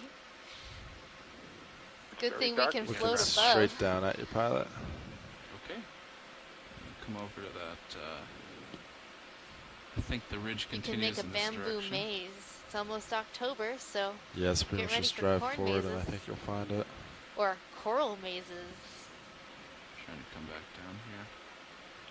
See that? Amazing It's picking coral up mazes. actually to your starboard now. It would be Yep. so Yeah, amazing, like wouldn't it? 255, something like that. It would be. I would totally go to that maze. that 270 was Maze about mazes? Maze mazes? Okay. Not Amazing as maze Yeah, it looks mazes. pretty good. amazing maze mazes? I think we get another Megan's move in maze that. mazes. All right. Okay, I'll call it in. 270, Mazy, 30 meter move. amazing maze mazes. Copy that. Yeah, pilot, you're getting to the end of your tether pretty quick there. I'll come down some, give you some room. Just fly around a little bit. This is worse than any of my jokes. Well, Bridge, we haven't Nav. talked in a while, Chris. How are we going to do Go better? ahead, Nav. Could I have a ship move? Go ahead. 30 meters. Bearing Boy, sorry about 270. that. But Speed yeah, just decimal a 2 bunch knots. of arrangements, I'm afraid, this Copy, morning for that the is upcoming 30 meters bearing end of capstone 270 meetings decimal have 2 knots. Good dragged copy, me out of the Rich. room. But I'm back watching and thoroughly enjoying this incredible bamboo forest here. Yeah, Chris, this is pretty stunning, and one of the things that's really interesting is that there are virtually no sponges, or the few that I've seen all appear dead, and it begs a couple of questions. Why, of RV course, nav and I'm bridge, move wondering, initiated. does that have Thank you, something Rich. to do with the disruption of the flow caused by all these large colonies, that the sponges aren't getting access to the food? Or, and I think I suggested this last week sometime, these corals are getting their food from the water column, and I don't see why part of that food couldn't be other larvae that are swimming around. And so I wonder if this is just some big, huge, giant net for the larvae of some other things that get caught up and eaten. So maybe the sponges can't get in there. No, I never thought about that before, but that's a pretty interesting idea when you've got a large enough community that's pretty mono, or just a few different species that are this tall. They are essentially cleaning out that whole meter to 2 meters right above the bottom, which the larvae would need to be cruising in order to settle. So maybe it is that. That's a pretty good idea. But I don't understand why there aren't more sponges either. They're while these things are everywhere, there's still some places for some sponges to get established in here, and we've certainly seen sponges with bamboo communities or communities dominated by bamboos, but it is a bit of a mystery. It's interesting also, that same problem of the larvae could potentially be impacting these bamboo corals themselves. So maybe one of the reasons we only see the big ones is because the larvae, the offspring of these huge ones, don't stand a chance in this area with all these mouths and tentacles reaching out into the water to devour stuff that's going by. And Chris, I don't know if you heard earlier, but this is reminding me a lot of Dive 3 on the Mountains in the Deep expedition, where we saw very similar kinds of bamboo corals in a huge stretch and for the whole dive at this density. Yes, I hear you now. Well, the other thing also that's worth noting here is the bamboos have pretty large polyps too, so it would be fairly easy for them to actually capture prey essentially as large as planula, or I don't actually know how big the sponge larvae are, but I assume that they're going to be fairly close to coral larvae in size. So it's quite possible that this particular, being dominated by this type of coral, would allow them to essentially eliminate chances of other types of things getting settled here. Trying to come over to this small yellow. Yeah, Chris, so where are we on our count of high-density communities in the Central Pacific now? Well, I'm working on that for for next Monday's presentation, and I'm trying to. The big question, of course, is how do you define a high-density community? And I'm going to just talk a little bit about this, but I can tell you one thing, that this area, the Musician Seamounts, probably has the most high-density communities of any area that we've been in the last 3 years. I'm just astonished. Every single dive is coming up with communities that are different, but lots and lots of corals and sponges.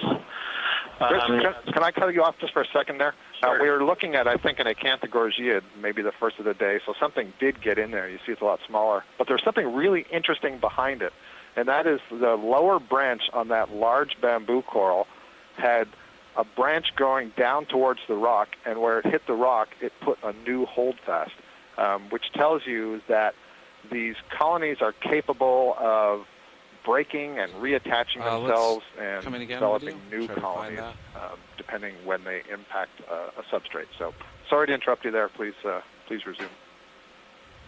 Oh, no problem.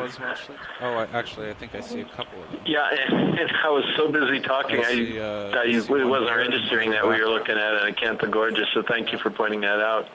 Yeah, that's cool. There's one. Yeah, and there's that little holdfast. I'm pretty sure that looks like it's coming from that lower branch going to the rock. I agree. And I think it was 2015. Roland is probably out there on the ship. Roland's one of the videographers. He's got a great eye.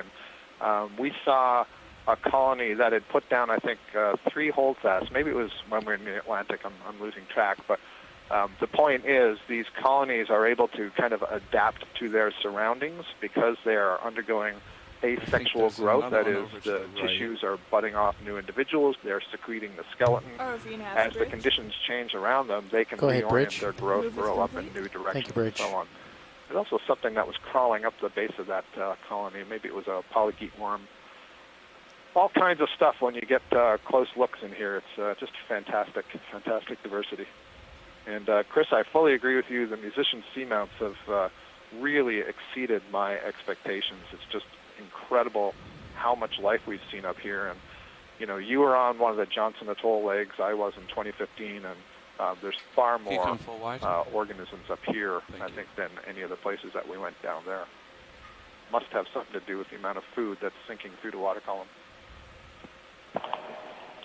Yeah, and there's some other possibilities, but I like that one. That was one that you proposed a few days ago, where you can get a region like this. But one other thing, too, is that a lot of these seamounts, their summits are right around that sweet zone, right around the 2,000 to 2,500 meter. depth range, and so I'm wondering if that has a lot to do with it, that the topography is right in that optimal depth range where we found really good communities elsewhere.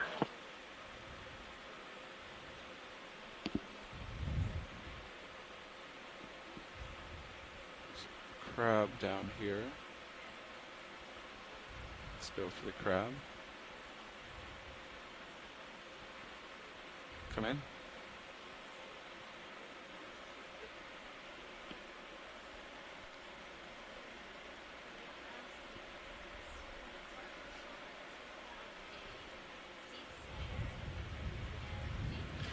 Pat, you're a little off starboard. You want me to rotate to keep you in view?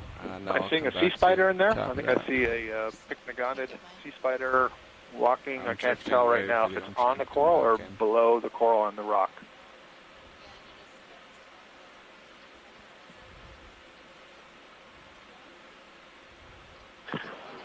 Yeah, and you've also got one of these stone crabs too, the Perizoanthine right next to it. So two very different types of arthropods. Absolutely.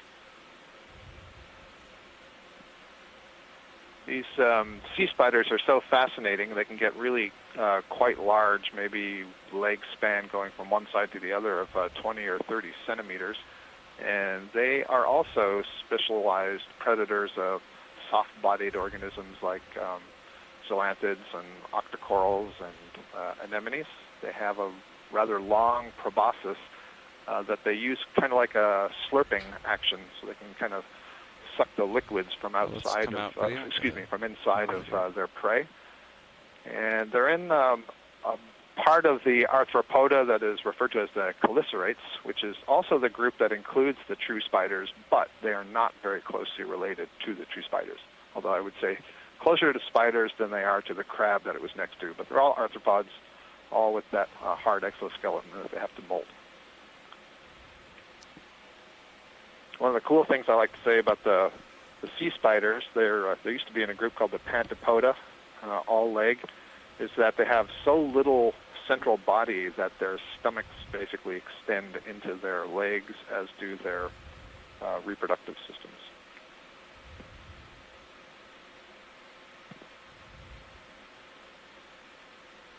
I'm loving the fun facts. I'm learning so much. So exciting. I didn't realize the bamboos could put down additional bases from side branches, sort of the way where those banyan trees will put down side roots from branches.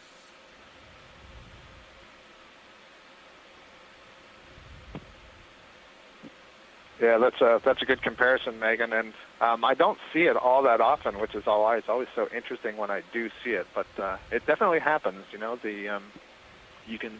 I think we've described it a couple of times that where the tissue has been damaged, so one of these corals has been fed on by a sea star, for example, it is possible that the surviving living tissue on the skeleton can regrow over the skeleton and repair it. So effectively, that's what's happening when it touches the bottom, that the tissue continues to grow and then lays down another holdfast or platform, essentially. Boy, this is a really spectacular place, just incredible density.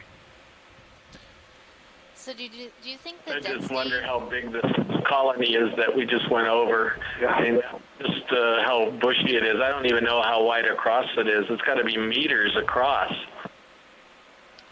It's 2.5 or 3 meters tall. I'll try to get a view from the side. Do the lasers on? Lasers are on. So we're up pretty high off the bottom, so it's at least 2.5 to 3 meters tall. I'm going to try to get the lasers on the base. It's all pretty dense. That would provide some lovely shade in your grassland that you were sitting in there, Megan. Not big. Let's see if bad no light gets down here. Except for right now. This is the first time ever that there has been light in this environment. That's a really good point. Lasers on the base at some So it point looks like there. this massive colony is sitting on a raised part of the seafloor. I'm not sure if I'm seeing kind of like a pedestal sticking up, or if that's a loose rock that has become lodged there. Yeah, it looks like raised above the surrounding. I think it actually, it's hard to say. It's covered so much with coral, and it's all dark. I can't tell if it's a rock or a part of the furniture there. This is definitely the chief of this community. He's got up on top of that rock where must be really good access to the food that's flowing by, and has taken advantage by growing to just an immense size.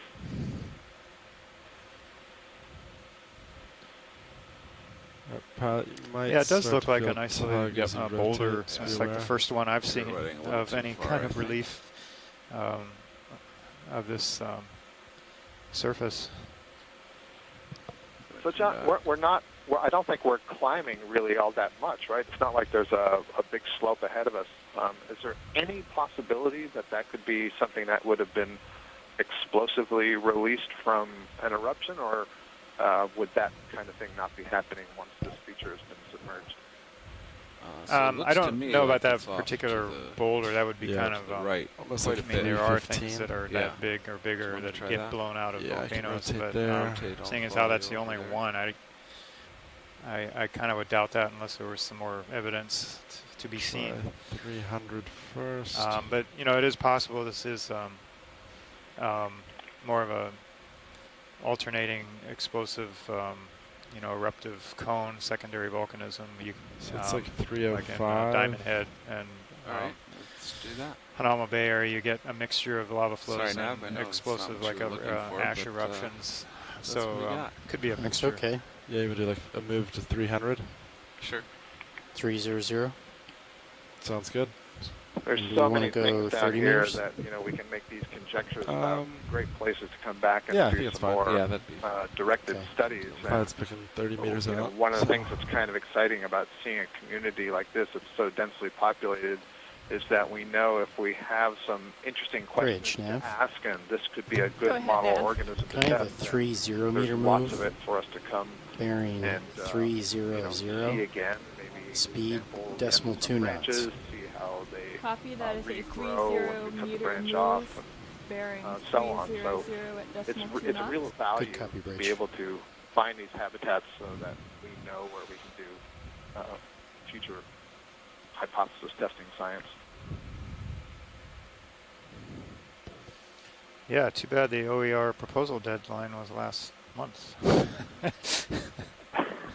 Got to wait a year. Or somewhere else. But Bridge move initiated. Thank you, Bridge. So do you think we're seeing a lot of local recruitment from these say bamboo corals? Oh, another big one. Since they're so densely populated here. Copy. Absolutely. This has got to be a lot of local recruitment. The question is, when was that local recruitment? How long ago did most of the settlement of the larvae occur so that the colonies started growing in the past? One of the things that we'd have to do is look very, very closely at the substrate to see if we still see new larvae settling and getting a chance to grow. Oh, yeah. Sure. Here we have a spider crab again. Lasers off. Well, they all seem to be mostly the same size, and I'm only seeing a few smaller colonies. Right. I can't tell if I guess it's just the antennae that are waving back, so there really are 4 pair of legs. There's not a very small star. I guess it's just antennae. Try to come around to the side and get a better look. Yeah, it looks like antennae.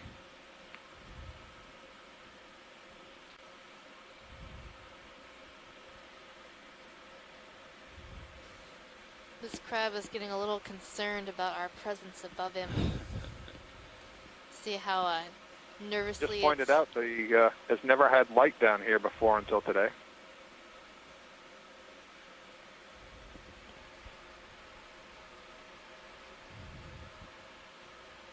Well, I would be concerned too if some giant foreign object started floating above my head all of a sudden.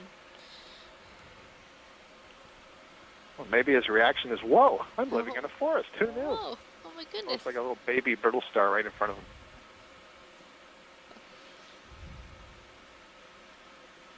Okay, let's let this guy go. Now that would be an interesting predation event if he grabbed that brittle star. Does seem to be moving things toward his mouth parts. Should say it. We'll watch it feeding a little more. It did pick up something and put it in its mouth. Yep. Seems to be scraping one of the cheliceds, the claws, onto the rock, and then moving it towards the mouth parts. You can see the other mouth parts are constantly moving and shifting things around and getting it into the mouth there. Oh, there's a placophorus. Eat that, buddy. Save the coral. No, you must be a vegetarian. Must be.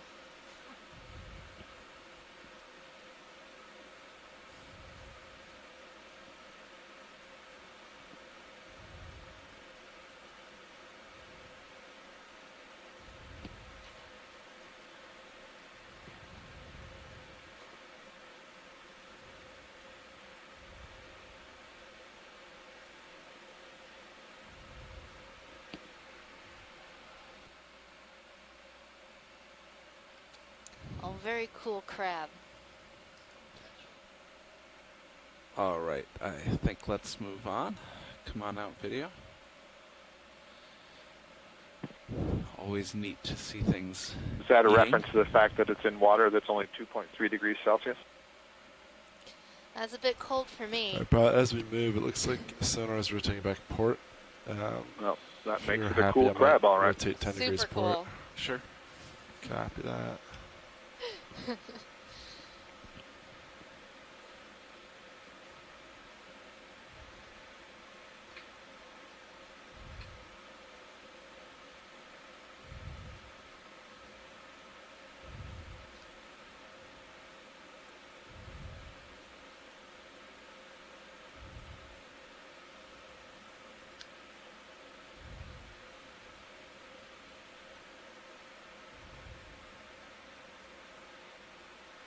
So it looks like we're getting pretty close to the top of this feature. So from now on, the slope isn't going to be as steep. Alright, it's getting close to your tether. Okay. It just seems like the bamboos are getting denser. Is it just me? They've been pretty dense this whole time. Different type of star, center. Yes, come in. Centered up. No, it isn't. Nope. Barnacles. 5 of them arranged in a star pattern. I know, it almost looked like a star, didn't it? But it's barnacles. And a few anemones also in the branches of this bamboo coral.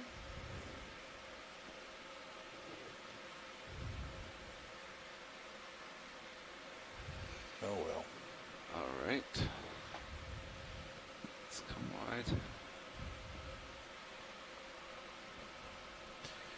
Yeah, it may be a little more dense, a little more bushy than it was. This is particularly thick right here.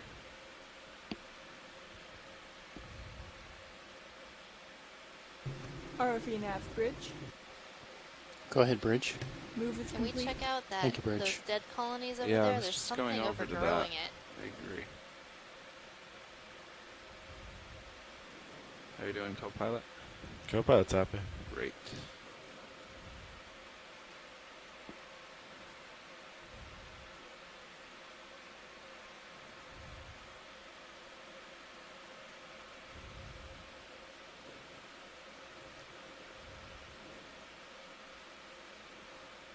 So there's a few Iridogorgia here. These Iridogorgia look like You thought this Iridogorgia. could be a pretty beat up corallium. Is that what you guys are seeing? Yeah, I was thinking the same thing, Chris. Sure. The skeleton just looks very different from anything else. Oh yeah, it's a very sad corallium. Huh. Wow. Talk about a hanger-on. Boy, he sure chose the wrong place to settle, didn't he? Certainly did. Maybe he's been there longer than the forest around him. We don't know. Good point. Let's get lasers on the base. Yeah, lasers are on. See, I think that's an inch thick. Come out. to get lasers? Yeah. That's a pretty thick stalk.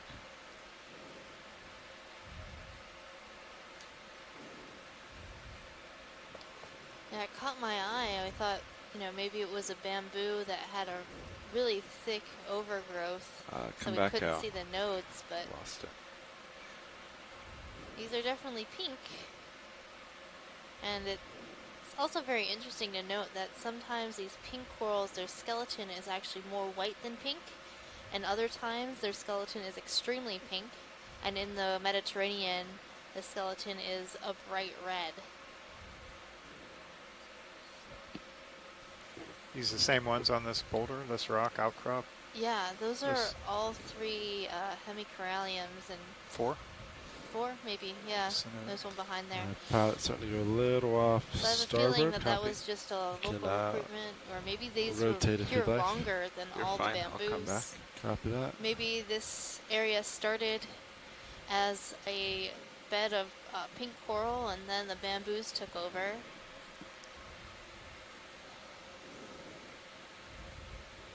We can speculate.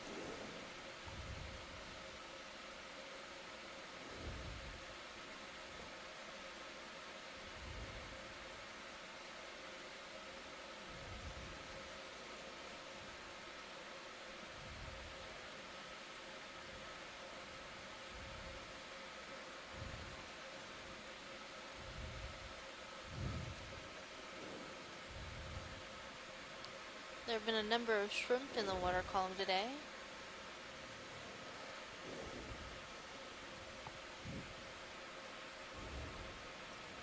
But of course, if I were a shrimp, this would be a great place to hang out. Plenty of branches to hide in and lots of food to find.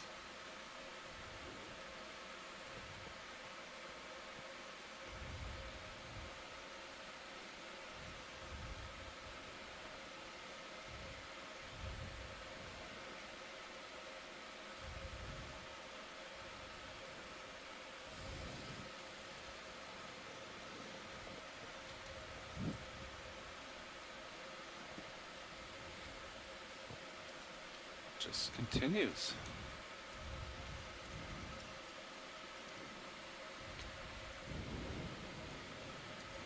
Where do you think is uphill now? I'm still looking about 285. I think so, okay. Let's see, you're looking due west, which I can also believe. There's nothing super hard. Let's try west. I see a sponge. I'll rotate west. Sponges, Several Chris. Sponges. Sponges ahead. Let's get going west. Back to the sponge. Sponges rule. Yeah, just rotated west. Do I have enough to press into these sponges? You can go a little more. I'll tell you if you get into trouble. Might not quite have enough tether to get to these now, but we'll give it a shot. But you notice that over here it's not nearly as dense as what we saw just a bit ago. Due west looks good. Maybe that allowed for these sponges to find a place I'd say to that's start about your living. limit.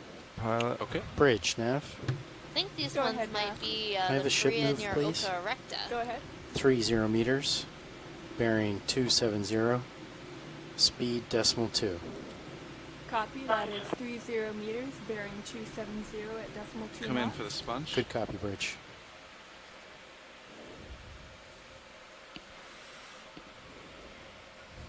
So I'm seeing a number of... So this is like sitting behind a guy at a football game who's got a big, huge sign that says "Go Pittsburgh Steelers" or something. I mean, how could the sponges get anything in this type of environment? But obviously they're thriving, so enough food is making through all of these other branches here for a few of these. But anyway, I completely agree with your ID, Megan. I would go to Faria, and our best guess is Faria near Oka Erecta, as you mentioned.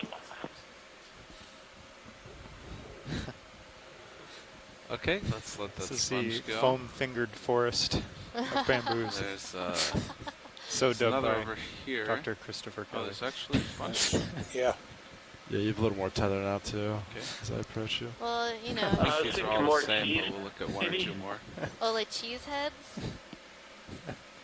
Let's go. I always like those cheese heads. Those wedge-shaped Green Bay Packer cheese head cats. Or maybe a whole bunch of defenses, picket fences. Same one. Seems like all the crinoids Of are course, on I the did mention the sponges. sealers, so the terrible towels.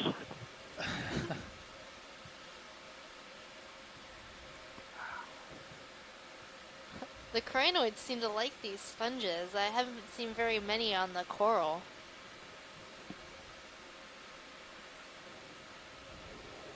Megan, there is a easy counterpart. Other side of the sponge to the left, a little bit to the left, just out of the screen now. Come on out a little bit, video. Left low corner, next forward. What are we looking for, Watchley?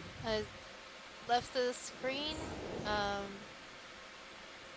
It's just a little bit in the middle, just a little bit down. Maybe water. No, it's enough. All right. Yeah, somewhere there. It was at the stone at the surface.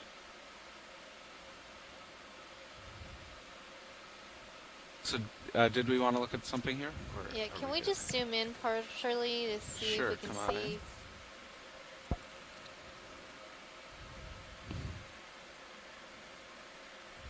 Is it in screen now? No, it's crinoid. It's the same crinoid.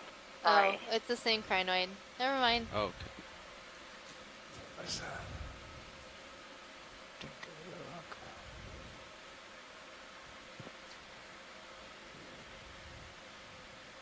You can see those particles whipping by.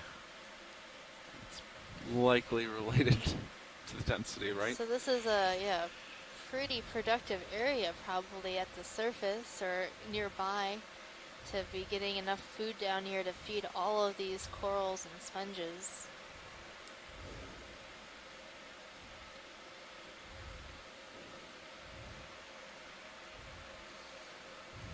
Because it's all about food here in the deep sea.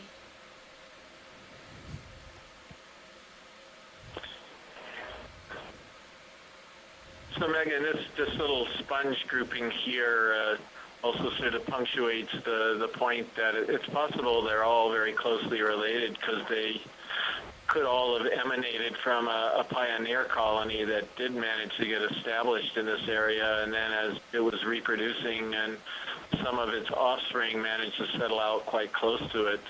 Because I'm not sure exactly how else you would explain just a little pocket of these sponges in this one spot and nowhere else that we've been so far. Pilots, be advised we have That's a a bit good less point. than an hour left at bottom. All right. Yeah, And because that's so Might have far, another 3 type p.m. of sponge or maybe a tunicate that's directly lower left corner of the screen right now. I think it's one of those megalopodcopia. I don't know if you've seen that already today, but oh no, we haven't seen it. So bottom it's that center just going off translucent, screen. Okay. You can get that. translucent blob. Come on in.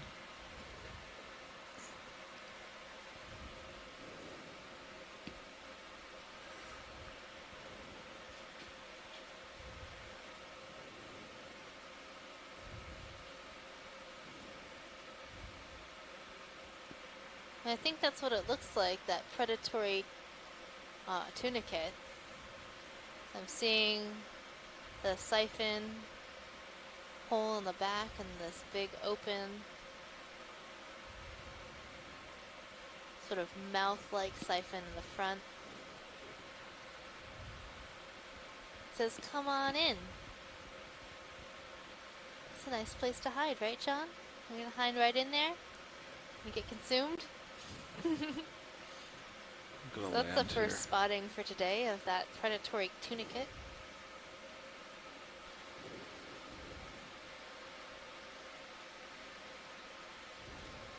This is a very large fan.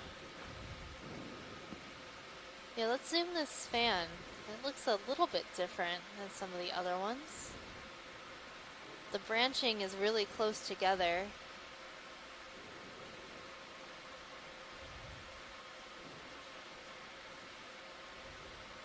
Watch these, Nav.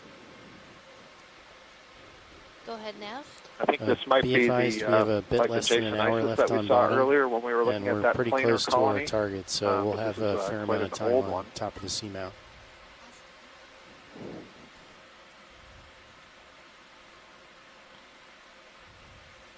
Let's kill lasers. I think we got it. Lasers are done. Bridge.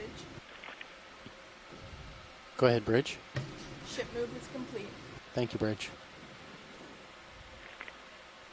So we're at We were talking earlier about good angle with this, the 'cause I rate couldn't of sit growth down right in in front terms of of it. radial Yeah, growth. but That is I how might be quick the tightening diameter you is slightly. increasing. And you can see that near the base of this colony is very, very thick in diameter, which speaks to a great age if, you know, it's Gets growing better at as a I come tenth closer of a to you, though, millimeter so- per year. Okay. Then this is a very old colony. It's been here in place for a very long time.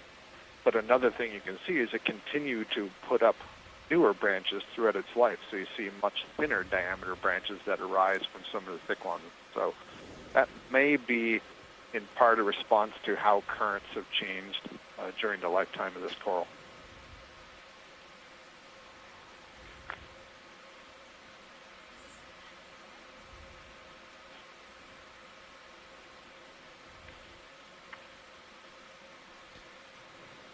Okay, you can come on out. So it looks like this coral is nodally branching, but near the base it looked like some of the side branches were not nodal. Yeah, that's do you want to get a probably close-up of just a reflection of perhaps overgrowth. I'm not entirely certain, but it is possible for the nodes to be deposited below a layer of calcium carbonate, so you don't actually see that there's a node there. But most typically, that's happening in the older parts of the colony. So that's one possible explanation. But Les and I have seen colonies that do seem to have Just both off the types of growth. starboard. And we haven't had enough access to Well, we material rotate to it be off. able to kind of section Coming back. through the skeleton Copy to that. determine if that's really what's happening or is there some overgrowth. And I see Casey is asking in the chat room for some estimate on the age. And I was noting a paper earlier that said, you know, let's say a very fast growth rate would be 0.1 millimeters per year. And if that diameter was an inch, that's about 250 millimeters. So multiply that by 10. That would suggest 2,500 years. Now, I don't know that that's how old that bamboo coral is. Those data that I'm referring to come from different species in the Atlantic. But the point is, it's very old. So easily many hundreds of years, I would say.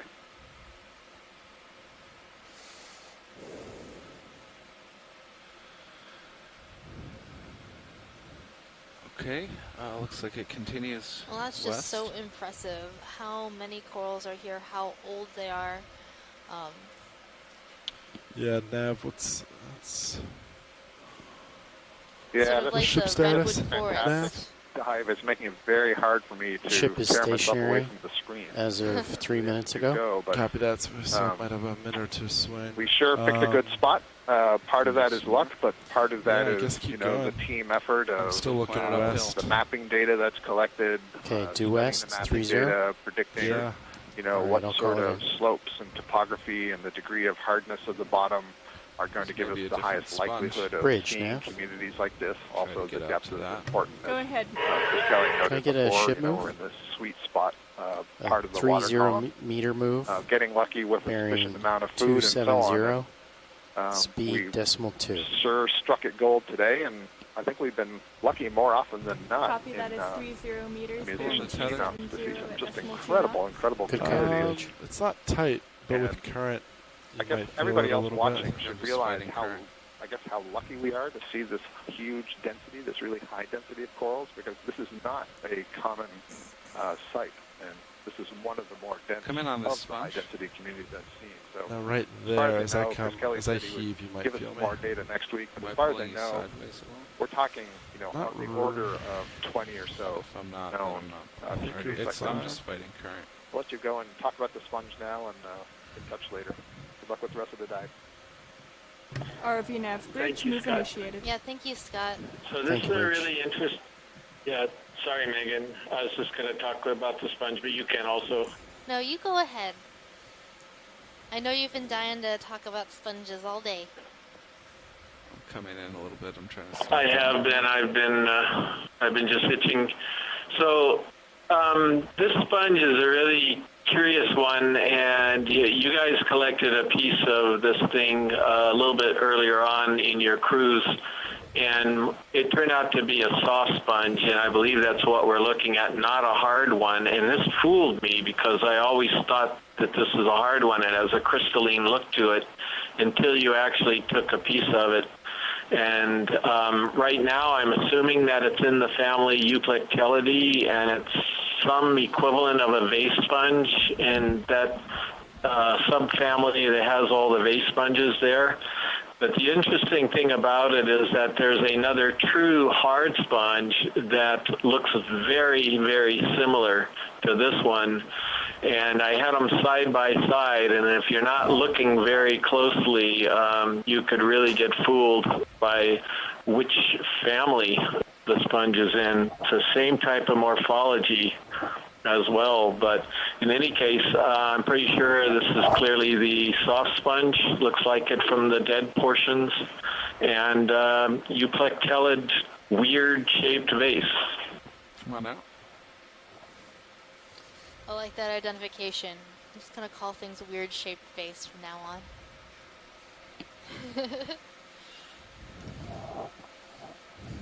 I think we ought to incorporate that into a species name at some point in the future, like Polyopogon weirdo or something like that. That would be awesome.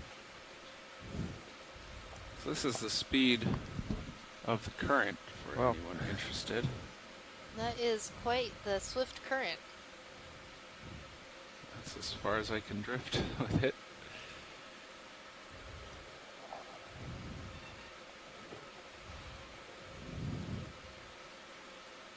Well, interesting to note that we have pretty much made it to the top of this cone feature, and we are seeing a lot more sponges.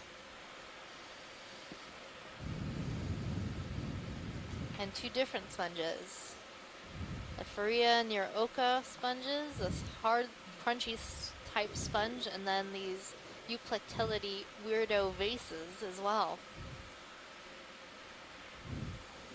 Alright, starting to go just off to my port. Also, we have this very large Go ahead, watch too. hemicorallium coral that's just sort of dying off.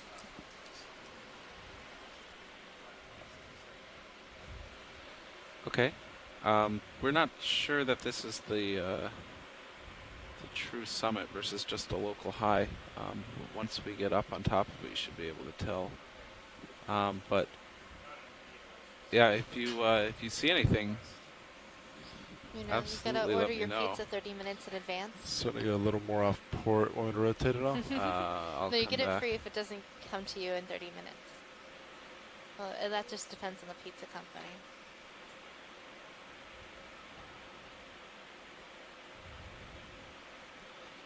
And some Iridogorgia. These are quite long colonies. Very tight spirals too, aren't they? Oh, they are definitely blowing in the breeze. Mm-hmm. They kind of look like really shaggy hair, you know? Can't really lateral. Have too much drag this direction. I can rotate. Looks My like goodness, check out all of the crinoids put in my on sonar. this coral Oh skeleton. wow! Uphill's I little was port I was anyway. looking at the Iridogorgias. Oh wow! Both, Probably yeah, center that you a and little bit. on the stalk I'm of the gonna Iridogorgia come too. down Yeah, and put it's my just my covered. face into the current. That's Copy gonna that. help, I think.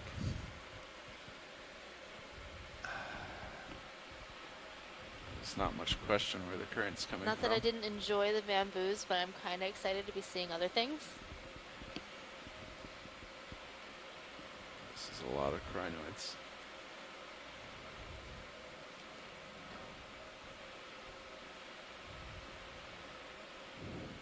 I mean, check out the base on that hemicorallium. It is massive. ROV nav, Bridge. Go ahead, Bridge. It is. The ship move is complete, Like and 6 we are inches going to across. come 5 degrees to Wow. starboard. Come on in on that change base. to 097. That's just crazy. More than that. Would you confirm that And the these corals, axis of rotation that is the base only A-frame grows bridge? I can confirm that the center of rotation is millimeter A-frame. Great, or thank less you. per year. So you're seeing something that almost 8 inches across.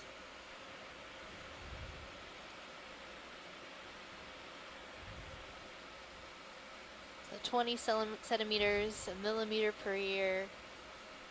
That's well over 200 years old right there.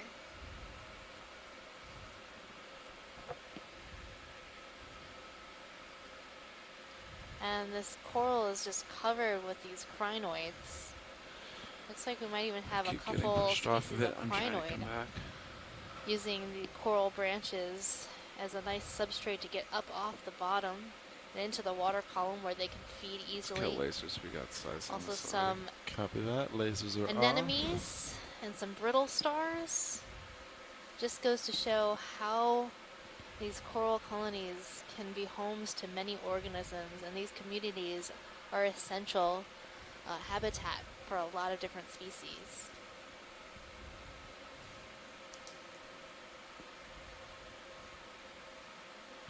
Alright, gonna go beyond this. Let's get an end view of an iridogorgid as we do that.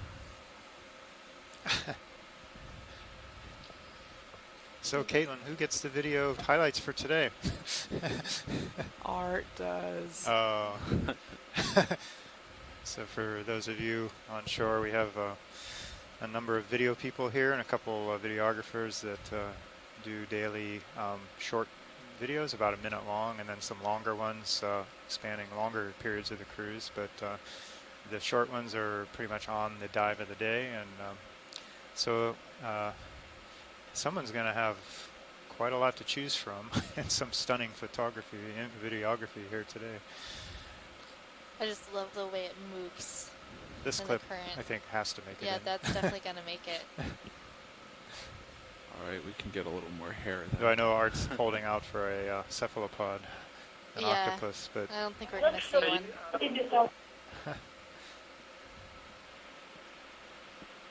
Did you guys already zoom a Metallogorgia today? Because there's something to the right of this Iridogorgia that could be a Metallogorgia, but without the opioid. I think we missed the one earlier today, but unless it was...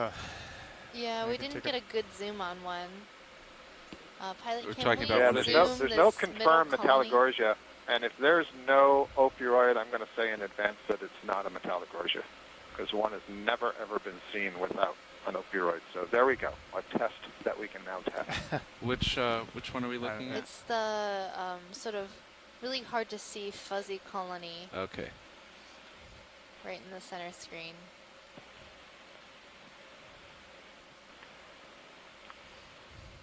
Megan, were you just saying, can we zoom in on that thing you can't see? Yes. I thought that's what I heard. It's like we can't see it, let's zoom on it. So, as we zoom in, this may be what I refer to as the teenage stage, in which case it'll have an opioid just halfway down the stalk instead of at the tip of the stalk, if that's what it is. We're going to try really hard. I am seeing an associate halfway down the stalk. I just can't make out what it is. Zoom in. Yeah. No, that's as Metallogorgia grows, it drops its lower branches and only keeps the upper one, and the ophiuroid brittle star associate moves from being halfway down the stem to eventually at the top once it reaches what we refer to as adulthood.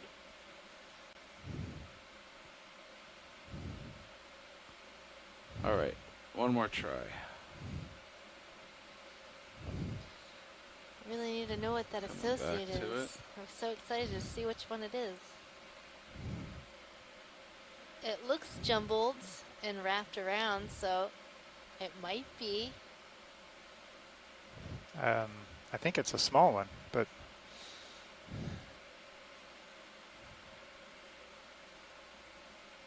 it does look like it is an Well, as it should astroschematic. be.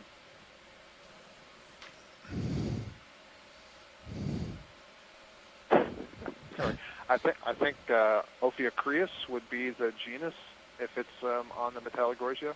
Yeah, it's the species that generally is seen on there is Okeanos oedipus. Yeah. Okay, let's and come on out. our I'm John not gonna be able say to do that better. it was small, and if this is a younger colony of Metallogorgia, then I would expect that the brittle star would also be a little bit smaller in a relative sense, because as far as our data suggests, from all the observations we make, the brittle star finds that coral when it is extremely small and then remains with it for its entire life. And so presumably it's growing in size as the coral is growing in size. That's pretty amazing. Well, we have sort of a chute of rocks. Yeah, kind of a talus chute between elevated outcrop on the right there, which is... You see the black coral on the right? It was umbellapathes, sorry. Trying to come Pilot, back there. can we zoom Sorry, to left? it's hard to spot stuff today. Yeah, there's like a whole number of sort of umbrella-looking colonies right there in the middle of this area. Yeah. Not sure what you mean. Are we on it now? Is that it? I don't see the lasers, but they're about sort of center left. So they're on. Yeah, they should be on. Just come in partial. Maybe that'll help. Yeah, it's these, One of these, okay. sort of colonies right here. I'll get a little closer. So these are looking like the adult Metallogorgia. Nav, what's ship status? Absolutely, I agree with you, Megan. Ship is stationary. You see that now all the Ship is stationary, branches that are on co-pilot. the monopodial stem below about the top 7 minutes ago. Oh, so I should be able to see that swing. they're bent Copy. over in the current, moving towards, I guess, right, or upper right to lower left. I'm still looking west. I think we could do another move. You can if definitely pilot's ready. distinctly see Copy that. that snake star wrapped around the branches. I don't see a whole lot more upslope though. Yeah, we're, according to HiPAC, we're pretty much on top of the mount. Yeah, copy that. I might have a little bit. Yeah, my video was frozen there, so I couldn't say anything. You can also see just below the close head of branches So that yeah, we're still seeing now. west. Just Do you below want it, to put there's another move in? one little tiny Go branch west? left that had 3 polyps lower down on the stalk. So that's one of the branches that has not yet crumbled off as it's aged. I think this is our first confirmation. Everywhere we've looked. Sorry, go ahead. I think this is the first time we've actually seen a true Metallogorgia on this expedition. Careful, you're floating up. Okay. Oh, really? Wow. Come on out. That's great. So they're fairly common throughout the world's oceans. We see them in the Atlantic. We see them in the South Pacific, the West Pacific, North Pacific, and so we were talking about connectivity earlier. All the ones that we've been able to sample and study, we have not yet seen any genetic variation in the species Metallogorgia melanotrichos that has this brittle star. So that's kind of interesting. We don't exactly know what that means, if that means that the larvae of that species are really good travelers, or if it means that the rate of genetic mutations is extraordinarily low. It looks like now that we've found them, I see there's 5, 6, or 7 right here in view.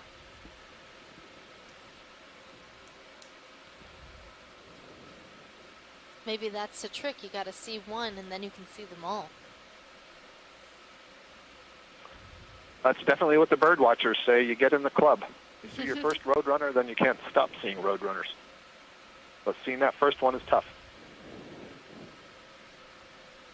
And Tina, it looks like we have a black coral.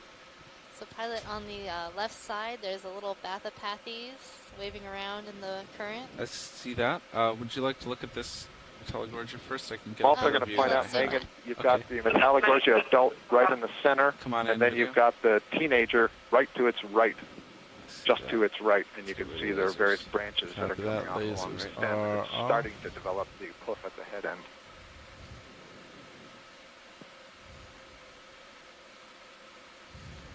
Not the this background for So you. Scott, have you noticed how the brittle star or the worm snake stars are sort of facing their mouths outward toward the top of the colony?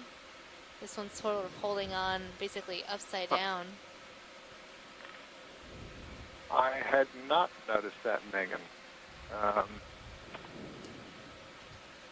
And I don't recall what the typical orientation is. I'll have to look back at some of the papers, or maybe Les could offer something if we ask him in the chat room. He and his students have done work on it.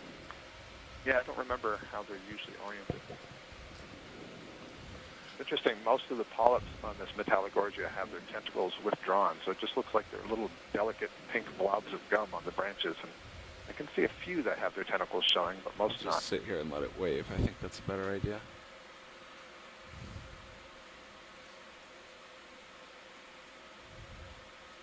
You can also see the smooth bluish purple tissue that's on what I'm referring to as the monopodial stem. The stem now doesn't look like it has any branches, so it's just one unit. And as long as that tissue is on the skeleton, what we have seen is that no other associates will live on the colony. But if that tissue gets torn away and the skeleton underneath is exposed, then we'll see hydroids and barnacles and anemones and all kinds of things that will colonize that stem.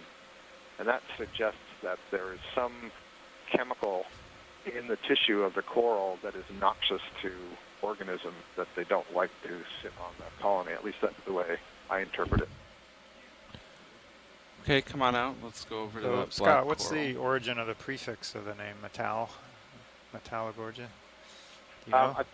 Yeah, I think it's referring to the skeleton itself. So if you were to remove the tissue, some of the skeletons are a little bit of a goldish iridescent sheen. Some of them are much darker, close to black. And so I think it's just its resemblance to a metal. I haven't actually seen the etymology that is, the person who originally came up with the name. I don't believe I've ever seen what they said was the reason they named it that, and it's possible they didn't actually put it in their paper. Okay. These look like barnacles? Yeah, I can't tell. We're getting a lot of freezing and smearing on our video today. So, yeah, there we go. Yeah, so barnacles that are growing on this dead corallid burleid, and that's a little black coral. It's just up on the left side of the screen. Pretty young one, probably Bathypathes, but I'll let Tina weigh in on that. She's the expert on this group. Yes, it's Bathypathes. If you will look at the upper part of the stem, there is a polyp worm that often Can you come in tight on commonly the found top? together with this Try particular to at least. polyp. It's the scale worm. Yeah, I saw that there too, Tina. Like a dot. Not dot, I would say stripe. Just below the lower spinnerets. Yeah, so if you look just below the lower pair of branches in the center of the main axis, you can see it's a slightly darker brown green color, and there's a little polychaete scale worm living there. In fact, I think there's two, Tina. There's one above that one as well, between the pinnules. And this is a pretty common association with Bathypathes, and so presumably that is the home for those worms. They spend their days there, and there's no evidence as far as I know, maybe Tina could say, there's no evidence as far as I know that the worms are feeding on the coral. Rather, they're feeding on either the mucus that the coral is releasing or other stuff that gets bound up on the coral. Apparently, as far as I know, the colony is pretty intact. It doesn't eat colony ship itself. But stationary actually, and what not you're swing. supposed to be Would another you like worm, it's not move a it on? worm. It's just a tube, what they call worm run, because the polyps Okay, video. in the come middle, on they out. just host. Maybe there is another. Yeah, I think there's two. Yeah, there are two. But generally, the polyps themselves is quite a little bit modified, so the worm just crawl in between the tentacles at the main stem. And I guess it's Sirius Center is picking up like 315. mucus and maybe Yeah, some not seeing much. Maybe 300. some food that the coral catch for itself. So you fresh, kind of maybe some looks like bacteria there's something or other stuff that gets caught up in the mucus. over there. And We could do a move there. Ian is referring to the polyps I have kind it of forming about a little here, bit of a tunnel and I that think I the can worm kinda can then see sort of move up and rotate down there. and sort of be protected by the tentacles.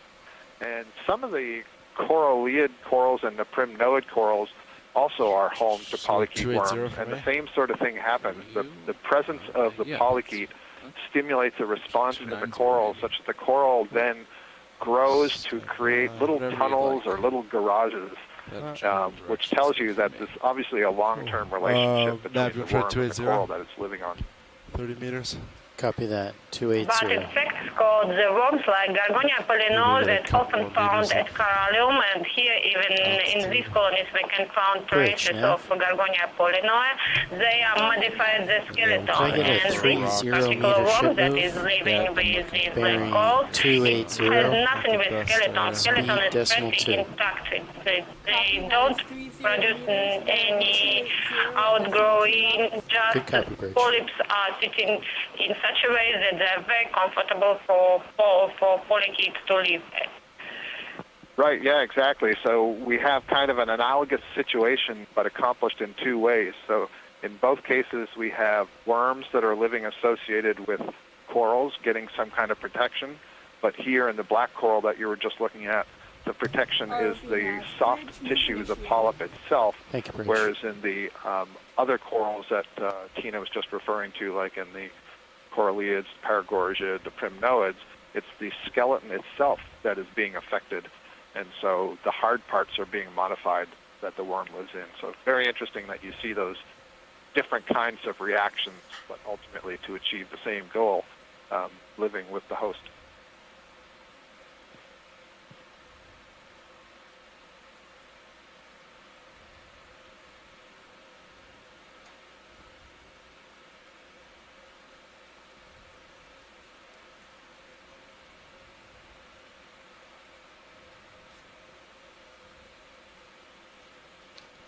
So I just want to open the question to everybody on the line. If there is something of interest we'd like to collect before we leave bottom today. Pilot's 30 minutes of time left. Yeah, don't forget about your rocks, I'm John. still looking. I haven't seen one. The rocks are harder to come by than the front biology. row has gone quiet on me. Still looking for a rock. I was going to suggest gravel here, but I don't think that's that coral over there. I understand the problem with the rocks. There's a whip that just is on the left side of the screen. I haven't seen any whips today, and I can't even tell if this is a bamboo whip or a primnoid whip. It looks very smooth, so I'm guessing it's a primnoid. All right, well, that's the contest. Bamboo or primnoid. Let's zoom this whip, pilot. What are the stakes? Yeah. Let's come on in. I'm going primnoid. I'm going bamboo. Stake my reputation in advance. Yeah, I'm going to back you, Megan. A little bit more. Scott, do you see the notes? It's not fair. I'm blaming the pixelation. I thought it just looked too So, fuzzy yeah. and thick to be a primnoid. Yeah, I honestly did not have that good a view. There's a lot of freezing of the screen going on, so it's really tough to see. But one thing I can see when it unfreezes is that the polyps in this one are extremely dense. They're really packed together. And earlier when I was describing that planar form, I said that you could see that the polyps are really well separated. And that was something that could help us distinguish species. Back so looks good. this one looks very, I would say, almost kind of inflated. The Should I call it an easy stop then? The tissue around the skeleton is thick, and I wonder if this might be sea clade, which is the long bones. And it does look like the interval between the nodes is really long, and that's one of the things we use to identify it as the quotes long bone. Right. So this might be a C1 clade, so that would be a first for the day as well. Good diversity we're chalking up. Come in, video. And it's John's pirate name. That's right. Bamboo long bones.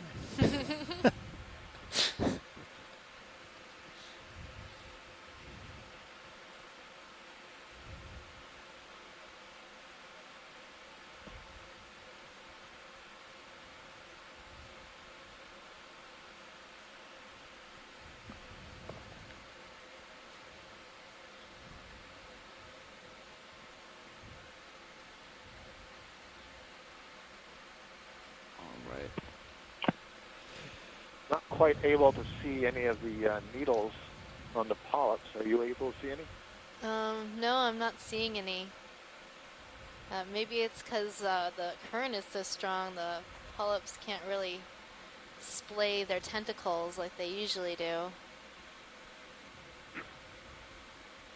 But if any case, any sort of needles are going to be relatively reduced on this one.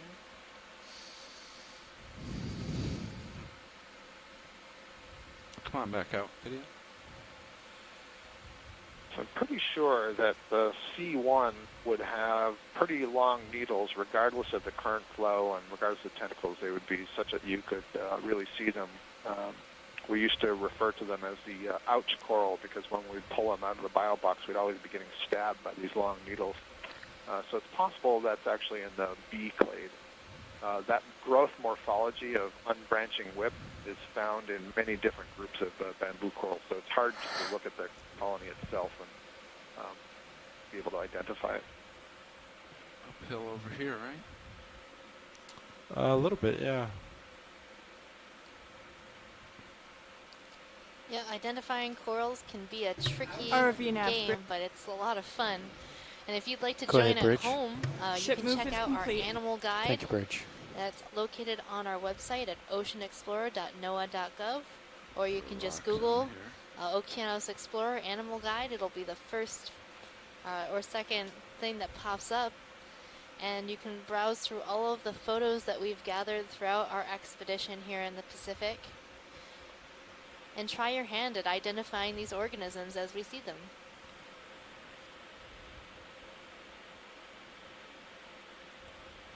There's a giant valley right here. Yeah, finally. And a new bamboo. Brighten this up. No, it's way down there. I think I saw an I-4 clade. Which is the bamboo you want to It was just up top screen. It looked like I-4 clade, love it. Oh, that one. that one.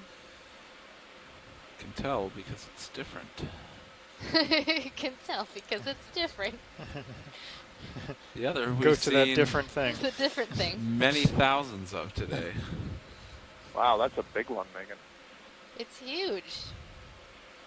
Lasers. What's really interesting is I've seen big ones before, but those upright little fingers would be normally a lot taller. It's been great. Maybe it's because it's pointed towards us. Maybe that's why it's throwing me off a bit. But it's definitely a huge, huge one, and I agree with you. I-4.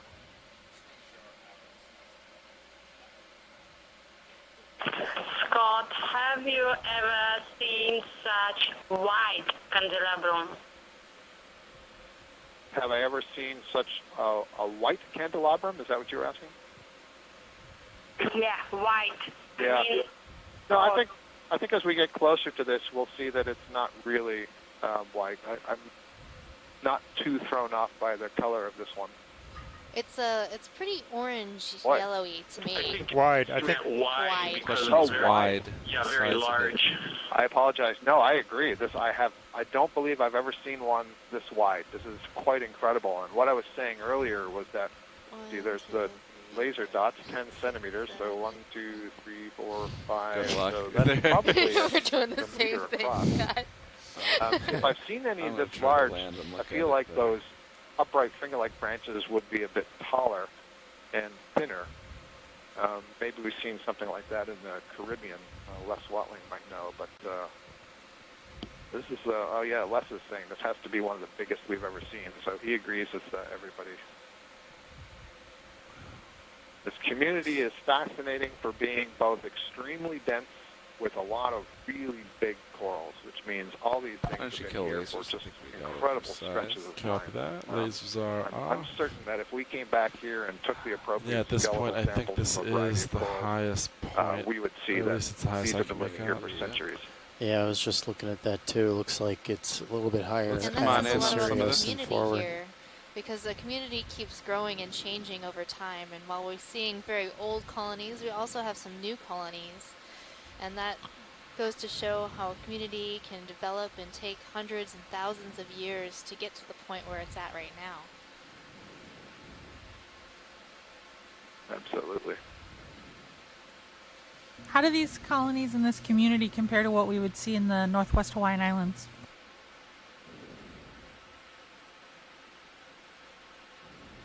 I'd like to... Go ahead, Chris. I was just going to field that one a little bit. The communities aren't that different. In other words, the members that we're seeing are fairly similar. We saw this one, for example, and a lot of these bamboos, I think we saw a lot of them in 2015. As far as the communities themselves and the size and age of the corals, where if you remember the Cretaceous Seamount, it was dive 13 and leg 2. We were getting really, really big bamboos, kind of like this size all over the place and very uniform and very low diversity but high density in there. I don't recall any dive where we saw that beautiful corallium bed that we saw when you landed at this location, although I think they exist elsewhere up there. But I think overall, the concentration of high-density communities is greater here in the Musicians, and it could be just they're undisturbed and they're pretty isolated, and the summits are all in the right places versus being ridges coming off of banks, for example, in the Northwest Hawaiian Islands. Maybe there's the optimal habitats for a community like this to develop are not as numerous there. But they're still numerous. We found a whole bunch of them.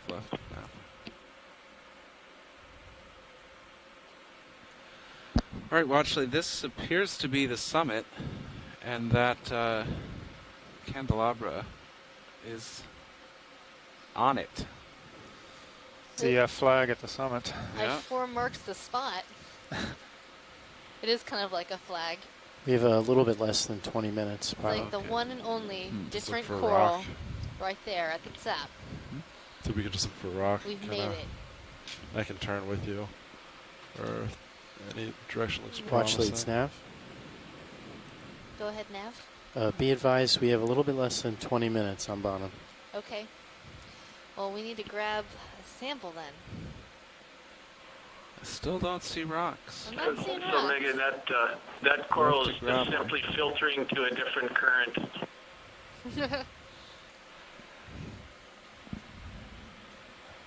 Well, we have about 20 minutes left on bottom.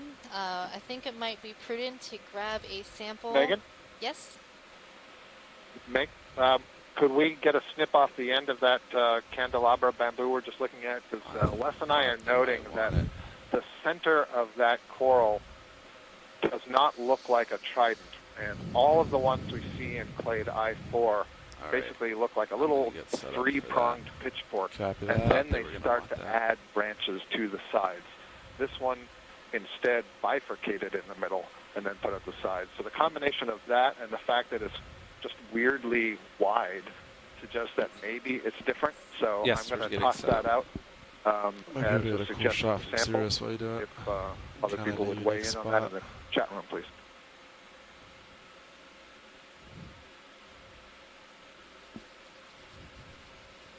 Well, if anything, it's definitely unique to this area, and it is one of the largest we've ever seen in this I4 clade. So thank you. Definitely worth sampling.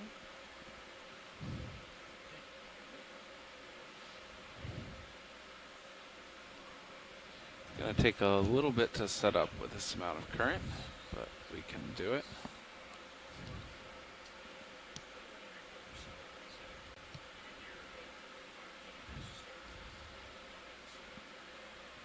Also, Chris, do you know anybody who would be interested in one of these big, thick bases of the corallium?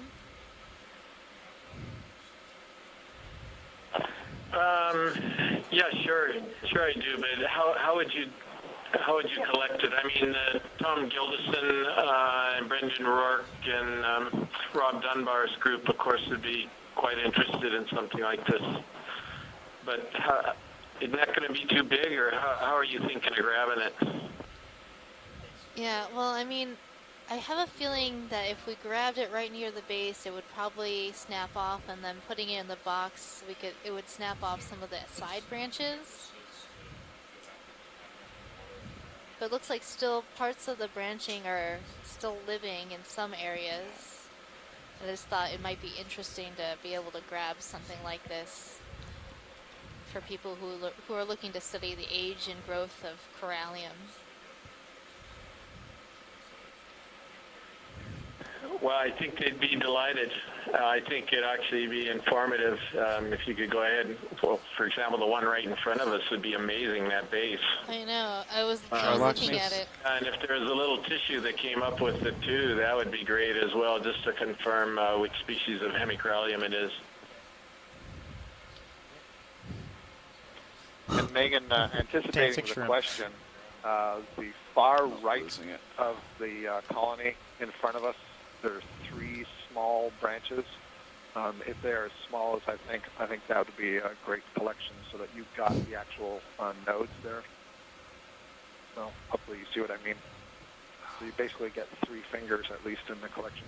Okay, yeah, just snip right at the end of one of these side branches. Exactly. Yeah, I don't know which one are we talking about. Than trying to just get one of the upright fingers. I think he means on the this I4. one. This yeah, one, we're going to collect this one. Yeah, that's okay. And I was thinking, you know, we could grab a piece of this. Of course, we could probably put the whole thing in the rock box. Don't say it. It's like a rock. Yeah, we can then toss a rock on top of it. I think that was the... Give these biologists let's try again. inchworm and they take an eel. Yep. All right, you ready? Thank you. You have 4 boxes of your own. We put rocks in there for you before. Only when they're attached to biology. Shush. Be happy with what you can get. I think that's stable. Copy that. Of course, the part we want to sample is off to the side of the camera, but I can reach over there. Yeah, can you help me out with Mini Zeus on this? Yep. So, watch lead, are we looking for the end of it? Maybe the last 2 or 3 branches? Okay. Careful, you're shifting right now. I am shifting. I need to try again. Here, you want? Let's get serious view back for you. Yeah. I'm still a lock, that's why. Okay. The current keeps pushing us off of the bottom. I'm going to try another time to come in there.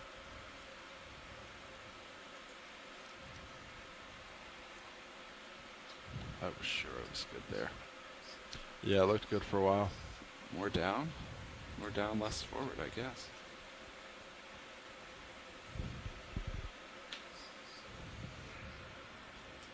Takes so much forward to get there.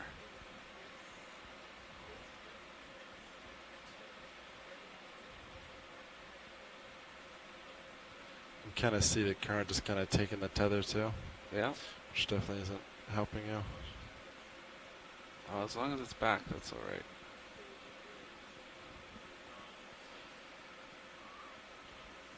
That's not where I want to be.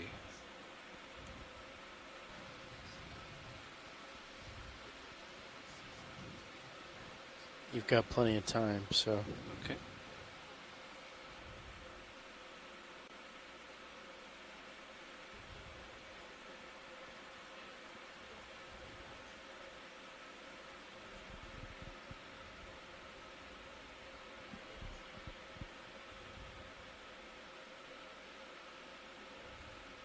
What do you think, co-pilot? It looks stable. That plus heading, maybe? That plus Let's heading. try it. Drill locks in. Getting heading. Tilt up here. It's a little far away. I can get it. Yeah, you should be okay. Okay, and I understand this should go in the starboard box. Is that right? I'm not sure what samples are. Navigator will. Stand by. All right. We have a bio and port inner. and that's the only bio we have. Yeah, I was advised it's kind of sticking out a little bit, and we'd prefer a starboard box if possible. I think we look stable here, so let's give this a try. Copy that. Starboard box is ready. 70% forward, just to hold here. Copy that. Do I have hydraulics? Yes, hydraulics are up. You're good to go. Excellent. And, okay. Arm is coming live. There it is. Let's see, we're going to do one of those wrist twist jobs. Maybe the other way. Want to rotate to get it centered on Mini Zeus? Sure. Yeah, that's probably going to be my primary camera on this one. Yeah. Already. Okay. I'll hold there. Just grip force something reasonable. Force feedback 3. Okay, sounds good. Watch lead. So I'm going to go for about 3 of these branches, unless you have any other thoughts. Sounds perfect to me. All right, we'll do that.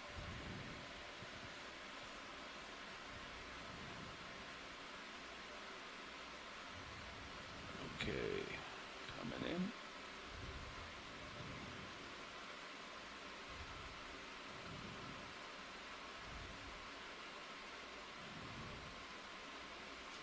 Doing it.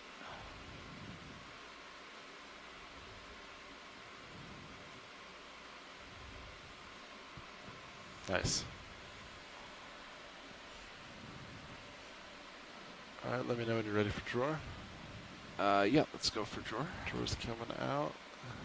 We're going for aiming That for looks starboard beautiful. inner, right? Thanks. Inner, yes. I will be in touch with you guys tomorrow. Have a great rest of the dive. Thank you, everybody. Good night, Scott. Thanks, Scott. Nervous about all this current. And of course the fish goes by. Can you bring Mini Zeus down there? Yeah. All right, drawer's all the way out. Mini Zeus coming down. Excellent. I'm heading over.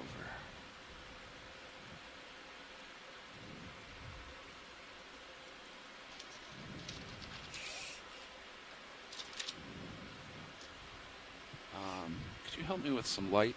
The port upper, if you bring it in, should be able to hit this. It's just a very dark corner right now. Oh, I mean, stow, then, yeah. Or video could just gain up. That works too. There you go. Oh, excellent. That looks fantastic. Yeah, port upper's in too.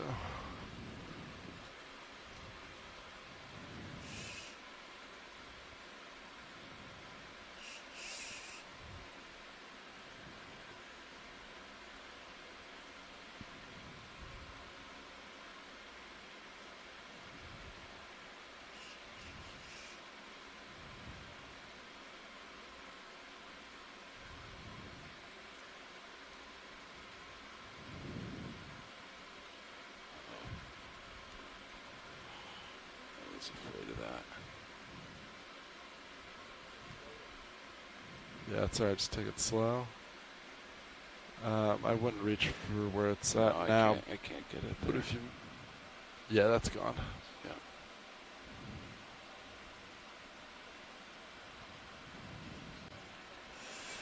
Alright, let's try for another piece.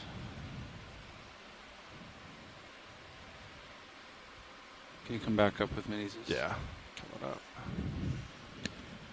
I guess I should have gotten the arm further down in the box.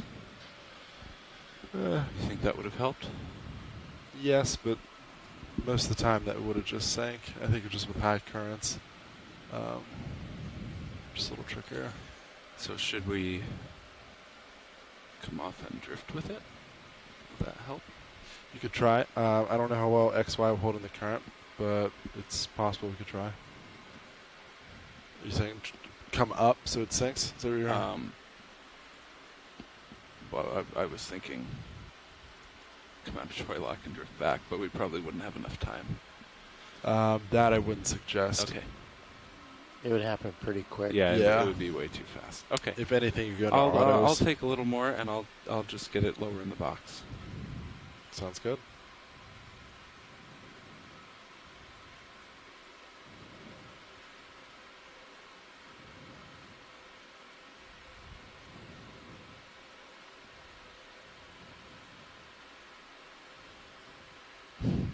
It's moving.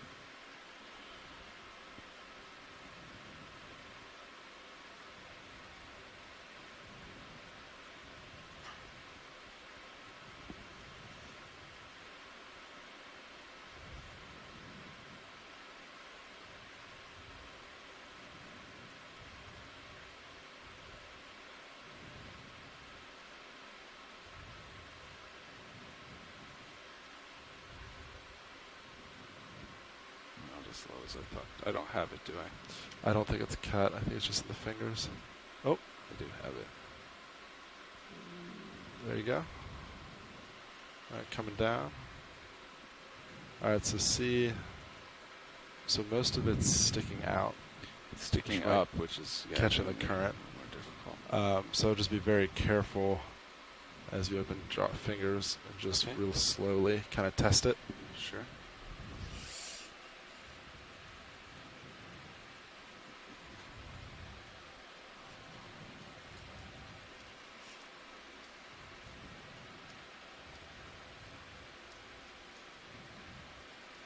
Do you think I should point them? I don't think I can. I don't think you'll be able to. Yeah. Okay.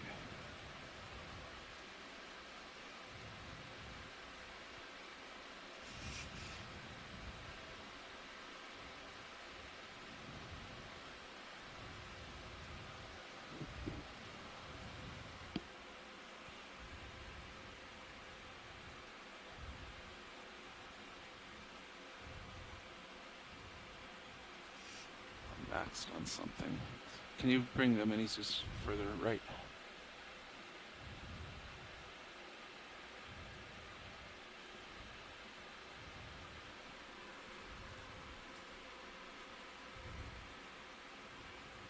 So careful as you're not perfectly straight as you're going in. Okay. Let's just keep it in mind for exit.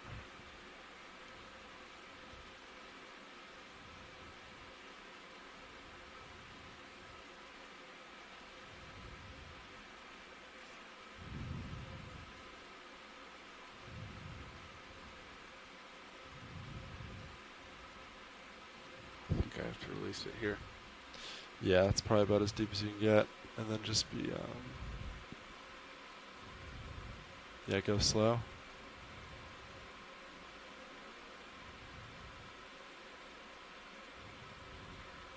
It's going to come out again. If you pull up slowly, I might be able to close it. I'm clear.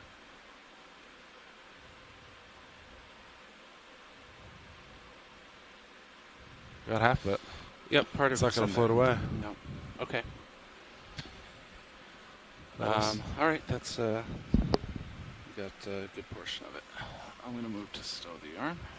Do you think, yeah, can we grab that corallium and stick it in a rock box or something? The piece That, on yeah, around that the huge base? base. Sure.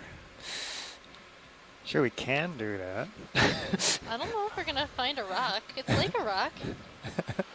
So pilots in watch lead, right now is when we're supposed to be coming off bottom. So I don't know if we have time for another sample.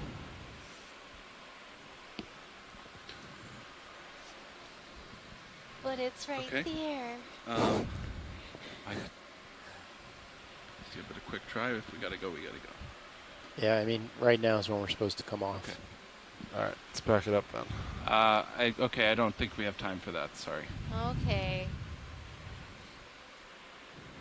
I'm going to follow you with minis. Well, No, you I don't can get your stow rock either. anyways. Copy that.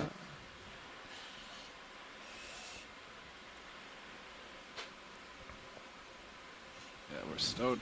Hydraulics off.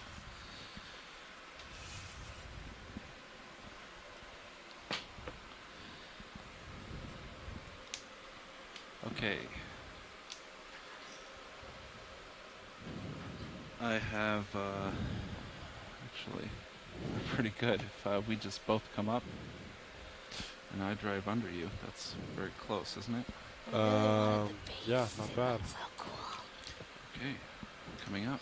Yeah, I'd have gone for it. So did we? Sweet. I'll start setting your light bars. Broke some of it. All right, everyone. I hope you enjoyed our dive today, full of bamboo wonder. We are coming off bottom and heading to the surface. Why don't you haul up with me a little bit? Yep. So get your last looks of this bamboo forest as we leave the summit of this cone feature on Mendelssohn Seamount in the Musician Seamount. Flyby as we leave. This has been Megan Putz, your biology lead. John Smith, your geology lead. And this is our last dive in the Musician Seamounts. We're going to be heading back into the waters between the main Hawaiian Islands and the northwestern Hawaiian Islands on the first feature between the two parts of the archipelago, the Hawaiian archipelago, and that is the half of it's in the monument, half of it's out. We'll be diving on the part that's not in the monument tomorrow, looking at an area that will probably have a lot of fish on it. Okay, getting auto Yeah, so tomorrow's dive is going to be a lot shallower than today's dive. I'm lined up we'll with be ship. in bottom fish and precious coral range, so it should be much more colorful and a lot more fish to see tomorrow. That's right. What are bottom fish, for those that don't know? Well, I can't. So bottom fish are the fishes that I'm live lined up in deep with water. you. That we like to eat. that. So, Bridge, go ahead. Snappers. Bridge, be advised, the snappers ROV and is coming groupers. off the bottom at this time. The Hawaiian names. For now, let's just hold Naga, station. Ahu. Roger, off the bottom, holding station. Thank you, Bridge. So I'm going to be So those pushing big out red. hard to make Ahu? Ahu. Ahu. Yeah. Ahu. Eh. I'll maintain that for a little bit, and then let's get the ship going. We'll be able to fix that. So it'll be really exciting. We've been trying to do this there. dive for a number of years. It was supposed to be Bridge the very nav, first open mic. dive in the Capstone expedition in 2015. Okay. But due to some military testing, it had to get Going rescheduled off the and back of your screen. canceled. I'm pushing ahead almost full And then to do this. tried to Yep, do it making again way, in so it's still good. 2015, later in the Following you expedition. in tight. But then the ship was called away to evacuate up some slow. people on French frigate Shoals because of a hurricane. And then again in 2016, tried to go back to that same site. Again, canceled, rescheduled, and scheduled for 2017. It was supposed to be the first dive of this expedition. But Alright. again, the military was doing testing, and so Signals we are had to in. avoid the area. So, you know, Alright. hopefully Look fifth good. time's the They can charm. start coming What could up. possibly go wrong? Nothing, obviously. well. It has all gone wrong thus far for this particular the dive. So let's just knock on the wood, cross your fingers, rub your lucky rabbit's foot. Toss some pepper over, salt over your shoulder. Salt Is over it your salt or shoulder. pepper? Yeah. And hope the dive goes off tomorrow as planned. It should be very exciting. It's the first time we have explored that area at these depths. Okay. Copy And I that. can't Good wait for to now. see We will what there want is to see there. Adjust for the current, but I will just keep pushing out. All right, up and away. And, That's it you for get, us. So join Z-bias us in. tomorrow for Middle Bank. Winch is going. Stay in school. Put in a Z-bias in the -80 range to start. Copy that. I'm going